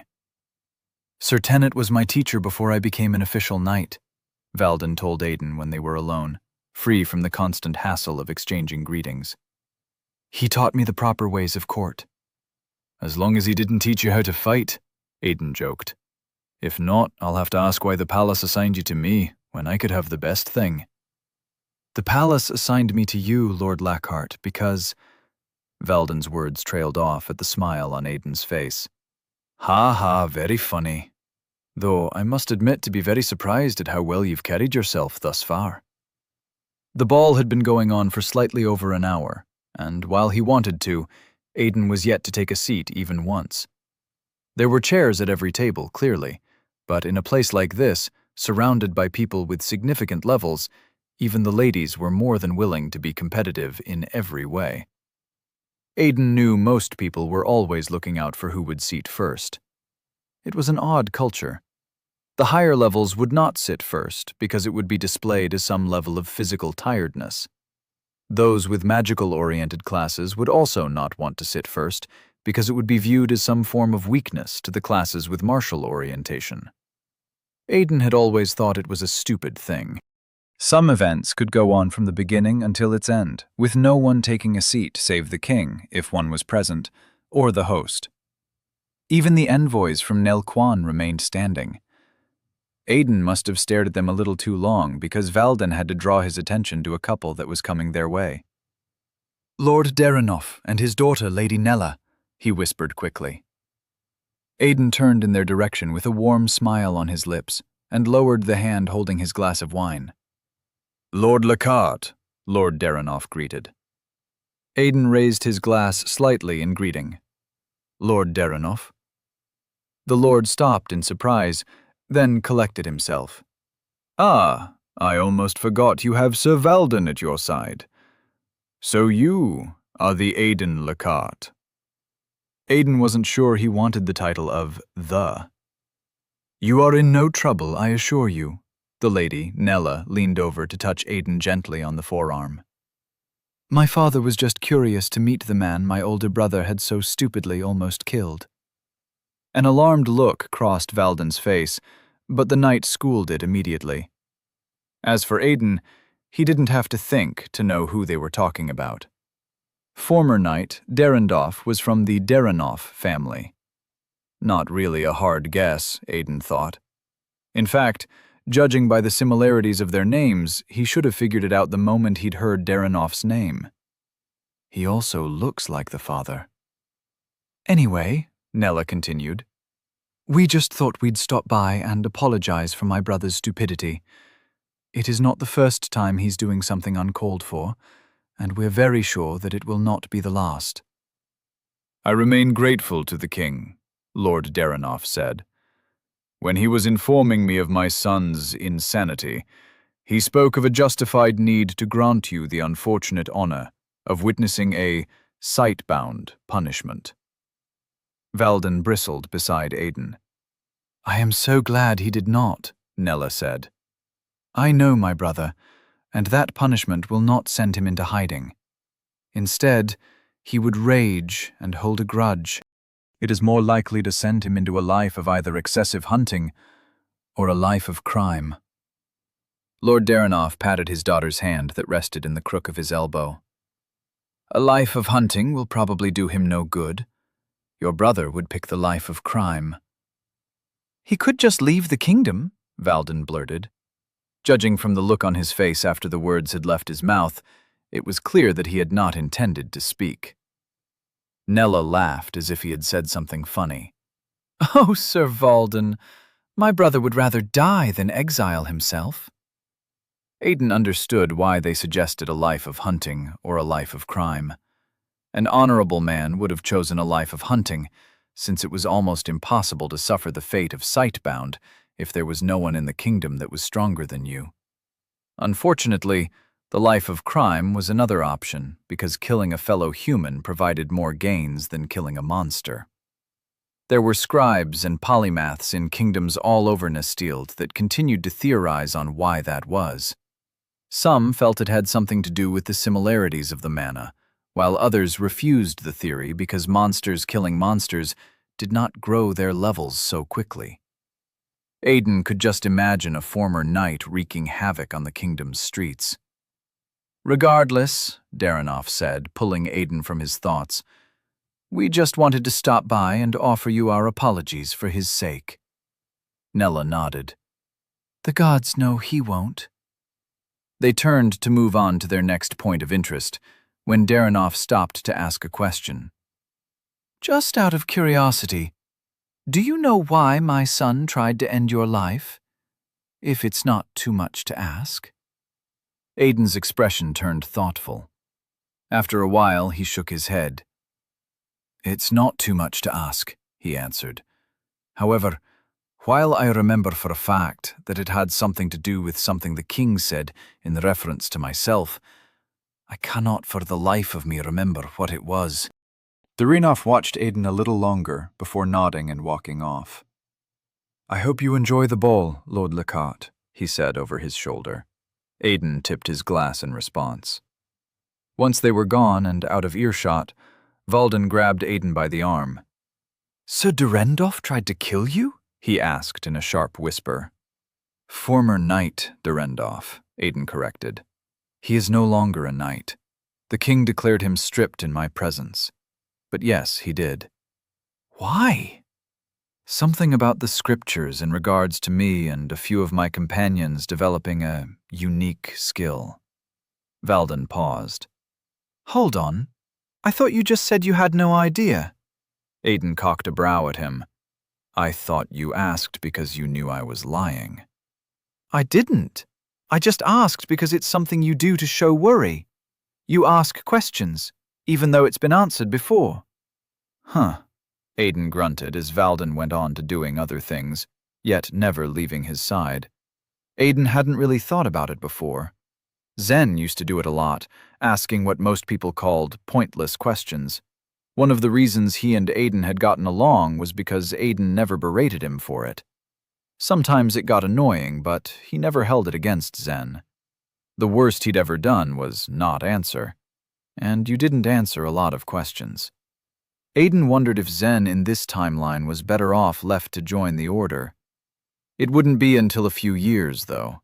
Aiden knew Zen's mannerisms, and knew he could work with him even now. I trained intakes in the Order, he thought. I can prevent him from having the Order life, and still train him to be strong, can't I?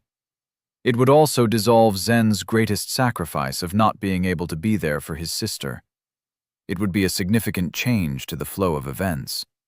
Even if it wouldn't have a significant effect on the Order, it would have a significant effect on other things. Aiden's eye caught Derenet leaning over Brandis at the table, exchanging quick words with him. The frown that creased Brandis's forehead said the words were anything but simple, as his eyes moved to the Nelquan envoys. Aiden tapped Valden on the shoulder, then nodded at the envoys when he had his attention. Did you notice anything strange about the people they've spoken with just now? Valden gestured at someone to be patient as he answered. Nope. Did you see them speak with the crowned prince? Yes, but that should be a given. He is the prince and she is a princess, and they are both crowned. Aiden gestured at the king. Anything deep enough for the king to know can't be a given conversation. Valden turned to Brandis's table and found Prince Derenet approaching them. He dropped his unfinished glass of wine on the table and sighed. It is not unheard of for such things to happen at an event with envoys from other kingdoms. Even the lords and ladies are known to do it when they host each other. Do what? Aiden asked. Valden adjusted the cuffs of his sleeves. I was wondering why the king asked that I accompany you to this event. Aiden blinked. I thought I was the one accompanying you. No. Valden was folding his sleeves. It is not unheard of for both parties to want to test their mettle. For that, they match their weakest knights present against each other. They claim it is a show of power. Personally, I just think it's for sport. That's why all these manors have a room dedicated specifically for such things. Aiden had witnessed this a few times. They didn't match the powerful knights because it could be seen as an insult and a show of aggression. Knights worth their weight in gold did not fight simply because they had to. They were too experienced and too noteworthy. The last thing you needed was to let your potential rival or enemy know that their strongest knight was stronger than your strongest knight. It was basically an admittance of weakness. Valden was done with his sleeves by the time Derenet was close enough. Win or lose, he told Aiden, make sure you learn as much as you can from our spar. It is always a good thing to learn what you can of other fighting styles. Though I don't understand why he would wish to use me. With my titles, the advantage will be skewed heavily in my favor. It is not like him. Aiden didn't understand what that last part meant. When Derenet got to them, Valden bowed in greeting. My prince. Derenet acknowledged the greeting with a nod. Sir Valden, I hope you are enjoying the event. I am. Lord Lechart, Derenet greeted. Aiden's bow could be described as a nod. Prince Derenet. The prince seemed surprised that Aiden knew his name, or perhaps it was the level of his bow. I am ready to serve whenever, Valden said, as it pleases the prince. Aiden wasn't going to complain at the chance to watch Valden spar at a level that was worthy of straining him. Ah, I see. Derenet looked from Valden's eyes to his folded sleeves. I was wondering why you were folding your sleeves. Unfortunately, Sir Valden, tonight is not that kind of night. Well, that blows, Aiden chuckled. I was really looking forward to seeing Sir Valden go up against someone that is his equal. Then I fear I must disappoint you more, Darrenet said, though I'm not sure if it is entirely a disappointment. Princess Yul Quen Suk of the royal family of Nel Quan has requested a sparring match between you and one of her retainers, and my father has approved it. What level are you? Aiden looked from the prince to Valden. 11? Good. Her weakest retainer just hit level 13. The disparity is not so much. Come with me. Aiden followed the prince, slightly surprised. It didn't take long for the surprise to leave. This is what the sage and the king were talking about, he realized. This was the game that King Brandis had not been interested in playing. Aiden was beginning to believe this ball had also taken place in his past life. The only reason none of them had heard of it was because it was 2 more weeks before they were let out of the palace. Enough time for discussions of it to have died down. And the reason they had not been invited to it was because none of them had touched level 10 at this point. The king would have had to refuse the request on the grounds that they were too weak, which in itself would have been a show of weakness. Standing before Brandis at the royal house's table, with his hands clasped behind his back, Aiden waited to be addressed. When Brandis spoke, after a look of contemplation on his face, it was not the exact words Aiden had expected him to say. Can you fight in that? Aiden looked down at his trench coat. He had fought a lot of battles in a trench coat in his past life, even inculcated everything he knew about fighting into it. It will not be a problem, Your Grace. Darrenet stood behind the king, and at having Aiden address his father with the title, he frowned. The Queen's expression was only one of amusement. Brandis's expression, however, never changed. Will you fight? He asked. I'm sure my son has explained the situation to you, and I want you to know that you can refuse. Darrenet's expression turned to shock. Father, that will be... I will not hesitate to turn her request down, Brandis said, cutting Darrenet off. Yul Quen has been given authority over her retainers and has every right to present them for this display. Now she will not be disrespectful enough, no matter how she views this kingdom, to challenge me directly. It is why she has challenged you. But understand that I have every right to delegate authority to you or not. If he says he will not, then there will be none of this tonight. You will have me admit weakness, Father? Darrenet asked, flabbergasted. I have told you countless times not to invest yourself in these things, Darrenet. They are nothing but pointless posturing. Wild yappets showing their rectal brightness in a pointless display of superiority. Brandis turned to look at his son. A man who knows how to fight will win a lot of fights, but a man who knows when to fight will never lose a fight, Aiden finished. It was something he'd heard before, but not from Brandis's lips. Darrenet scowled, but held his tongue. If I tell you to go down there and acknowledge that you do not have the authority to sanction this fight, Brandis told him, you will. I will not subject one of our saviors to this pointless barbarism. The Queen looked unbothered, and the younger prince, Vascott, remained silent, taking interest in his meal. At 16, 4 years younger than his brother, he was not considered an adult and knew what conversations he was meant to pretend to be ignorant of. Darrenet nodded. Yes, Father. Then Brandis turned to Aiden. Aiden Lachart, will you fight? Aiden stared back at amber eyes and remembered something the head archivist of the order had once said after explaining an execution of a lord's son by the Lord at the simple request of a king. A king's request is a difficult thing to refuse. There were often layers to it, possible futures, potential favors, hidden threats or promises. Sometimes it was not intended or planned, But it was there, always there by virtue of being a request made by a king. But this was not it. Aiden could refuse here, and nothing would be said on the matter. Staring into Brandis's eyes, he knew this. Derinet would have a lot to say, but a prince was only as troubling as the king allowed him. In any normal position, the answer to fighting an opponent 2 levels stronger was often a no. But Aiden's very existence made this position anything but normal. His hand twitched, and thoughts whirled in his head. His body had an answer even before his mind. "I'll fight, Your Grace." His voice was simple, spoken at a casual tone. But in the silence of the room Aiden had not noted, it was loud. "Then a spar we shall have." Brandis rose from his seat, and the crowd was already moving. "But we will not have it in the arena," he announced loud enough for all to hear.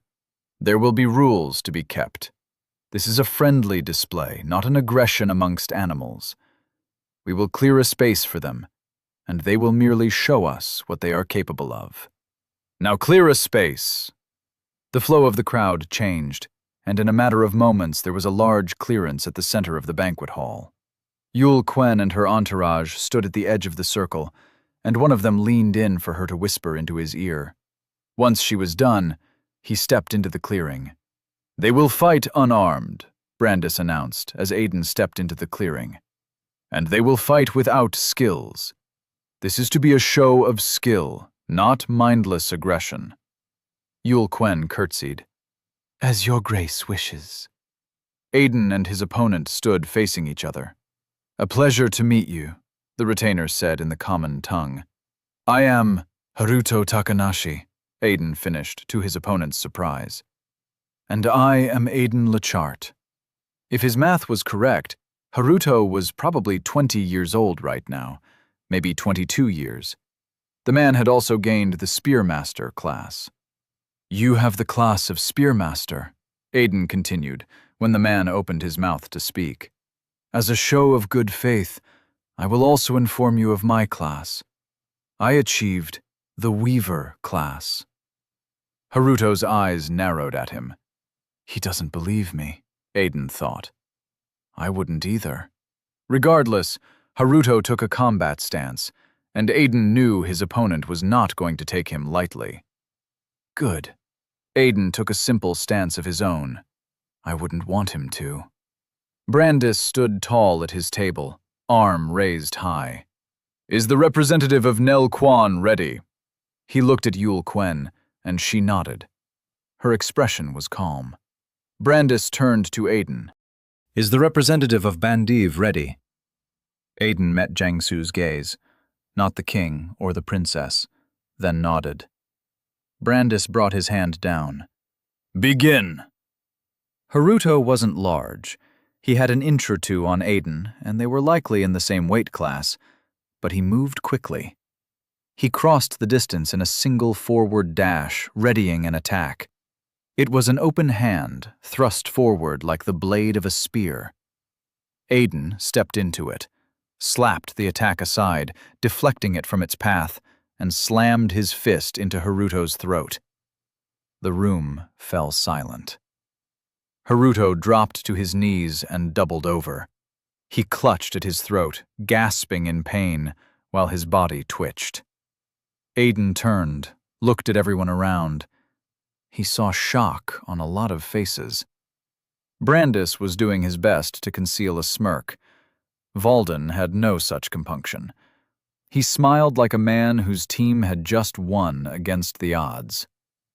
Yul Quen was the opposite of Brandis. Her frown was barely concealed, while Jiangsu watched in surprise and amusement. Aiden met Jiangsu's eyes once more, simply because he could. The reaction of Jiangsu told him that the man knew what he was about to do next. Jiangsu smiled, eyes never leaving Aiden's, as Aiden's next word filled the air. Next! Chapter 19. The Demon of Nel Quan. Yul Quen stared in anger. She knew she had not been insulted. However, she felt insulted. She'd told Haruto his duty. He was not allowed to deal any significant harm to the man he was to face, but he was to show an unquestionable display of dominance. Crush his spirit if he could. Her mother had advised her not to do anything that would foster enmity amongst the summoned, even if they were of different kingdoms, because, in the end, should the demon king rise, they would all need to work together to face them. A massive display of dominance could as easily breed enmity as it could establish a hierarchy. It was a calculated risk Yulquen was willing to take, and her mother had always taught her to take calculated risks. And if a person bred enmity from being outclassed, then they were clearly not men worthy of power. So what in the name of the false gods had happened? First, the man, Aiden Lachart, had announced Haruto's own name and class.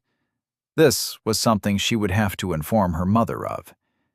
King Brandis had spies within Nelquan, and exterminating all of them was to be a priority on their return. Then the fight had begun and ended in a single moment. All she'd done was blink, and Haruto was on the ground, convulsing like a choking child. And as if that was not enough, the fool had the audacity to do the unreasonable. "Next," Aiden called. Had they taught the boy nothing of decorum? Yulquen schooled her expression and turned to another of the summoned. She was about to speak when she caught an odd look on Jiangsu's face. The man was smiling. And it wasn't the kind he often showed her. It wasn't one of curtsy or something flirtatious. It wasn't patronizing or shown out of simple kindness. It wasn't even a smile of amusement. What she saw was a genuine smile, one that touched his eyes. Whatever he had seen, it had impressed him, pleased him. She didn't even have to ask to know what he wanted. Yulquen let out a resigned sigh. "They will not allow it," she said. "The level disparity is too high." The silence of the crowd, born of obvious shock, had dwindled into a small buzz of mutterings. Those around were pleased, but not entertained. Still, they would speak of this for a very long time. "What will not be allowed, Princess?" one of her retainers asked, a man over 30 years old. She waved him away. "Not you, Garand." Jiangsu's attention had still not left Aiden Lachart and his strange, too-long jacket. "They will not allow it," she repeated. Jiangsu's smile did not waver. "And yet it must happen." She willed as much firmness into her voice as she spoke again. "They will not allow it." Jiangsu was at level 20 with a unique class that was unheard of anywhere. To make a request to have a level 11 face a level 20 would be an insult, a stain on the name of Nel Chuan. And the level 11 was a weaver, for that matter, if he was to be believed. He wasn't even a combat class. "And yet," Jiangsu said once more, still smiling, "it must happen. It is inevitable." He raised one hand, the one he most often kept hanging on the hilt of his sword, the only one in a sleeve. Yulquen grabbed his robe, kimono, discreetly, hoping to stop him. For the first time since Haruto went down, Jiangsu looked at her, and she saw the fire in his eyes. She had seen it in a lot of men's eyes, men that would not be dissuaded from the madness they wished to plunge themselves into. She knew then that she would not dissuade him. He would insult the name of her great kingdom. Win or lose, there would be no victory for Nelquan in the game they played this night. And she would bear the responsibility of it all. She was older and had lived in this world longer. She was supposed to be able to stop him. But by the life of her, she knew she could not. Jiangsu raised his hand, drawing everyone's attention. "The level disparity between us may be high," he said. "But would you be willing to indulge me in a spar, Aiden Lachart?" Aiden smiled. It was almost as wide as Jiangsu's. Then he bowed respectfully. "It would be an honor." Brandis turned to Jung-Soo, confused. "And you are?" "Jung-Soo, Your Grace," Jung-Soo answered with a bow. "I am level 15, Aiden said, before Jung-Soo could finish his statement. Yul Quen paused, slightly confused. Was it possible that their spies had provided them with the wrong piece of information? It was. Jung-Soo was the only summoned that trained away from his peers. His training was under a significantly high-level master. Spying on such a person with a level beyond the 200s, as much as anyone knew, was an impossibility. It could not happen unless the person allowed it. Jung-Soo was the first to recover from his surprise. "I am actually level 15, Aiden repeated. There was something in his voice, an adamant tone that insisted he not be disobeyed. Yul Quen knew it, and knew it well. Her mother had used it often. He knows Jung-Soo is not level 15. She looked at Brandis. The king's expression revealed nothing, yet she couldn't help but wonder. Did the king know whatever piece of information his summoned was preventing Jung-Soo from sharing? He had to know. He was the king. And if he did, then there was no way he would allow— 15, King Brandis mused. The disparity is not that much. Yul Quen's jaw dropped. She knew she was supposed to school her expression at events such as this, but she couldn't believe this. The king was allowing it? This was madness. Either King Brandis didn't know, or he had gone mad. Beside her, Jung-Soo's smile threatened to tear his face apart. He was like a boy just given a new gift, something so amazing he hadn't even known he'd wanted it. He left her side so fast, it was like he practically jumped. All right, he said, squatted beside Haruto. You did good, my friend. You did good. He helped him up and guided him back to Yul Quen and the entourage. She took the moment to grab Jung-Soo by the lapel of his kimono. Win, she told him vehemently. It is important that you must. He looked into her eyes, as if she was a child trying to tarnish something most sacred, while he was an adult who was understanding of why she would do such a thing. All I can promise you, Yul Quen-suk, he said solemnly, is that I will fight. Then he was gone from her reach. Yul Quen frowned. She hated this sense of honor and integrity he liked to carry around. Yes, it was sometimes admirable, but he was still young. What did he know about honor and integrity? What was the honor in a level 20 losing to a level 11? She blamed this entirely on the man he'd taken to calling Lao Bek. A man of Jung-Soo's age should not be so obsessed with honor and integrity to the extent that he was. Still, despite his level, for some reason she worried. After all, Jung-Soo did not have his sword. Aiden stood quietly waiting to test his mettle. He faced Valden every day, but no matter the disparity in levels between them, the knight was always taking it easy on him. What Aiden needed was a fight that would test his ability to the fullest. A battle to see just how much he could handle. If he remembered correctly, one of Jung-Soo's companions had once commented on how Jung-Soo had always been 10 levels above them during his funeral. There was always a possibility that it had been an exaggeration, but there was also a possibility that he was about to fight a level 22 samurai. Jung-Soo came to a stop in front of him after helping Haruto back to the envoys. Aiden bowed when Jung-Soo stopped. It took Jung-Soo by surprise, but after a moment, Jung-Soo bowed back. Aiden wasn't sure how to feel about fighting a 20-year-old boy, even if all he could see was the general who the demons had feared and acknowledged so greatly that it had even given him a system title. There had been legends of his training even then, Aiden thought, taking off his trench coat. The last thing he wanted was to give Jiangsu any more advantage than necessary in this fight. "I must say, I did not expect that," Jiangsu said in English. He had a Japanese accent, even if it was only slight. "But I guess not everyone is oblivious of some Japanese customs." "Ah, I see," Aiden replied, not oblivious to the confused expression on everyone's face around them. "They have already told you of us." Jiangsu's brows furrowed. "They have not told you of us? But you knew of Haruto." "They have not told those I was summoned with either, but I already know of you."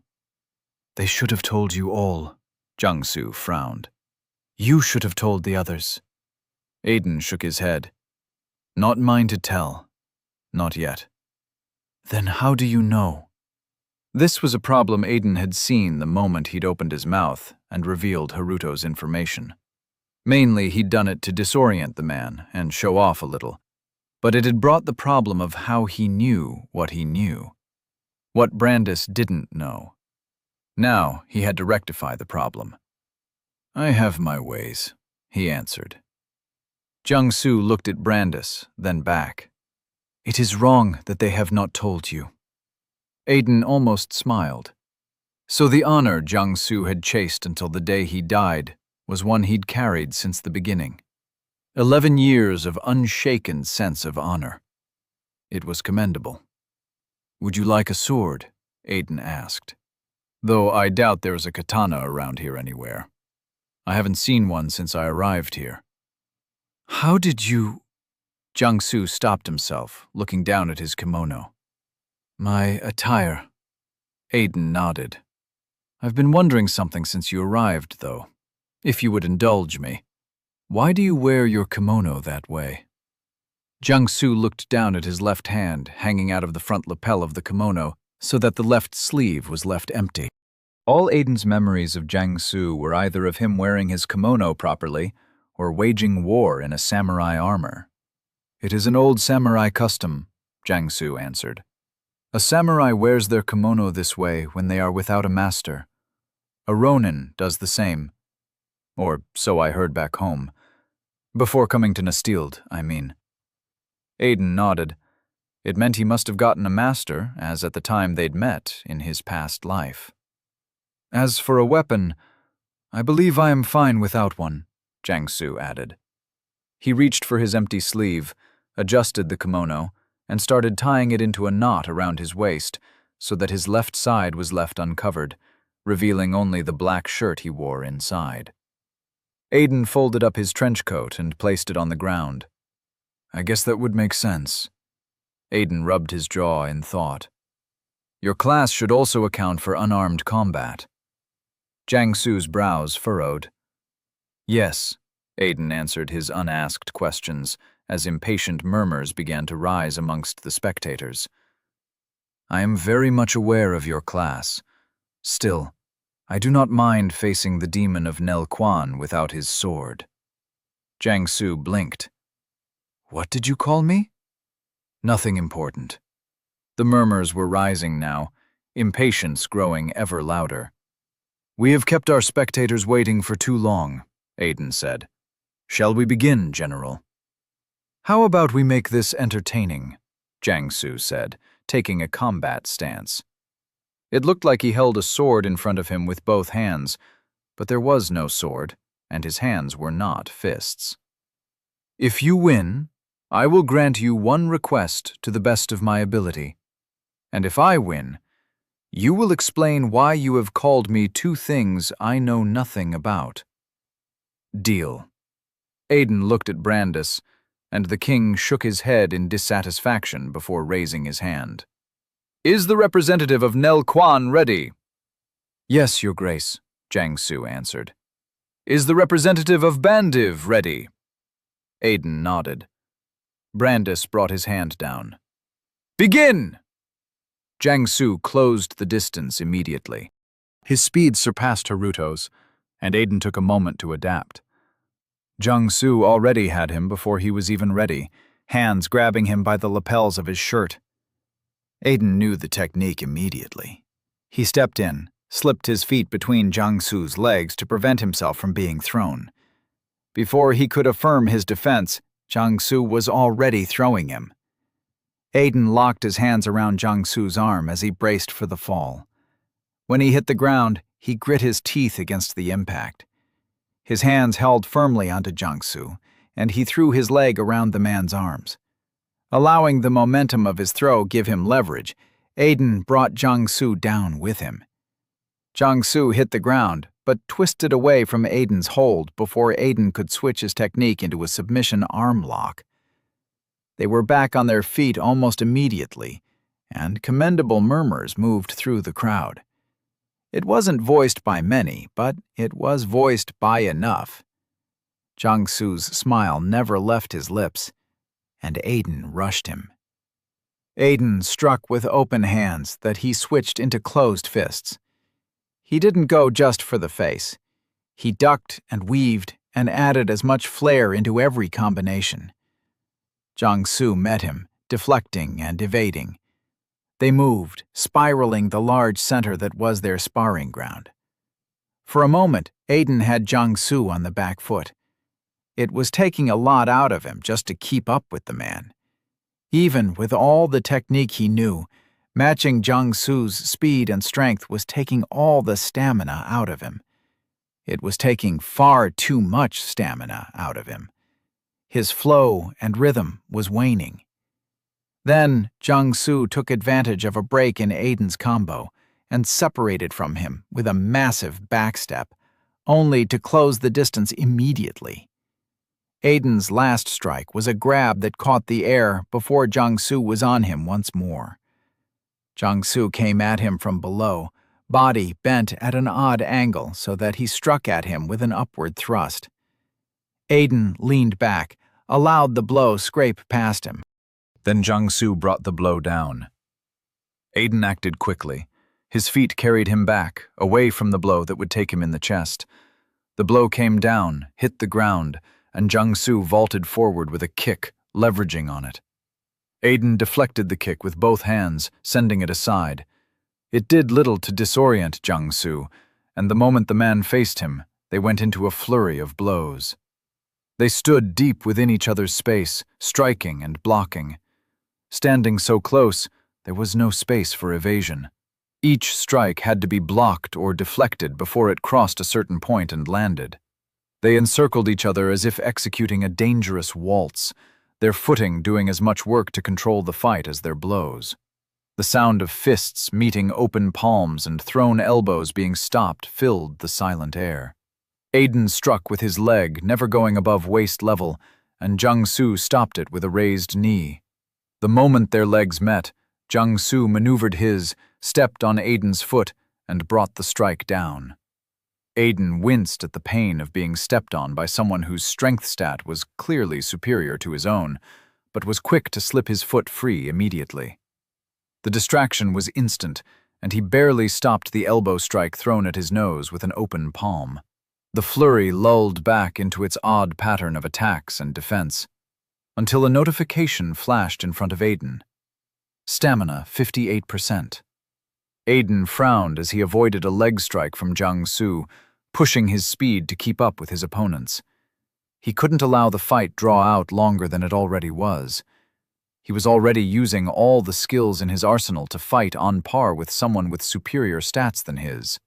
It was taking everything he had just to stay afloat in the battle, and it was drinking his stamina like a man starved of water.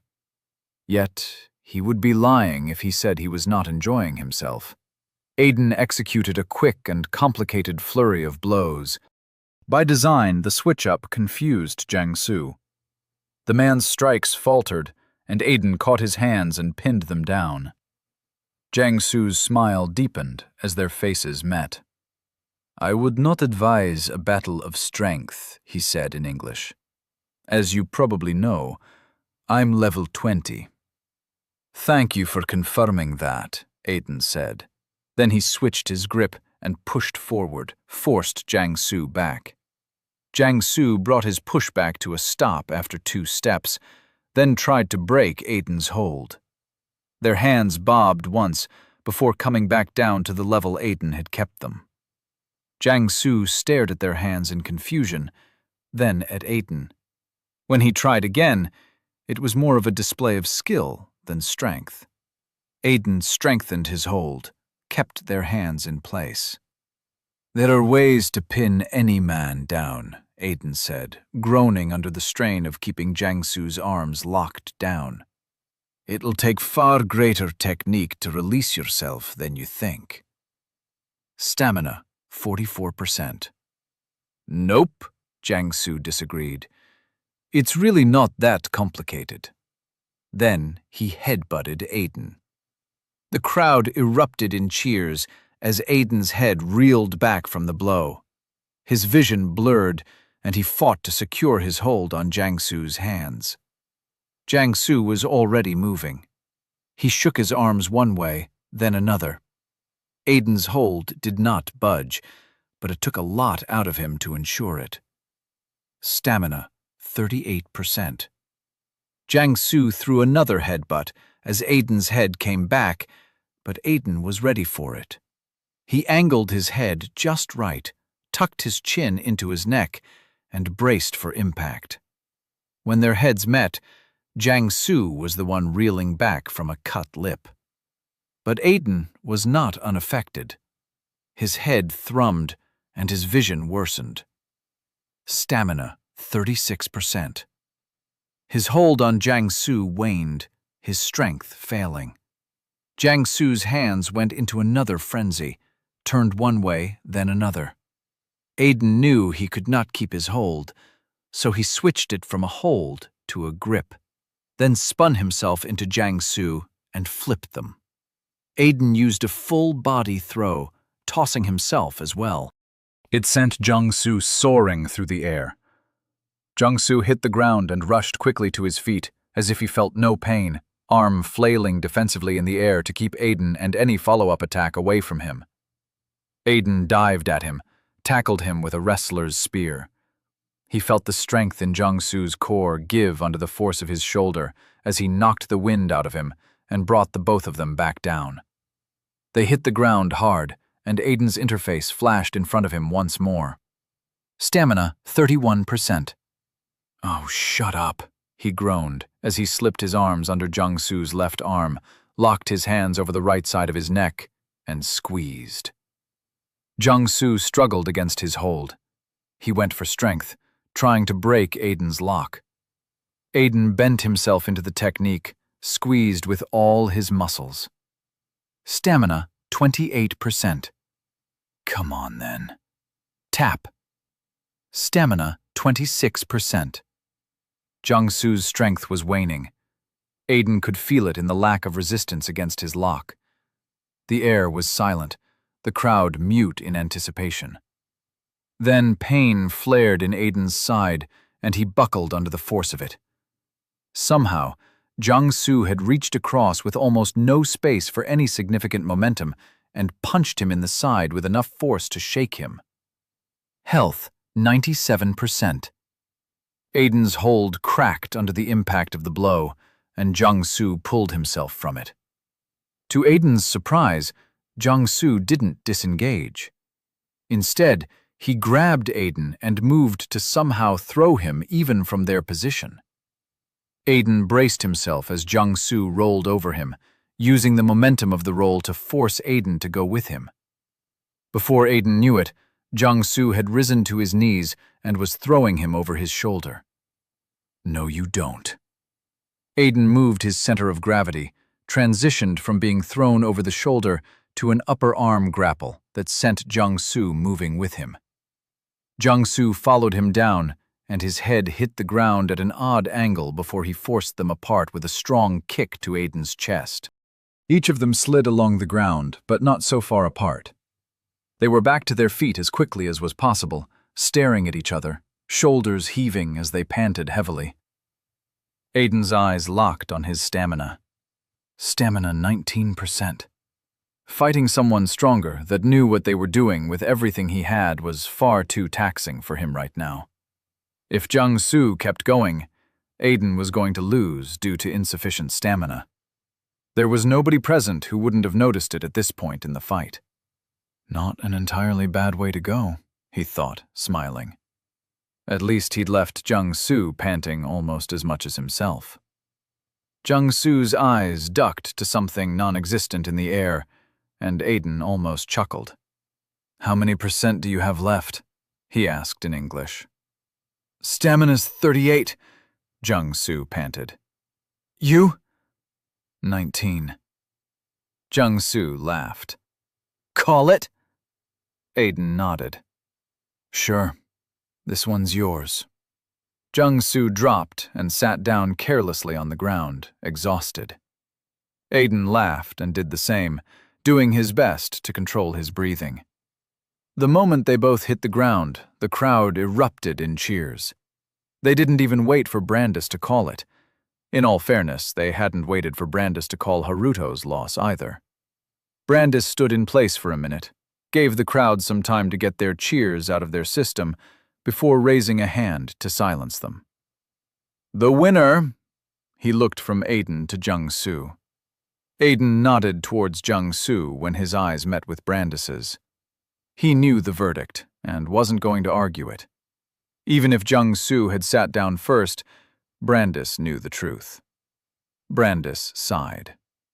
"The winner," he declared, "is Jung-Soo, representative of Nelquan." Some of the members of Yul Quen's entourage made short and quick gestures of victorious celebration before schooling themselves at a reproachful look from their princess. Another round of murmurs filled the crowd. It was debatable, but not displeased. Apparently everyone had something to say to each other about the spar. Before Aiden could pick himself up from the ground, Jung-Soo raised his hand, drawing attention to himself. "Just for the record," he said when silence returned. Aiden saw Yul Quen's expression dip into worry. "Lord Lockhart made a small mistake about something." That held everyone's attention, and Aiden almost laughed. Ever the honorable one.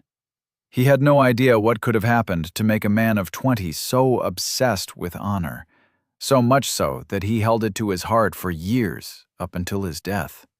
"And what is that mistake, Lord Jung-Soo?" Brandis asked. Jung-Soo took another moment to catch his breath before answering. "Lord Aiden Lockhart is level 11, but I am not level 15. Behind him, Yul Quen dropped her face into her hand as Jung-Soo finished. "I'm actually at level 20.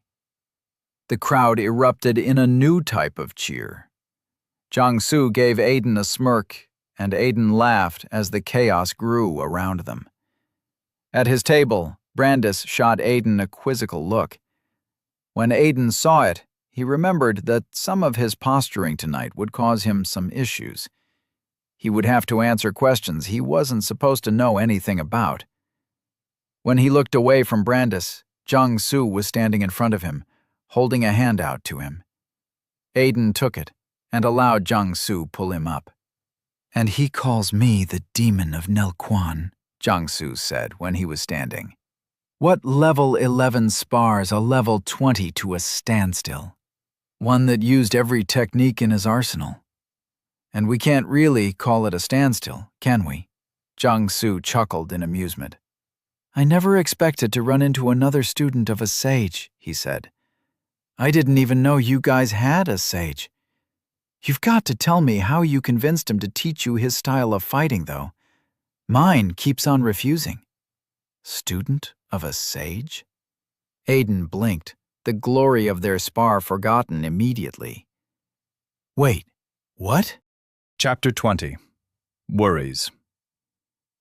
Mazden was a high-class wine created from something called Mazden berries.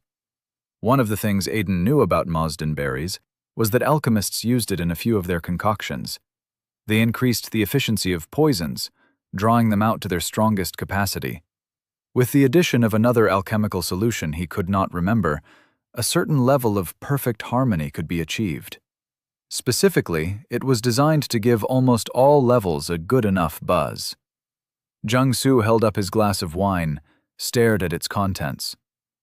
"So you're saying Mazden might as well be an alchemical concoction?" Aiden twirled the wine in his glass, keeping a discreet eye around them. All I'm saying is that it's designed to get the really high-leveled people drunk, he said. After their spar, Aiden had had more than his share of nobles and knights come to greet him. The conversations were short and simple. He'd displayed exquisite fighting acumen. It was impressive that he'd lasted so long against someone 9 levels higher than him. Where did he learn to fight like that? A noble or two had thrown in how powerful they were in the kingdom, and something about their 3rd or 2nd daughter with considerable power in the family, but no inheritance position, being a beautiful fit for him. Aiden had answered them in the only way he knew how to answer such conversations in his current situation: with lies. Now he was seated with Jiangsu, drinking Mazdan and dancing around the subject, while his mind came to terms with what he'd learned. When they had a little touch of freedom again, the hovering nobles listening to them, turning away to other endeavors, Aiden got up. "Shall we take this elsewhere? I've heard that this manor has a refreshing balcony." Jiangsu got up with him, and they made their way up a flight of stairs, answering greetings and returning bows, accepting compliments and claps on the back, until they were out of massive glass doors that escaped onto a large balcony. Free from attention, Aiden returned them to the real reason for their conversation. "You're saying that the kingdom of Nelquan has a sage," he muttered, not sure Jiangsu knew the weight of the information he'd given away. Jiangsu nodded, loose strands of moon-blue hair billowing in the night's breeze. "I know. What kingdom has what sage is usually a high-kept secret, but—" Aiden snorted. A high-kept secret? Jiangsu had no idea what he was talking about. Even kings didn't know what kingdoms had a sage. There were 5 known sages on Nastild, and that was a rumor very, very few people were aware of. Aiden hadn't even started to learn of these things until he'd joined the Order. In fact, as far as he could remember, Drax didn't even know that Brandis's advisor was a sage. This was throwing him for a loop. "Are you done?" Jiangsu asked with a cocked brow. "If you are, I was just saying that—" "Good evening, Lord Jiangsu." Both of them turned to find a young woman in a dazzling blue dress, littered with enough glitters to blind a man under enough light. She walked onto the balcony, closing the door behind her gently. The curtains at the glass door were drawn aside so that anyone without could see within, and vice versa. On the inside, Aiden caught a few people watching the woman as she approached them. She blushed when she got to them, chuckled shyly. "I hope I pronounced that right. It is a unique name, after all." Jiangsu gave her a kind smile, polite. "You did, my lady." The woman gave Aiden an equally kind smile. "Lord Lockhart?" Aiden gave her a subtle nod, but said nothing. "I just wanted to say that your first spar was truly amazing," the woman said. "That's the fastest I've ever seen any spar go." Aiden nodded again. "Oh, sorry." The woman turned and offered her hand, palm down to Jiangsu with the other hand placed atop it. "My name is Evelina Contrell, of House Contrell." Jiangsu moved to take her hand, and Aiden reached out to stop him by the wrist. Normally, he would have more tact, but there was nothing normal right now. He had just discovered another kingdom with a sage, and this other kingdom also had its own summoned people from Earth. Also, if he was to be believed, Jiangsu was the student of said sage. He wasn't sure which one was messing with his mind more. "Lady Contrell," he said. Evelina smiled and dropped her hand. "Call me Eveline. My mother is Lady Contrell." Aiden nodded. "Lady Contrell, Lord Jiangsu will be returning to his homeland eventually, and I have developed something of a kinship with him on account of the fact that he arguably whooped my ass a few moments ago." Evelina winced at hearing the word ass. "So, while what you were about to do would have made for an interesting scandal," Aiden went on, "you will have to find another envoy of the Nelquan kingdom." A new blush filled Evelina's face. Where it had once been from some level of shyness, it was now from embarrassment. She gave Aiden a confused look, then an embarrassed one. Then she opened her mouth, and no words came out. Finally, she just turned and left. Jiangsu looked from Aiden to the retreating woman, then back. What was that? Aiden gestured it away. It is customary to show interest in a man who you are just meeting by offering him your hand, with a hand over a hand, as she did. If the man takes it, it is a sign that he's interested as well. I didn't know that, Jiangsu said, surprised. I know. Aiden waved his worry aside. It would have been a scandal, an interesting one, but a scandal nonetheless. Jiangsu dropped his glass of wine on top of the balcony's banister. Thank you for that. It doesn't matter. You would have been fine either way. What matters is how you got a sage to teach you. Jiangsu shook his head. I didn't.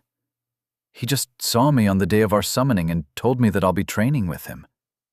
The others don't even know what he is. They just think he's a powerful swordsman. Aiden cocked a brow. Swordsman? Yeah. He wears a robe and carries a sword without a guard. Mine walks around with a staff and uses magic. I'm confused. Jiangsu reached for his drink, paused, then ignored it. If your sage uses magic, then how did he teach you to fight unarmed? That wasn't a long stretch. Aiden had a feeling there was no form of combat Brandis's sage didn't know. Still, he shook his head. I told you, he didn't teach me how to fight. In fact, I've only seen him twice, and I don't think he knows that I know he's a sage. Jiangsu frowned. Aiden could see that he didn't believe him. The question was, why? All right. Aiden emulated his action and placed his own glass of wine on top of the banister. Tell me this. Why do you think I'm being taught by one? First, there's no way you know he's a sage without someone telling you, and most of the people in Nel Quan's palace don't know theirs is one. They just think he's an advisor to the crown. And two, you fight like a sage. That caught Aiden's attention. You fought yours unarmed? All the time. He says it's good to know how to fight against someone with a weapon and someone without a weapon. There was a point in our fight when you were using the same moves he was using. Aiden ran a shaky hand through his hair. Now he needed to know if Brandis's sage was paying attention to this party. Brandis was here, so it was likely. Jiangsu looked at Aiden with a touch of worry. Are you okay? You look like someone just told you your dog died. Aiden shook his head absently. Never had a dog. As for the important thing, he couldn't really put it to words. He'd gone all out in this fight, used everything he knew about unarmed combat. It had been the only way to try and win in his situation. Just tell me two things, he said, voice shaky. Are you sure it's not just a strange fighting technique of this world? Jiangsu nodded. Certain. He told me himself. He said he couldn't teach me because it was a technique only sages can use. To teach me was to somehow break a sage rule or something. This is bad, Aiden thought. This is very bad. What's the second thing? Jiangsu asked. The fighting technique. His words trailed off, and he shook his head. Never mind. I already know the answer to that one. There was only one fighting technique he had used during their spar that was truly unique, even in this world. Is there a problem, Aiden? Jiangsu asked, worried. Aiden shook his head. Not at all. I'm just trying to remember where I actually saw it, since I wasn't actually taught. Also, I need a favor. I know I lost, but I need a favor. Do you think you can help? Jiangsu spared a moment to look at Yul Quen, where she was speaking to some lord down below them along with her entourage, before answering. As long as it's within reason. All right. Aiden was glad for that. First, I know you guys are already thinking of how to get rid of the spies in Nel Quan, because I know Haruto's class. We are. Yul is already running mad about it. This part was important. It had been a bit of his plan for when he began to possess knowledge he couldn't get from a library. He had planned to use it later in the future, but he'd gotten carried away and messed up with his displayed knowledge before his spar. You can try, Aiden said to Jiangsu. God knows every kingdom has a spy in every kingdom. What I want you to know is that I have my own connections. They are not the kingdom's spies, and, try as you might, you'll never deal with them. Jiangsu looked at him through narrowed eyes. Okay, but I've not heard the request. Just what vaguely sounds like a threat. Aiden waved his words aside. Not a threat. Another thing you should know is that this kingdom knows nothing about my connections. And yes, not even our sage. But you didn't know we have one, though. I have learnt that they are a difficult existence to get information on. Aiden picked his wine glass and took a sip before placing it back down. Even your kingdom doesn't know that we have one? For safety reasons, I will advise we keep it that way. Bandiv never finds out about Nel Quan, and Nel Quan never finds out about Bandiv. Not that I'm refusing, but why? Because while I didn't know you guys had one, I know a thing or two about them. There are 5 known walking on the face of Nestild. Only 5. No one knows where any 2 are at the same time except themselves. It has been like this since the beginning of them. No idea how long that is. I fear for what would happen if they found out that there are 2 people that are not them with the knowledge of where 2 of them are at the same time. Jiangsu opened his mouth, then closed it. I've fought with mine enough times to know that that is a more worrying threat than even you know. The Queen does not oppose him, ever. She makes it look like she values his counsel, but sometimes it feels like she just never opposes him. Mine talks to the king like he's a child when it's only the 3 of us in the room. That's terrifying. It is, Aiden agreed. As I was saying, Bandiv is very unaware of my connections, and I would like to keep it that way. But I slipped up tonight, displayed knowledge the king doesn't have, and I'm not supposed to have. Jiangsu rubbed his chin. He'll have questions. Yes. How I knew Haruto's name and class. How I knew your level. Did you? Jiangsu asked. Aiden paused. Not exactly. Levels are a complicated thing. You could have increased your level between my last update and when you got here. My point is, I don't want him to know. If he knows, a lot of things will change. Jiangsu sighed. You do know that the story of you having your own high-level spies is almost impossible to believe, right? Aiden nodded. He'd initially planned to implement this maybe 6 months to a year down the line, but your stupid mouth, that's what. But this story would come to light late. For now, only Jiangsu needed it to help with his lie.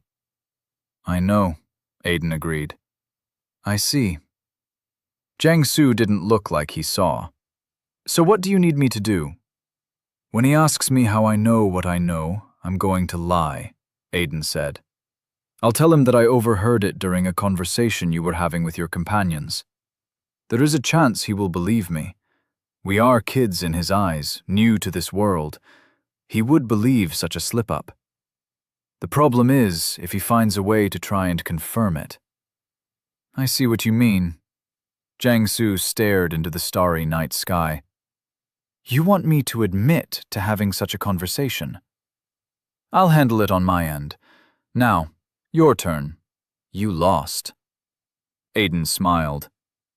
On a technicality. Nope, you lost. Why did you call me General? Because of the way the others deferred to you, Aiden lied without missing a beat. I know it's probably because of how close you seem to be to the princess. She's always gravitating to stand beside you. But calling you General was meant to throw you off. Jiang Su chuckled. And Demon of Nel Quan? Your hair. It's naturally that color. Doesn't look like a magical augmentation. And people here with that color of hair usually have it magically altered. Only demons and monsters have naturally oddly colored hair. This time, Jiang Su shook his head in amusement. Mind games through and true. But how did you know it's naturally this color and not an augmentation? Humans on Nestild have brown, black, blonde, and the occasional red hair. All the other colors are, let's call it, magical dye. But they are brighter than yours. Yours looks more natural. Also, we have someone who also had a touch of dye when we got here. It's now just the natural hair color. It's just not very visible. Jiang Su touched his hair. Lao Bek, my sage, said the summoning was the reason. Something about recreation based on our state at that point. He says it naturalized everything. Still, can't say I know how I feel about the mind games you were playing with me and Haruto. Tell us things to throw us off balance before the fights. It didn't work on me, so that's something. Aiden shrugged. What can I say? I was about to go up against someone that was 9 levels above me. I needed every advantage I could get. Aiden stared at the stars in the night sky as thoughts returned to his mind. He thought of memories of his past life and problems of this one. He'd barely been here a month, and he already had problems he didn't have until Ted had become the Demon King. He knew the sin of knowledge, the transgression of knowing where 2 sages were at the same time. Both sages also lived in 2 of 5 kingdoms that had summoned people from Earth. It was a problem, and most likely not a coincidence. Penny for your thought? Aiden looked at Jiang Su. Sorry, just wondering what I'll do when my sage finds out that I have a fighting technique that belongs to him that I'm not supposed to know. Oh. Relief was heavy in Jiang Su's voice. If that's the case, you don't have to worry about it. Nothing gets past them. If you saw it somewhere and picked it up, then it's very likely that your sage wanted you to learn it. They tend to work in mysterious ways. That said, he picked up his wineglass and turned to the door. I have to return to my people. The princess gets worried when I'm gone for too long. Aiden nodded. It was nice meeting you, Aiden Lechart, Jiang Su said, offering him a handshake. Aiden took it. You too, Jiang Su. Try not to take any man or woman's hand offered in courtship on your way back. Jiang Su stiffened. The men do it too? Aiden gave him a wide grin. Who knows, General Jiang Su? Who knows? Before long, Aiden was left alone to the cool breeze of the night, the starry sky staring down at him, and the worries in his head. Sages did work in mysterious ways. That much was true. And sometimes they knew things and didn't worry about it. So, he shouldn't have anything to worry about. Knowing the fighting technique wasn't supposed to be something to worry about. But Jiang Su was wrong about one thing. Aiden had to worry about it. He had to really worry about it. Because Jiang Su had just told him that he knew some secret sage fighting style. And it was the exact fighting style they taught in the order. What the hell is going on? The breeze was gentle, soft against his dark hair. Voss liked it here. Here, nobody bullied him for not having parents. Nobody looked at him with pity like the maids in the palace did. Nobody looked at him with fear like every single person of authority did. In the palace, he was either pitied or feared. There was no in-between. It was a better reaction than the one he'd had before he'd been brought to the palace. Before the palace, he'd been a street child, bullied and oppressed for not having parents by those that had, and for being weak and scrawny for those that didn't have, like him. He had a friend or two, but they were in the same boat, weak and preyed upon. They understood their friendship, comfort and lies in the name of hope. They shared their happiness where they could find it, but never their pain. It wasn't a friendship forged in fire, merely one forged in mutual grief. They were the weakest, lying at the bottom of the food chain. Too weak to bound together and challenge their oppressors, they accepted their fate at the bottom. When one was being bullied, the others hid, protected themselves. They were young, but they were not foolish. Grief dissolved certain delusions of grandeur from a person's mind. So when one was done taking their beating, they knew they could always find the others and forget themselves in the blatant lies that were dreams designed to console themselves. Dreams of becoming great warriors when they were 18 and received their very own interface and a chance to be powerful. Dreams of being taken pity on and picked from the street the way they'd often seen strays get picked by random strangers. Dreams that one out of the three of them would never get to see. But Vass was living one of those dreams now, picked from the street by a random old man with curious and intentional eyes. The man had no name, merely a staff and long beards. He was clean, cleaner than anyone Vass had ever seen in Bracknell. But he was also quiet. Vass had never been expected to be brought to the palace. He'd even accepted the fate that he was to be used for some experiment. It wasn't the first time there were stories of alchemists and necromancers doing human experiments of some kind. But here he was, the weakest member of the palace, yet the most feared and pitied by proxy and existence. Knights bristled each time they walked along their way, only to have their path cut off by his very presence. Some of them thought he liked doing it, liked to stand in their way and look at them like they had no other future but what he was going to tell them. It hadn't been until later on, when the old man had told him he had other uses apart from playing errand boy to the king. No one had known, but he had been present at the summoning, hidden away in a corner as he had played his major yet small part in the event. The old man had patted him on the head, told him he'd done well, then sent him on his way when all was done. So yes, Vass loved living in the palace and away from his old home.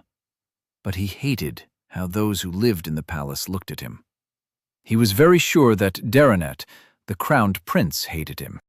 If he was to still be around when the man became king, he was sure to be hanged. But there was nothing he could do about it.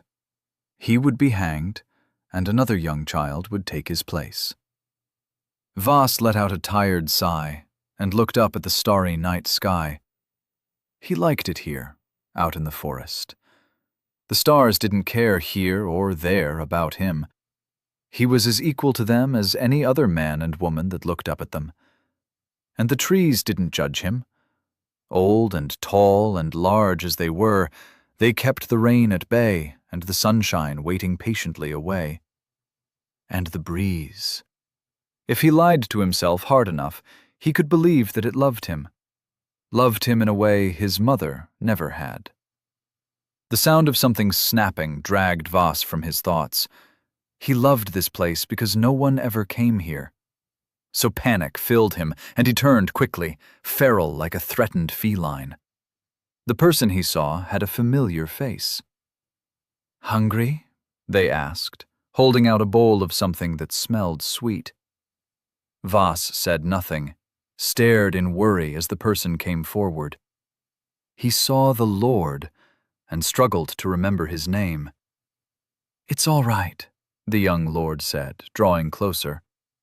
He placed the bowl gently on the ground. I don't bite. Voss looked down at the contents of the bowl. It was owl meat, his favorite. He eyed the young lord and slowly inched towards the bowl. The young lord smiled. I don't know if you remember me, he said, but we've met before.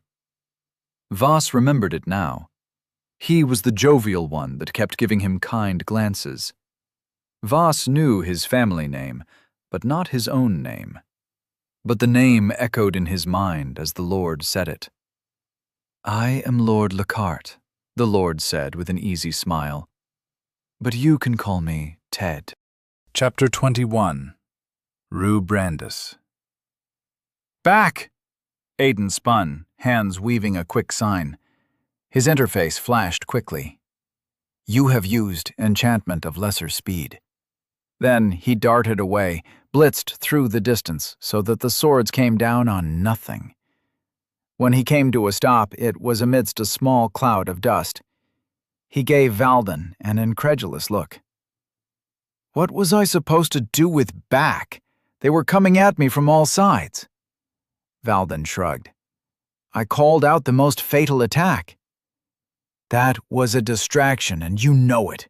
Drax was panting hard. And you still managed to escape it.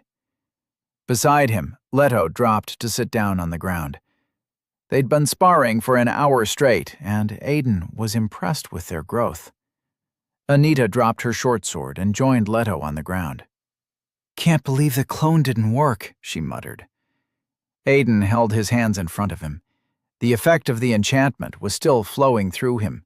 Speed remained in his muscles, waiting for him to make a move. With normal enchantments, there was a trigger to them, an off switch of sorts. All you had to do was cut off your flow of mana to the enchanted item, and it would cease as long as it was not the kind of item with an area of effect function. For Aiden, however, enchanted weave did not work the same way, so he had to be careful of which enchantments he used and when. Valden said there were skills like that, but as the mastery increased, he would learn how to deactivate it. Aiden really hoped so. The last thing he wanted to do was use a lightning enchantment and be unable to turn it off when his enemy decided to turn up with a bucket of water. The wooden sword he'd used was chipped and cracked, suffered under the weight of all the blows he'd had to parry and defend. He tossed it aside. Can someone tell me why Ted hasn't been joining us these past few days? Anita asked. It had been a week since the ball. A week since Aiden suggested Drax and Anita be added to his training with Valden. At first, the knight had simply gotten them other soldiers that could help with their training, but today was their first time sparring against Aiden. As for Ted, Aiden could still remember how the conversation had gone. Ted had turned him down politely. As eager as he was to get strong, he wasn't that eager. He's not interested, Drax said.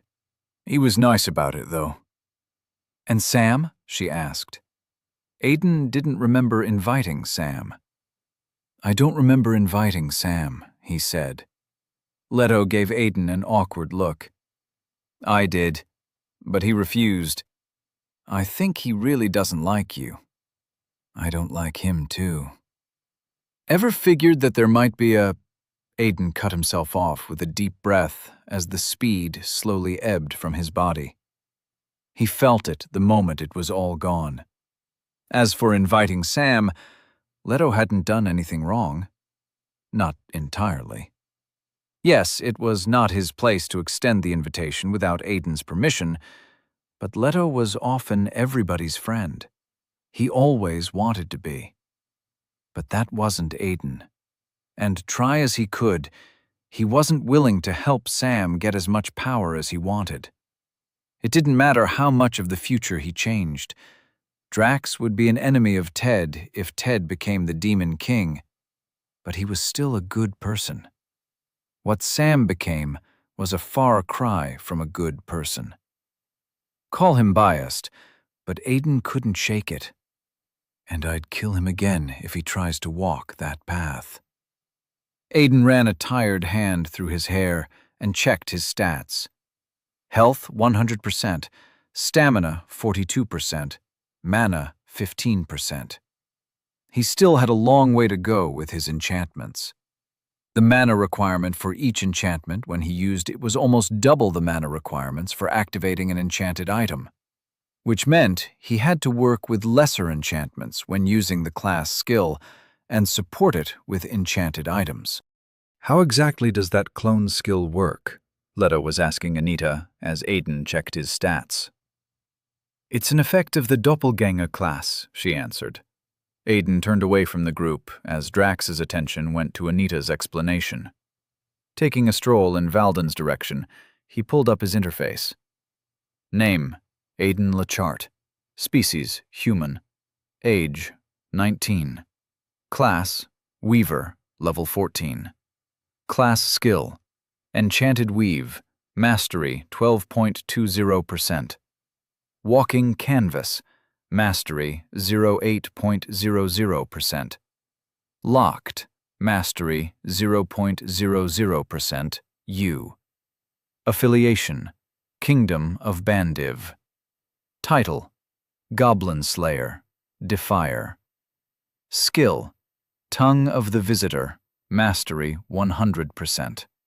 Basic Swordsmanship, Mastery, 57.03%. If Unarmed Combat, Mastery, 42.90%. Resilience, Mastery, 50.03%. Mana Manipulation, Mastery, 21.03%. Keen Eye, Mastery, 99.99%. Basic Enchant, Mastery, 45.04%. Dagger Wield, Mastery, 14.33%. Quiet Movement, Mastery, 64.00%. Light Steps, Mastery, 89.19%. Awareness, Mastery, 100.00%. Stats, Dexterity 6, Agility 5, Mana 7, Speed 8, Perception 6, Strength 3. Life, Health 100%, Stamina 42%, Mana 16%. Sir Valden, I need you to do me a favor, he said as he approached the knight. And what would that be, Lord Lachart? Throw something at me when I... Something flashed at him, quick as a whip, and Aiden ducked away from it. His eyes followed it and found that the item was small, almost unnoticeable. A small pebble. He stared at Valden, mouth agape. What was that for? Was it not what you wanted? Valden asked casually. You wanted me to throw something at you when you least expect it. Yes, but... Did you expect it? Aiden frowned. No. Then I believe I have done you a favor. Did it suffice? Aiden was already looking at the notification in front of him. Congratulations! You have gained perfect mastery. Keen Sight, Mastery 100.00%. Yeah, he answered. Valden nodded. Then you're welcome. With that, he glanced over at the others. They remained conversing. Foundational skill with perfect mastery detected. Multiple foundational skills with perfect mastery detected. Congratulations! You have achieved perfect mastery in the necessary foundational skills. You have gained skill Detect, Mastery 0, 2.10%.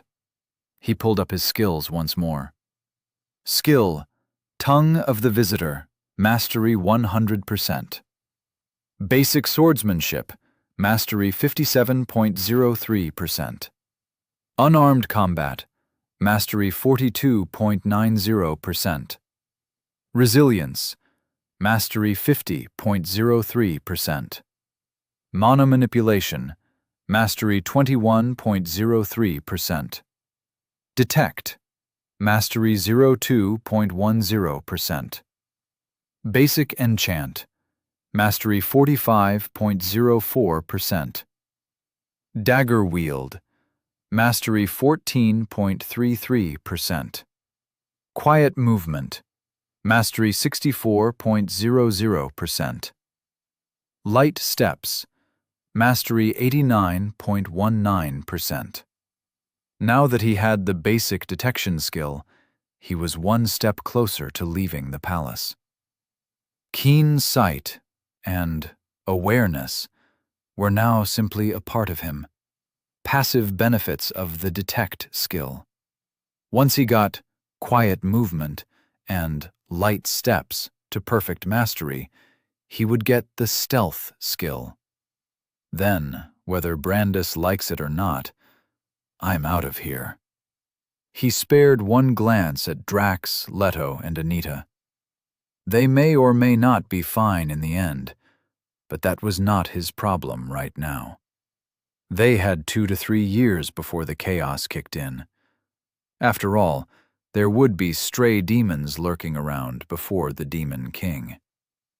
"Hey, Aiden!" Anita hollered at him.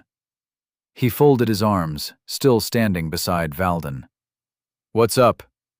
"Did you hear about the mock battle the king is setting up?" she asked. "It's like us against Derek's team." "I did." "You know you're on our team, right?" Aiden had been giving it a lot of thought, and he'd already made a decision on the mock battle. He was currently the highest level among them as far as he knew, and there were still some of them that hadn't gotten to level 10 yet, Leto being one of them. After his encounter with Jiang Su, another part of the timeline had changed. Brandis had changed his plans. The first thing the king had done was have both groups go out under supervision and start working on their levels. Most of them were already close to level 10, so it hadn't been too time-consuming. Aiden had paid attention to almost none of it. His only interest was in Drax and Ted. True to what he knew, Drax unlocked the Knight class, which gave him superior mastery over sword and shield. Ted unlocked the Summoner class, which gave him mana affinity, and tilted his charisma skill towards monsters of certain kinds, along with human beings. Those remained the same as they had been in Aiden's past timeline. Aiden turned to Valden. Before he could say anything, the knight shook his head. "You will not be participating in the battle." "Does that mean—" "Yes," Valden nodded. "The king has granted your request. He has given you leave to explore beyond the capital city, to the south, as you requested." Valden put his hand to the hip of his shield, and a small enchantment engraving came alive in the softest blue. His hand dipped into it and pulled out a rolled-up parchment. The parchment was held together by a piece of twine that was sealed with the engraving of the king. Valden handed it over to Aiden, and he took it, but didn't open it. In the past week, he'd discovered that more time spent in the palace while waiting for their first quest was simply a waste of time. So he'd switched up his plan a little, moved his destinations around. "In there is a letter to the Naranoff house," Valden said. "They will be your host for the duration of the time you will spend there. Also, you have been granted clearance, by that letter, to use the teleportation center." "What of my request for a companion?" "All you have to do is pick a companion of your choice. The letter accounts for a +1, so anyone will suffice, as long as they agree." Aiden looked down at the parchment. "You have used skill Detect." Item: Royal Decree. King Bandus IV has penned a royal decree instructing that the wielder of this decree, Lord Aiden Lacarte, be granted all necessary requirements and extended hospitality by House Naranoff. This is to be extended to any +1 of his choosing, at Lord Aiden Lacarte's discretion. Refusal will be seen as disobedience to the crown. The Detect skill was amazing. Official documents like this possessed some level of interaction with the system. As such, he didn't have to open it to know its contents, as long as he possessed the detect skill. If this had been penned by someone without an official position sanctioned by the system, or someone that was not a scribe, the best the skill would have gotten him was probably that it was a rolled-up piece of paper. At a higher mastery, it would have gotten him more. And if whoever penned it in an official capacity had chosen to place a secrecy enchantment on it, it would have gotten him less. Aiden tapped the paper against his hand in thought. Now he just had to speak with his +1. "When will we be leaving?" Valden asked, with what seemed like a reluctant tone. Aiden blinked. "You're coming with me?" Valden paused. "Am I not?" "Why would you be?" Aiden gestured at the other 3 people seated on the ground. "You've got your work cut out for you while I'm away." Valden's helmeted head tweaked downwards. "I thought," he muttered, letting his words trail off. Aiden cocked a brow, realizing what was happening. "You thought you were my +1?" Valden nodded. Aiden chuckled, then patted Valden on the arm. "Oh, good friend. As much as I would love to go with you, I had someone else in mind. Besides, if I take you, who would train these children?" "We heard that!" Anita shouted over the distance.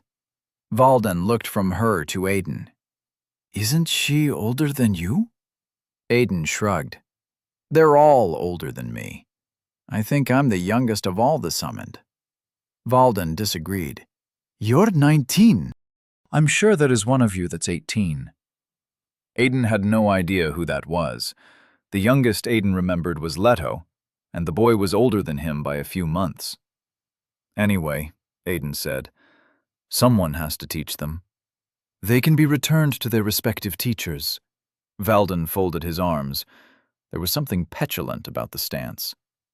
"Private sessions were only meant for you, Lord Lockhart."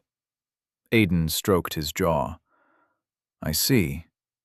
And what exactly do you see, Lord Lockhart?" "That you actually want to come with me." "Wait, what?" "It's all right," Aiden laughed, slapping the armored arm once more. "I'll see if there's anything I can do about it.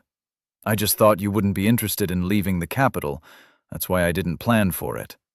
I honestly thought you'd like to remain as close to the king as possible." Valden looked down at his arm where Aiden had patted him, then at Aiden. "It is not that I want to come with you or not. It is simply that I was under the assumption that I would be coming with you, seeing as I handle all your tutorship." "You don't handle my magical lessons." "You do not study magic, Lord Lockhart. You do not have the affinity for it." Aiden looked at the knight through narrowed lids. "Touché." Valden shrugged and looked away. "Merely stating a fact, Lord Lockhart." "Well, I learn enchantments, and you don't play a part in that. So there." Aiden stuck his tongue at him, surprising even himself with the childish behavior. He still wasn't over the fact that 2 lifetimes, and he still couldn't learn magic. "Anyway, if my +1 refuses, I'll consider having you for my +1, as long as you have no problem with it. We can practice my French while we are at the portal." "French?" Valden asked, confused. "What is that?" "The language of love, Sir Valden," Aiden said, then started making his way for the exit. The language of love. Now he needed to speak with Ted. The mock battle would be useless to him. The time Ted would use to prepare for the battle would be better spent preparing for the rest of their stay in Nastild. Besides, he needed to get them ready for the first quest the king had for them. After all, nobody had known the town had actually been cannibalistic, and he wasn't going to go giving out information that would put him under more suspicion than he already was. The fact that Brandis was yet to summon him regarding how he had the information he had on the Nel Quan envoys when he, the king, didn't have it, was still troubling Aiden. "What do you mean you don't want to come?" Ted was lying down on Aiden's bed, playing with what looked like a small fire-breathing lizard. It had green scales and the head of a bearded dragon. It was also as long as Aiden's forearm. Ted ran a finger along the top of its head, and it spat out a tiny gust of flame. "Do you know that the flame lizard has the potential to grow as large as a horse?" Ted said, still rubbing its head. "And a Japat can use its feces like fired projectiles. It is their preferred way of combat against smaller opponents." Aiden came and sat beside Ted on the bed. The flame lizard hissed at him, and he smacked it on the head with the parchment to deter it from any unruly behavior. The summoned creature scurried away from him, moved closer to Ted. Ted gave him a look. "Isn't that document supposed to be important?" "It is, but aren't you supposed to be happy to leave the palace?" Ted rubbed the creature's head once more before it slowly started dissipating into smoke. Ted waited until it was completely gone. 3 minutes, he noted with a frown. Too short. "What level are you?" Aiden asked, genuinely curious. So early into being a summoner, 3 minutes for a summoned creature was a good number. Rather than answer, Ted waved his hand as if casting a spell, and an icon appeared above his head. Theodore Lachart, Summoner, level 15. Aiden just stared. He had a lot to say about what he was looking at. An entire book worth. But his mouth was momentarily too stunned to speak. He'd literally gone through a small army of goblins and killed a goblin shaman. He was level 14. "In your defense, you're supposed to be level 17. It was a logical excuse, but it still didn't make sense. And he'd been thinking not very long ago that he had the highest level amongst all of them. I guess pride always comes before a fall. Still, that was that, and this was this. Aiden brought them back to the conversation at hand. "You still haven't told me why you won't come with me," Aiden said. "That's because I like the palace, and the people, and where I am." Ted made a gesture with a finger, and a geometric sign appeared in the air, then burst into smoke. "Also, there's a small mock battle Brandis is setting up, and I really, really want to whoop Derek's ass." When the smoke cleared out, there was a massive spider on the bed. It was 1 foot tall and almost 3 feet wide on account of its long and thin arachnid legs. It turned, multiple eyes looking around as if it had no idea where it was. Ted gave it a friendly wave when it looked at him. "I also made friends I'll miss if I go," Ted continued, as the spider slowly crawled up to him. "So you go. I'll be fine." Aiden was a little stuck on the sight of a spider cuddling his brother's face as if it was a totally normal thing as he got up from the bed. One of the things Aiden had been hoping for was to use their time on the road to explain his situation to Ted. They'd spent enough time together since coming here, and while their bond was not as strong as it had been in his previous life, it was strong enough. At least Ted would ask questions, but wouldn't discard him as someone with a mental case. But that plan was now a bust. "All right," Aiden conceded with a sigh. "But how about we take a stroll outside the castle walls before I go?" Apart from the goblin hunt, they hadn't been outside the castle walls together. If they wouldn't travel together, then this was his chance to explain to Ted. Ted looked at him, squinted in thought. Then he hummed thoughtfully. It was as if he was considering a reason for going out, as if he knew all the reasons they would spend time together outside the palace, and was weighing if he was interested. In the end, his answer was simple and nonchalant. "Nope." Aiden halted his steps towards the door and turned. "What?" Ted turned and laid on his back. "Nope." He popped the word enthusiastically as the spider took its time climbing on top of him. The sight gave Aiden a very wrong feeling. He didn't know if Ted liked spiders. "Why not?" he asked, then pointed at the spider. "And that's creepy." Ted raised his hand and scratched the spider behind its head. It is? His face was thoughtful, and his hand paused mid-scratch before continuing. I guess it is, but I'm a summoner. Summoned animals are quite literally my arsenal. I can't say I won't summon a snake because most people find it terrifying, or a spider because it's a bug. If it works, I'll use it. Aiden saw the sense in that. Besides, he only pointed out how creepy it was because it was creepy. And the spider isn't what's creepy. It's that he's treating it like a dog. You didn't answer my question, though. Ted moved his hand from the spider's head, and it dropped its body on top of him, nuzzling its head against his chest. Ada, Ted said, unbothered by the spider. We've spent every evening together hanging out for the past month. I know it's good that we're getting closer because God knows we were a mess back on Earth, but we can't hang out all the time.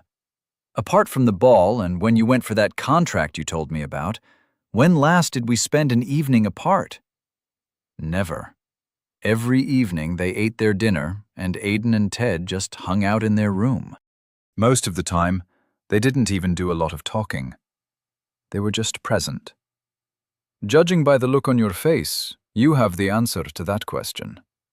Ted's head was hanging over the edge of the bed, so that he looked at Aiden upside down. Which means that I've spent all my evenings and nights with you. Now, you might enjoy hunting for power and going to bed, but I enjoy female company and getting laid. It might make me sound like some kind of sleaze, but I haven't gotten laid in 2 months.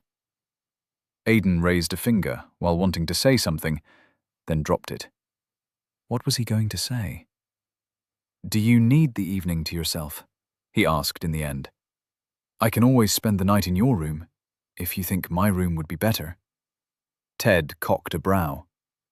What? I thought you wanted to get laid tonight. Nastilde doesn't have protection, but there are actually enchantments that help with that whole thing. Or you can always Don't make this awkward, brother. Ted sighed, interrupting him. We are not going to talk about the birds and the bees as if we're both virgins. I know for a fact that you are not, and in case you don't know, I am not. No one's getting laid tonight. Anita and I are just hanging out. That's all. Aiden heard everything, but was more focused on something else. What's it doing? He asked. Ted looked at the spider on his chest. It had 4 legs pressed against the sides of its head. It's emotionally linked to me, he answered. It's a summoner thing. I guess since I really didn't want to hear what you were saying, it really doesn't want to hear what you were saying.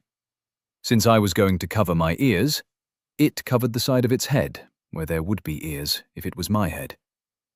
You know, for someone who spends a lot of time in the library, you really know nothing about summoning.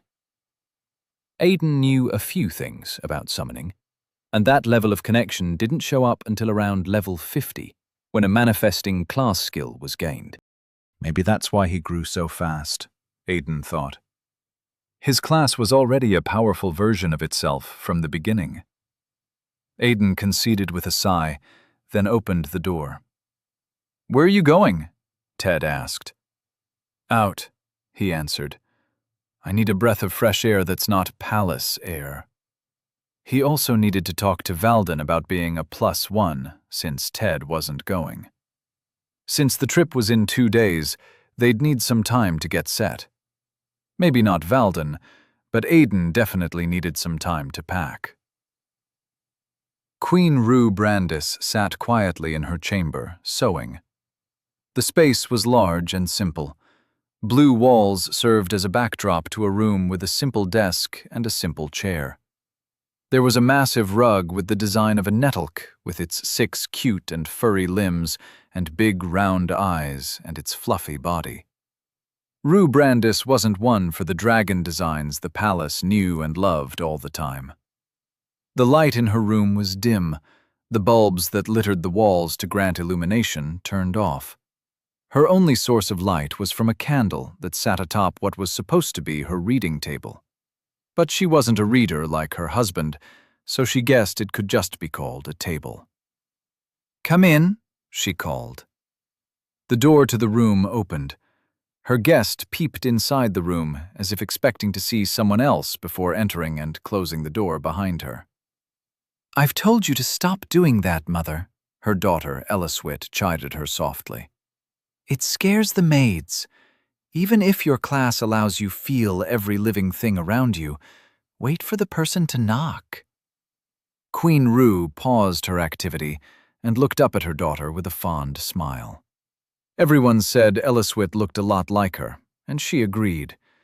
The only part of her that she'd gotten from her father were her amber eyes and her strong ability to be very uninterested in the kingdom's politics. Elliswit was very much like Brandis in the problem-solving department. Give her a weapon and point her towards the problem. It was a simpler solution than silver tongues and false smiles. Elliswit locked the door behind her and took a sit on one of the chairs, eyes on the piece of cloth on her mother's lap. "What's that?" she asked. Rue raised the cloth up for her daughter to see. It was thick and beige, and so far she had sewn a geometric design into it. Elliswit cocked her head to the side, trying to make heads of the design. "Is that an enchantment of—" "Nope," she shrugged. "Got no idea what that is." Rue turned the embroidery to look at it, then paused. "Oh, I got the lineal inversion wrong." She folded up the embroidery, then placed her thread and needles on the table. "Sorry about that," she said. "Still trying to get that life enchantment working." "No, Mother, there's already a healing enchantment," her daughter disagreed. "What you're trying to do is create a life enchantment. I know you're a powerful enchanter with a life affinity, but people don't invent enchantments. You know that." Rue sighed. Only a powerful enchanter could birth a strong child with no sense of adventure. Sometimes she blamed how she'd raised Elliswit and her other children for the way they were. Her and Brandis were taking a different approach for their third child, and at 16, not yet blessed with his own interface, he was already dreaming big. He was the one that gave her the idea she was currently using for her attempt at creating a life enchantment, very much unlike her daughter. Elliswit sat before her with her hair worn down. It was brown as her mother's, and long, and she moved it so that it fell down one side of her shoulder. She was not as pretty as Yul Quen from the Nel Quan kingdom, but she was plenty beautiful. And Rue did not believe it was a mother's bias. "You were the one that called me, Mother," Elliswit said after a moment of being stared at. "And if you want me to go talk to some pompous lord's child to dissuade him from making some stupid decision, then the answer is no." "I'm still getting stupid letters from the Dawnwist boy in the West. What makes him think you can court a self-respecting woman with letters thought up and written by your scribe?" "It is about a young lord." "Nope," Elliswit interrupted her mother, rising from her chair. "Not doing this. Young lords are the worst lords." Rue sighed. Her daughter was often impatient, and she had no idea where she got it from. "Sit, child," she said softly, "before I enchant you into a cripple for the duration of this conversation." Elliswit froze. She looked at her mother with part worry and part disbelief. "You can't do that, right? There aren't enchantments for that, right?" Rue laughed. How she loved her kids and their various reactions. Darrenet, her first, wouldn't dream of cutting their conversation short in such a way, and their last would simply think of what enchantment would counter the possibility of a crippling enchantment. "You have no idea what an enchanter of my level can do," Rue told her daughter with a fond smile. Elliswit frowned. She had realized it was a joke and a cautioning at the same time. "And what level is that, Mother?" Rue cleaned her lap of leftover threads. "Lower than your father's and significantly higher than yours. Now take a seat so I can tell you about what I require of you." Elliswit's frown never left her face, but she took her sit. "Now, Rue sat forward. What do you know about the young Lord Aiden Lachart? Chapter 22. Of Noble Blood. This was uncomfortable. Aiden fought the urge to keep his eyes forward and focus on what was outside the carriage window as the carriage trudged along. He'd been given the basic information of his story before the journey had begun by Voss. It had been a weird encounter, simply sitting in his room, on his bed, while the young boy narrated the king's message like an automated machine. He was to maintain his alias used for his adventuring. He was a bastard son of some secret noble somewhere who was into adventuring and had gained favor in Valdan's eyes. He was not Valdan's student, even though he trained with Valdan, as it was not a simple thing to be squire to a knight. Aiden could work with all of that. As for the details of the trip, they would find their way to the teleportation center. There, they, as well as their japats and carriage and all that they had with them, would be teleported all the way to the south, where they would be received by a waiting entourage from the Naranov family. The family was already aware of their visit and would treat them with all the hospitality for the duration of their stay. As for why Aiden hadn't heard the information directly from the king, it was because the king had been occupied at the time. Voss had told Aiden this, and somehow he had a feeling it was not an important part of the message as far as Brandis was concerned. One did not ask why a king did not deliver his messages personally. They simply took the message however it was delivered. Aiden's real problem was in the complete hitch in his plan. She sat down opposite him, staring directly at him. He was forced to stare outside at views he knew all too well just to avoid making eye contact. Princess Eliswit Brandis. Aiden played around with his memories, remembering what he could about her.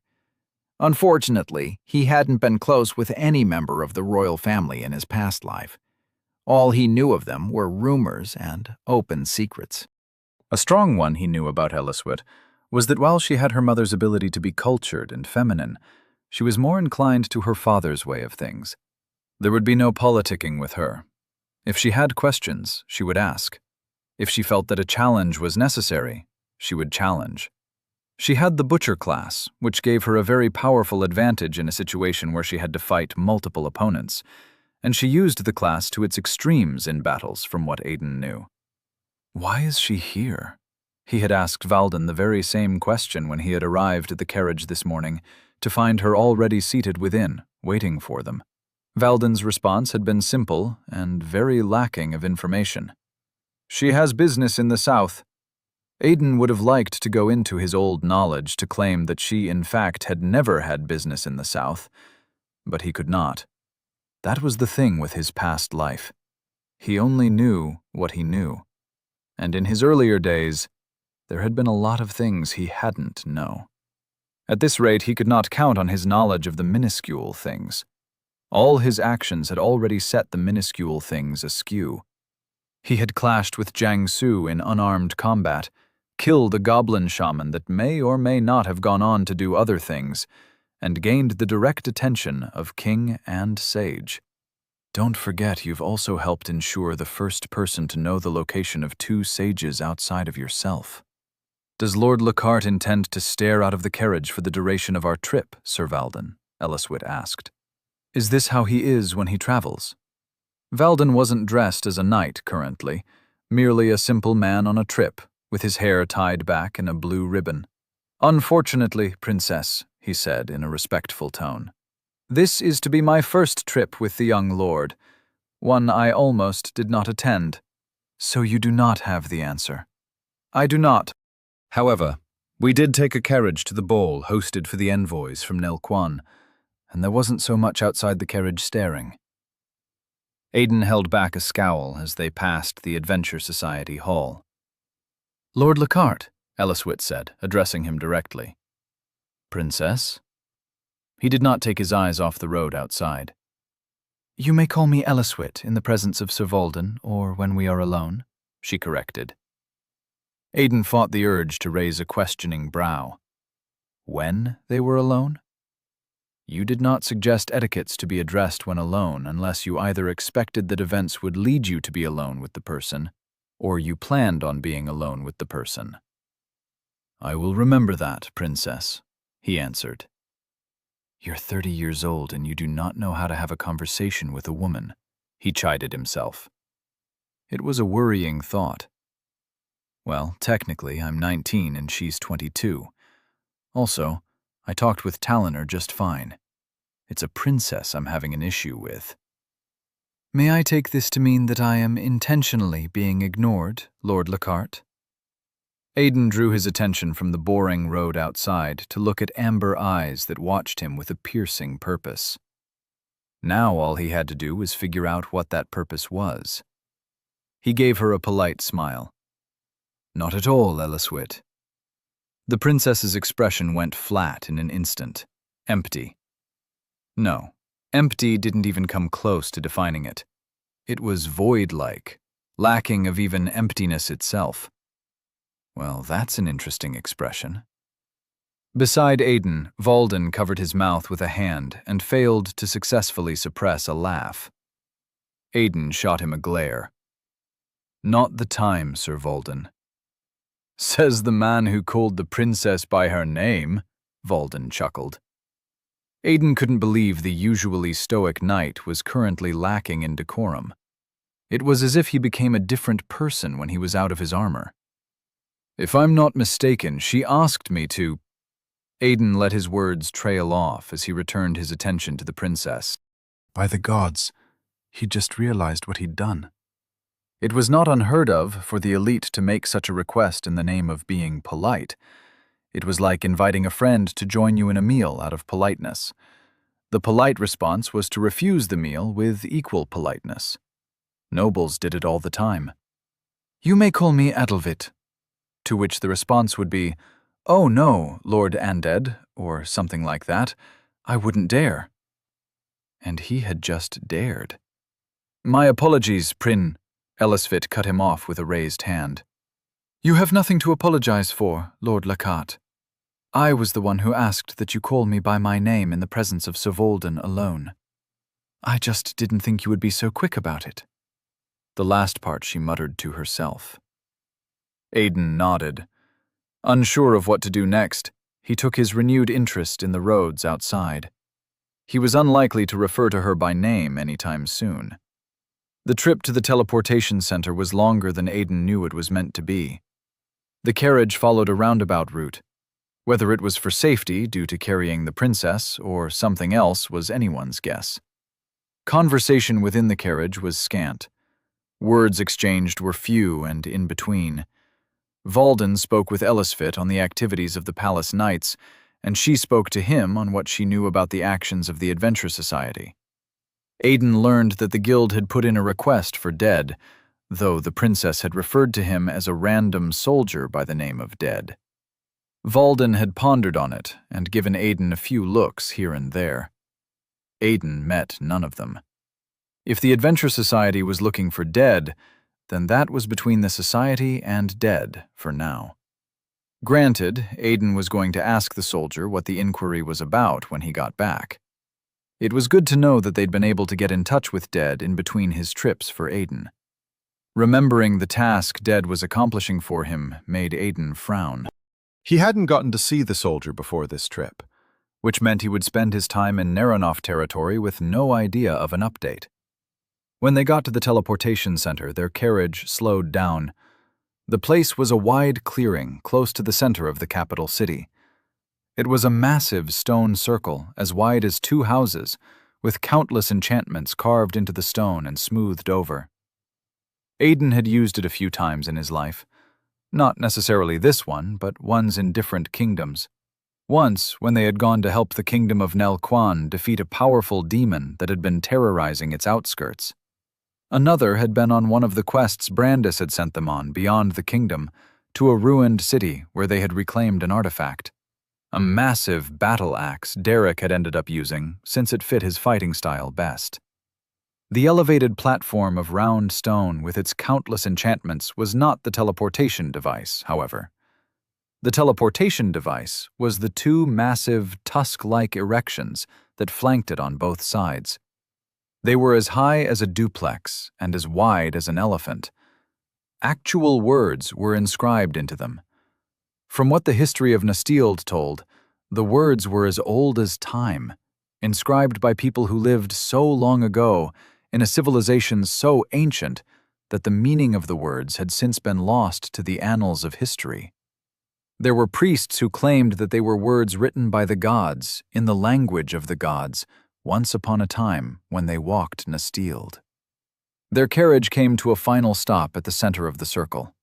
"Oh," Valden said, reaching into his pocket as they came to a stop. "This is for you." He held out a folded-up piece of paper, and Aiden took it with a touch of confusion. He held it in front of him but didn't open it. He could feel the princess's eyes on the paper. "I ran into Dead this morning," Valden said, in way of explanation.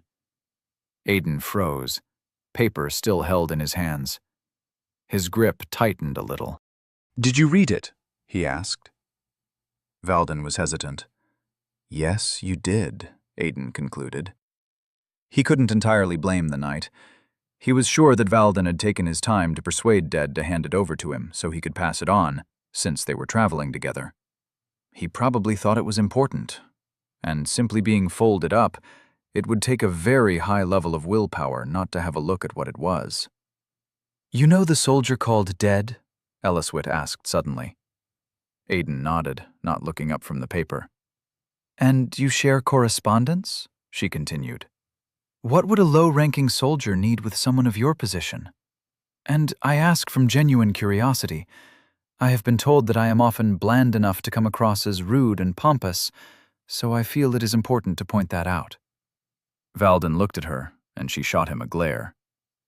"And while I am very capable of those traits," she continued, "I assure you that this is not it." Aiden nodded absently. He wasn't really paying attention to her words, if he was being honest. His mind was more on the result of Dead's task. "If I may ask, Lord Lockhart," Valden ventured cautiously, "are those individuals you are searching for?" Aiden wasn't sure how to answer the question. The details on the piece of paper meant a lot to him, but they would mean nothing to Valden. However, he couldn't help the feeling of secrecy. There were secrets that could mean nothing to the world, but could mean so much to a single person that they would hesitate to share them. Outside the carriage, enchanters and mages were working on the teleportation device. The mages chanted their spells, while the enchanters scribbled away at the ground, adding enchantments to already existing enchantments. None of them were truly activating the device. Instead, they were preparing the event and setting their destination. Teleportation magic, the likes of which they were about to use, did a lot of damage to the environment around it when activated. It burned the ambient mana and scorched almost everything. The job of the enchanters and the mages was to ensure that nothing was destroyed beyond repairs. "Lord Lockhart." Aiden recognized Elliswit's voice, but was already on to what was necessary. He unfolded the piece of paper and looked at its contents. The words were simple. Zen, Shewa, Tanor, Vran, Olsted, Balt. Only 2 of the 6 names were not struck out. Shewa and Olsted stared right back at him. His contact was yet to find them. "Brace for impact," Valden said. His words were simple and without alarm. "You should listen, Lord Lockhart," Elliswit said. "Teleportation magic is not something to be trifled with. It leaves most people disoriented and shaken. I have seen mages who have been left unable to cast a spell for hours after a teleportation." Aiden smiled weakly, still looking at the names. "Then I guess it's a good thing I don't have a talent for magic." Outside the carriage, someone shouted, "Impact!" Then the world around them erupted in the darkest blue. Lord Nerinoff sat at his desk, studying the reports in front of him. There were a lot, always one person or the other with some complaint or the other, a baker divorcing his wife for infidelity and disagreeing with how the court had handled it, a farmer who believed his neighbor had set wild jeppets upon his field to ruin his crops. What makes these people think just anything can be appealed to me when they disagree with the court? He'd seen at least 4 such complaints already, and had half the mind to be done with every other complaint. Sadly, he was not that kind of lord. It was not all the time that one delegated. If he left everything in the hands of delegates, he would be a lord who knew nothing of the happenings in his lands. Also, he did often find interest in the absurdity of some request. There was a slight knock on his door as he read the documents before it was opened. Announcing, his attendant's voice came through, Lady Nella Naranoff of House Naranoff. Lord Naranoff sighed and looked up from the parchment in his hand in time to watch his daughter stroll into his office in all mocking haughtiness. Behind her, his attendant stood with an apologetic expression. He was an elderly man with white hair and was already balding at the top. His class had never gotten the chance to grow, as the man had never found interest in its skills. He'd spent most of his early years trying for a combat class, swinging the sword and thrusting the spear, when he should have been reading books and theorizing. He'd given up on the path for a combat class a little too late. The best he'd gotten was the spearman's skill, and even that never went beyond the 5th% mastery. Even now, Naranoff couldn't remember why he gave the man this job. Pity, maybe. He motioned at the man, waving aside his apologetic expression. "It's fine, Khalid." "Yes, my lord." Khalid gave a bow at the waist before leaving and closing the door behind him. With Khalid's absence, Naranoff turned his attention to his daughter seated on one of the chairs in the room. She wore a nice purple gown, tightened by a corset that enforced her curves, and held her hair up in what he could only describe as a complicated bun. It was the complete presentation of a lady out and about. If only she'd agree to put on makeup. "Is there a reason you're dressed like a damsel about to go out with her friends?" he asked. "A lady should always look her best," Nella answered with fluttering eyes. Naranoff shook his head with a smile. "If only that were true for you." "If a lady wanted to always look her best," he countered, "she would remember to apply makeup." Nella, his daughter, snorted in a way that was most unladylike. "I hate those things. Always makes me feel like I'm wearing a mask. They make my face heavy." "Those are not the words of a lady, Nella." "Then think of me as a lady in training, father." Nella adjusted on the seat and crossed her legs. "You summoned." "I did." Naranoff cleared his front of the unimportant parchments and opened one. It carried the reason for her summoning. "Before we continue, please stop making my attendant announce you in. You are my daughter, and he would be more than happy to announce you as my daughter." "And where's the fun in that?" Nella laughed. "Besides, old Khalid loves the attention. He gets to make me feel all important, and he gets to have someone look for his trouble. Everyone just treats him like your attendant and forget he's a human who likes to be bothered from time to time." Naranoff had no idea what she was talking about. "Again," she said, "you summoned. Is it about Derendorf? Has the king released him?" "Gods, no," Naranoff snorted. "The king still holds him prisoner as per my request." Nella let out a low whistle. "Brother will not be happy to learn of that when he's eventually released." "He'll be fine," Naranoff waved her words aside. "The gods know I'm tired of the boy as is. 30 years of age and he still acts like a spoilt brat. But that's my fault, I guess." "It is. You and mother spoiled him to rot." Naranoff chastised his daughter with a look. "We spoiled you to rot, too. How come you turned out fine?" Nella cupped her face in both hands and gave him a flattering smile. "I'm just built different, Daddy."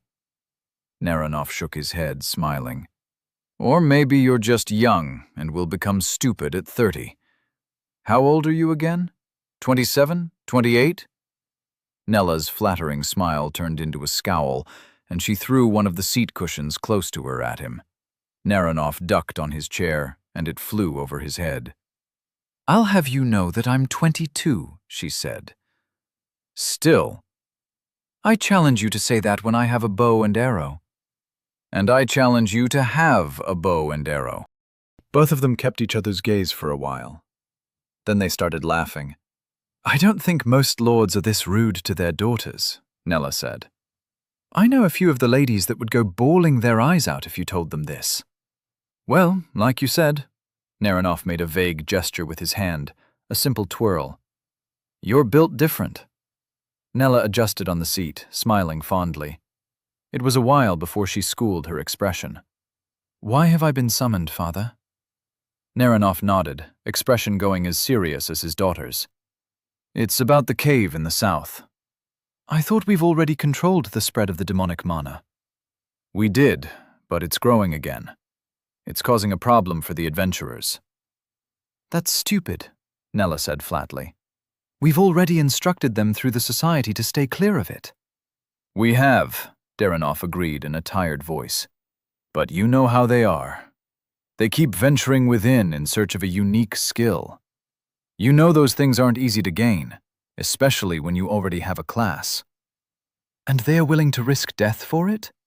That's stupider." Naranov didn't have anything to say to his daughter on that. Despite being among a handful of noble ladies who liked the gritty side of life, combat and the likes, she remained, ultimately, of noble blood. She did not understand what it meant to be a true adventurer starting from the bottom of the barrel. They had to claw and scrape and climb their way to the top. Most adventurers never got past the level 50 wall. Most adventurers never got a unique skill. Some adventurers never even hit level 50. But Naranov had made sure that every one of his children had gotten a unique skill before reaching level 10. They had not needed to struggle or suffer. They had not needed to risk their lives. They'd had tutors and had been trained in a manner that ensured it. And when they hit the level 50 wall, there would be people there to guide them as there had been for him. Every noble did it for their children. A noble that did not was already a failure as a noble. Sometimes he wondered if he should have allowed his children suffer, though. His father had made him suffer as a child, but nothing beneath the suffering befitting of a noble. Who am I kidding? No loving parent wants to watch their child suffer. Nella did not know what suffering was, but she still had character. And not everybody had to suffer to have character. "You're doing that thing again, father." Nella's voice cut through his thoughts. Naranov shuffled a stack of papers, simply looking for something to do with his hands. "What thing, child?" "That thing where you have a whole internal monologue." "No monologue." Naranov dropped the stack of papers back.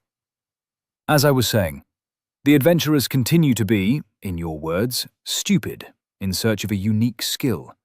And despite the society's warnings, they will continue to be. That's why I said the guild should just tell them it's demonic mana in the cave," Nella scoffed. "That will get them to stay away. The gods know everybody avoids the thing like a plague." "And rightly so," Naranov said, pointing a finger at her. "Only a fool sees demonic mana and runs to it." "Then tell them." Naranov shook his head. "We cannot. It will cause panic.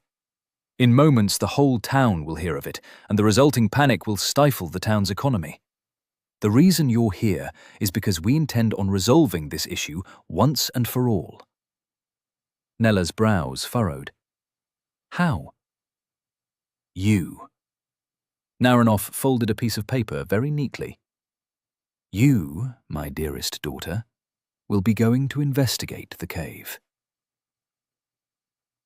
Elliswit watched Aidan as the mages and enchanters worked whatever they had to work outside the carriage to ensure a smooth and less harmful teleportation. For those inside the carriage, the only thing they needed to worry about was appearing where they were supposed to appear. There were points in history where people were known to appear in the middle of nowhere during a teleport of this level. Sometimes the mages and enchanters got it wrong. Sometimes the receiving teleportation space wasn't calibrated properly to receive them. Sometimes it was something else entirely. She'd heard from her father, once upon a time, that they'd lost an entire company of mages and enchanters during one of their trips when she was a child. Some mage or enchanter had failed to do their work aptly, and the rebound form, the teleportation, had practically fried the manor in a very wide radius. He had left the story at a simple end. The group had died. It was only when Ellsworth was older that her mother had given her the gory details.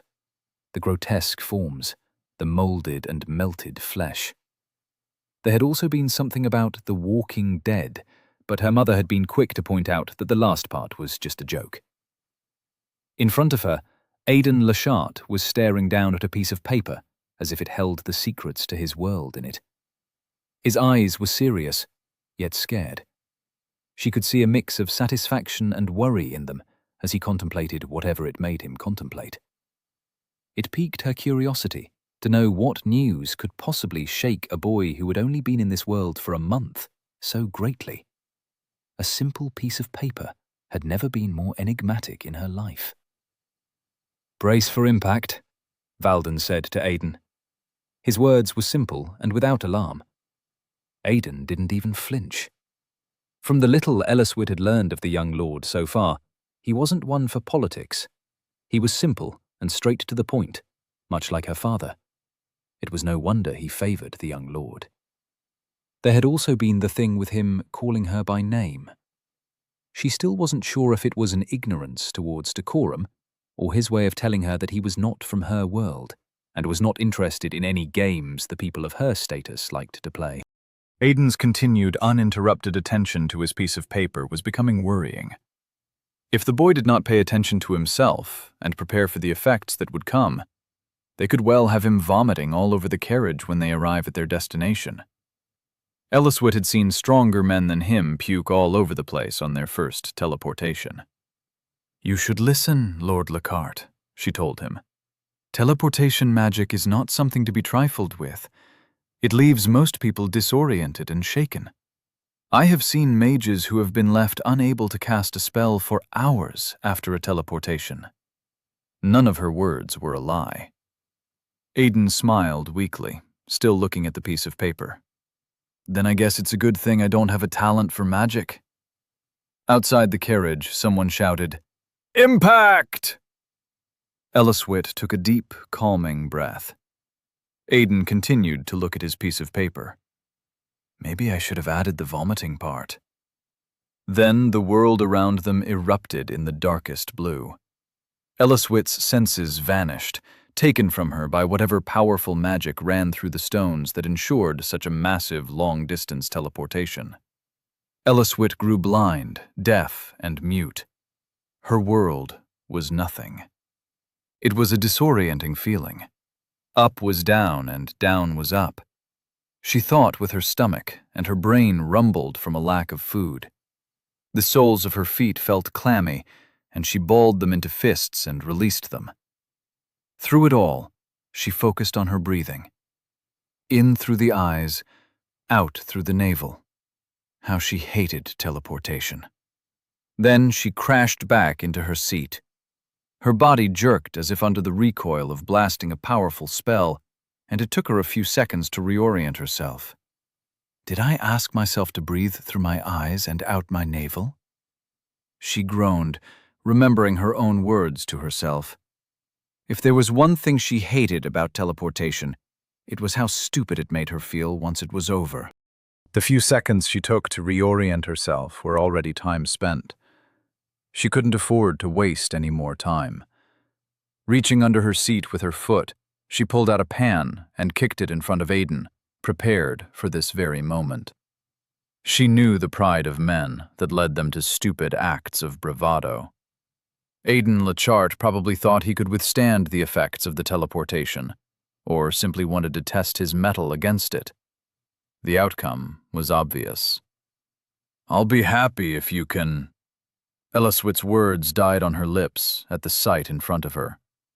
Valden was a panicked mess hovering over Aidan. His hands kept reaching out to the young lord, yet never touching him. "Lord Lechart," he said with genuine worry. "What's wrong, Lord Lechart? What happened? Can you hear me? Where does it hurt?" Worse than his words was Aiden. The young lord was in a bad state. Aiden was kneeling on the carriage floor, paper crumpled in his fist, balled tightly, as if holding on for dear life. He was drenched in sweat, breathing heavily like a man on the verge of death.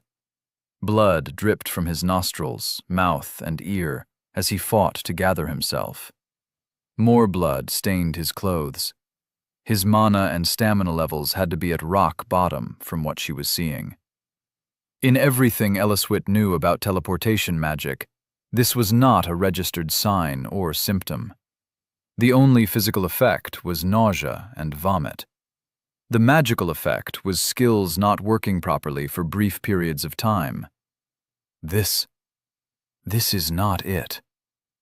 Valden was already calling out of the carriage for a health potion. Aiden's breathing slowed, but his trembling went nowhere. Where he had once stared at a piece of paper, he now stared at nothing. When Aiden finally looked up from the ground, she found he was also bleeding from his eyes. "What the hell was that?" he stuttered in terror. Elliswit left her seat to kneel down in front of him. She wished she had some kind of healing magic, something to help him. But she did not. "What was what?" she asked, but he didn't seem to be listening to her. What was happening made no sense. Teleportation was never this bad. Aiden's bleeding eyes trembled in terrified eye sockets. Ellaswit had never heard more confusing words than the words Aiden uttered next. "I," he said quietly, "can't fight that."